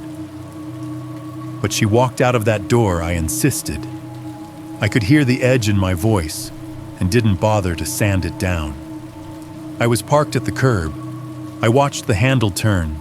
The door opened, the bell door opens onto a shared vestibule, he interrupted gently. Salon on the right, nail place on the left, hallway to the restroom straight ahead. We talked to the nail techs too. Same story. No Leah. No one who looks like her. And they don't share staff. I leaned back in the chair, the vinyl creaking under me. What about cameras, I asked. There's one above the entrance. I saw the little red LED. We tried, he said. Owner's got an ancient DVR box in the back room. It overwrites every 48 hours. Last night's footage, he gave me a small, humorless smile. Corrupted, he said. The file for that block of time is there. It just won't play. Their IT guy says it happens sometimes when the power flickers. They reset the system this morning. A whole night smeared out into digital static. What about the city cam at the corner, I said. Crosswalk on Maple, you can see half the block from there. Traffic is pulling it now, he said. But even if we get the van or your car or both. He tapped the photo of Leah with a forefinger. We're not going to get her walking out of the salon the way you remember it. Not from that angle. The hum of the air conditioning filled the silence between us. Somewhere down the hall, a phone started ringing and didn't stop. So what I said finally, she just doesn't exist. He shook his head. Everybody exists somewhere, he said. But whatever name she gave you, whatever life she described, that's costume. Leah is a part she played for you. Salon was a prop. Door was a prop. It's smart, really. Pick a busy, ordinary place, wrap yourself in its normalcy, then step right out of it in front of your target. Target. I'd called myself a guy on a date all night. Hearing him use that word made my skin crawl. So your best guess is what I asked. Con artist, professional con, at least he said. Probably more. She didn't just catfish you for money. She gave somebody enough intel to build you a custom trap. I thought about the questions on the hill. What floor is your apartment on? Does your lot have cameras? What time do you usually get home after shift? She hadn't flirted with that stuff. She'd logged it. I spent weeks talking to her. I said the words, feeling heavy. Hours. Every night. She knows what time I wake up, what routes I hate, which bars I avoid. She knows my sister's name, what kind of truck my dad drives, the color of my couch. She knows where I keep my spare key. And I look down at the photo again. I don't even know if Leah is the name she uses to order coffee. Kerrigan closed the folder, tucking the picture back inside. We'll run the images, he said quietly. Facial rec, DMV, old arrest records. We'll subpoena Tinder for account creation, data, IP logs, email ties. We might get lucky. And if we don't, he stood the chair, scraping softly.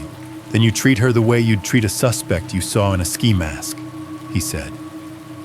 You remember the shape, the sound of her voice, the way she moves, and you remember one more thing.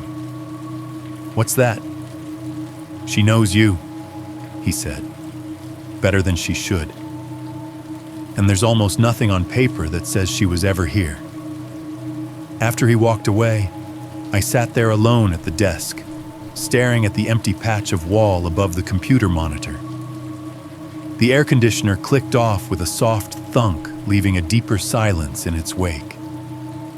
I could hear the distant buzz of the soda machine, the murmur of a dispatcher's voice through a half-open door, the faint tap of someone typing 3 cubicles over. All the normal office sounds of a normal day. I leaned back until the chair hit its stop and let my eyes close for just a second. The woman who had talked me to sleep for weeks, who knew the color of my sheets and the sound my fridge made at 3 a.m., who had laughed at my dumb stories and remembered the details I barely remembered telling on paper in systems in the places we use to prove people are real, she might as well have been a ghost. Time didn't move in big jumps after that night. It moved in paperwork. Weeks blurred into each other as reports were written, edited, filed, copied. A case number was stamped onto what had almost happened to me, and then that number got stapled to other numbers' lab requests, subpoena returns, supplemental narratives. Detectives came by my desk now and then with updates, half-sentences, careful phrases. Tinder account was created off a burner email. IP address bounces through 3 different VPNs. The plate on the van leads to a guy who hasn't paid taxes in 4 years and likes to vanish for long stretches. Sometimes they said we're working angles. Sometimes they said we're widening the net. Mostly what they didn't say was louder than what they did. Whether they ever found Leah's real name isn't the part that stayed with me. Whether they ever picked up the caretaker or the shooter in the trees, or all 3 sitting together somewhere planning another field, that's not the piece my brain replays at 3:00 a.m. The department did what it always does, logged, routed, cross-referenced. The investigation went from active high priority to ongoing. Files moved from the top of the stack to somewhere in the middle. New emergencies showed up and demanded space. And me, I went back on shift. Nights, mostly. Different call sign, same radio voice in my ear. Unit 12 domestic on Birch Collar says X won't leave the porch. Car versus pole on County 8, no injuries, just a mess. Noise complaint on third party refusing to turn the music down. I drove the same streets I'd driven before, past the same bars and laundromats and 24-hour diners. I passed the hair salon on Maple more than once. Sometimes on busy evenings, every chair by the window would be full women in plastic capes, heads tipped back, stylists moving around them with foil and bottles. I never saw her. If I caught the bell's faint chime when someone opened the door, it would hit me like a small electric shock. My hands would tighten on the wheel until the sound faded behind me. At home, the apartment didn't change either. Same beige walls. Same threadbare carpet with the stubborn dark stain near the couch. Same thin blinds that rattled when the AC kicked on. But every sound inside it came back different. Before that night, the building had its own soundtrack, and I'd barely noticed it. The AC would cycle on with a low, steady rush, then click off with a dull talk, leaving a hush that felt heavy but harmless. The fridge in the kitchen would make a tiny, sharp click before its compressor rumbled to life. Somewhere out in the hallway, the elevator would give a distant ding whenever it stopped on my floor, followed by the muffled roll of its doors. Those sounds used to blur into white noise. Now they all had edges.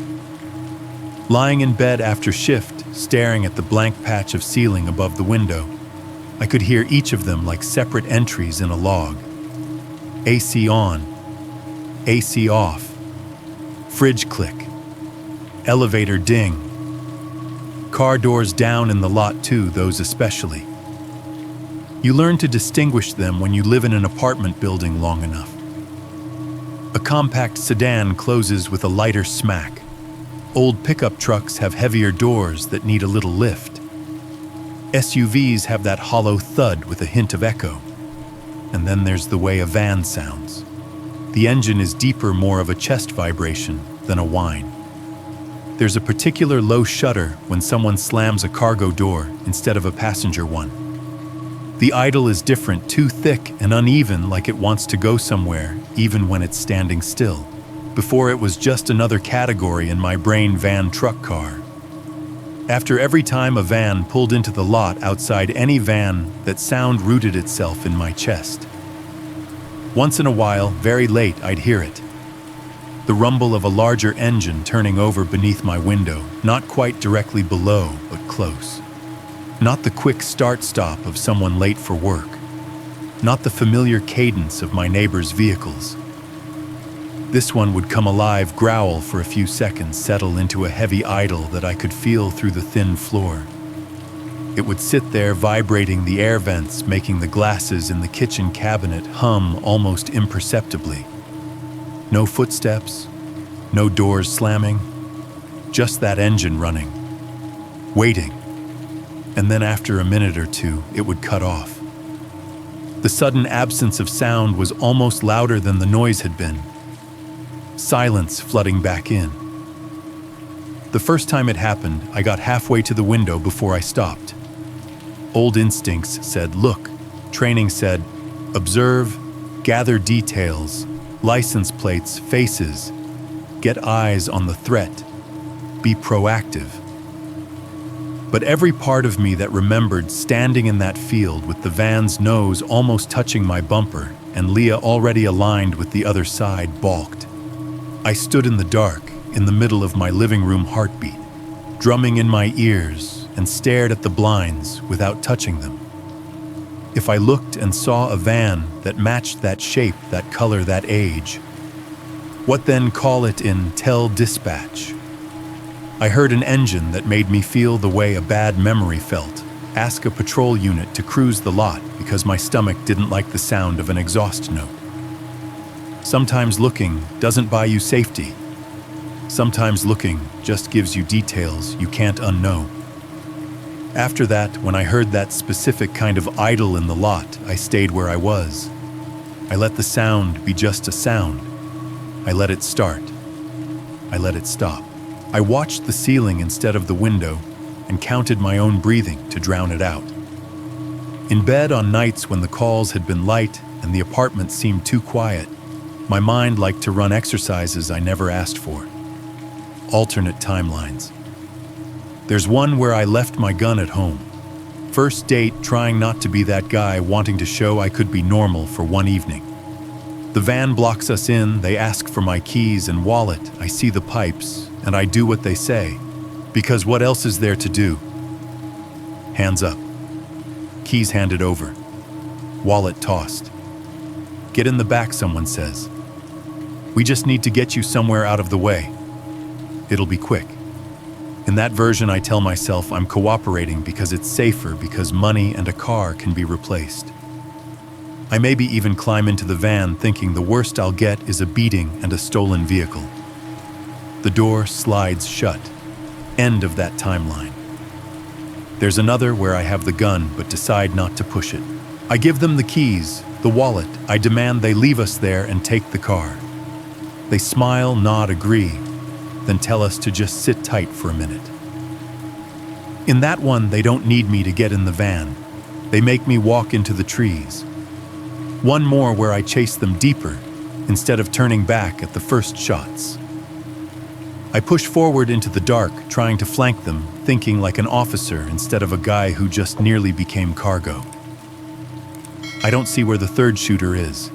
In that version, the gunfire that cracked the air behind me finds its mark. I bleed out on the forest floor while the van drives away empty, and some teenager finds me in the morning while walking their dog at the edge of the property line. My brain is very good at building these. It runs them at random like shuffling a playlist I never made, each one ending the same way, me not making it back to this bed, this ceiling, these sounds. The reality is, I did make it back. I go to work. I drink terrible coffee. I answer calls and clear scenes and fill in reports with addresses, times, cross streets. From the outside, it looks like nothing happened. From the inside, every tick, click, and hum in my life now comes with a second meaning. If you listen long enough in any apartment building, you realize how little separates you from everybody else's stories. One wall over, someone fights. 2 floors down, someone laughs loud at a TV show. Down in the lot, engines come and go, doors slam, voices drift up like ghosts. We spend a lot of time telling ourselves we're alone. But the truth is, we're exposed all the time. When people go on first dates, they talk about wanting to be seen, to be understood, taken seriously, finally recognized by another human being. I wanted that too, whether I said it out loud or not.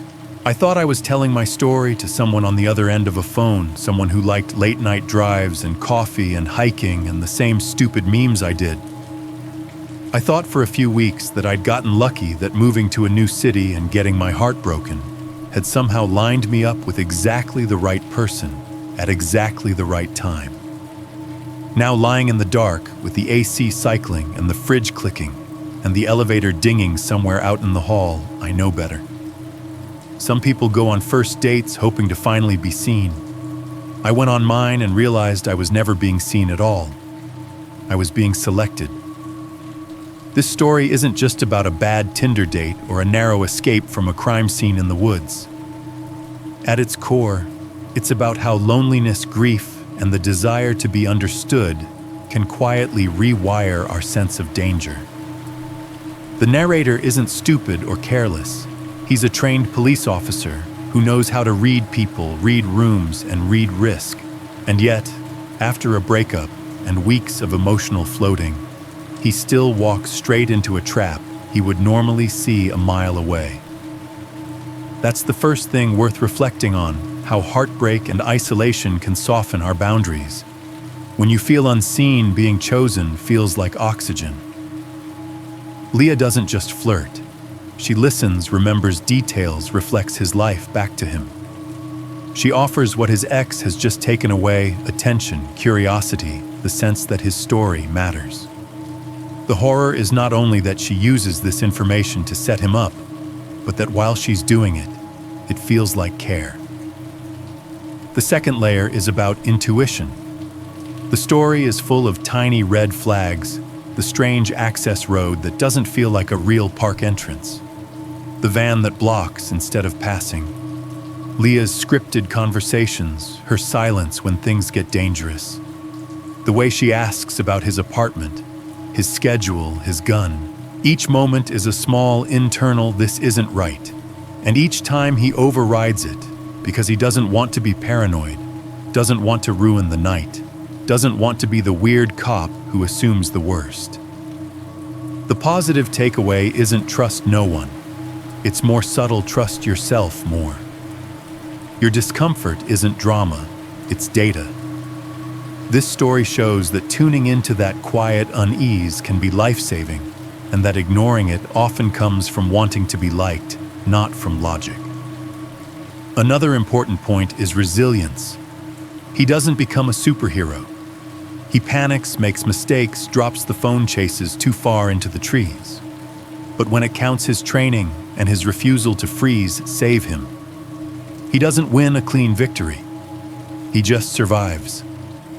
Sometimes survival itself is the win, especially in real life where most endings are messy, open, and unsatisfying. Finally, there's something powerful in the last realization: he wasn't being truly seen, he was being selected. That sounds bleak, but it carries a strange kind of clarity. It reminds us to ask, who is listening to me and why? Who do I give my story, my routines, my vulnerabilities to? And what have they shown me about their intentions? Not just their words. If you were in his place, at what moment do you think you would have turned back? When the road felt wrong, when the van blocked your car, or only when the gunshots started? And after hearing this story, do you feel more protective of your own boundaries? Or do you recognize times you've ignored your instincts just to avoid ruining the moment?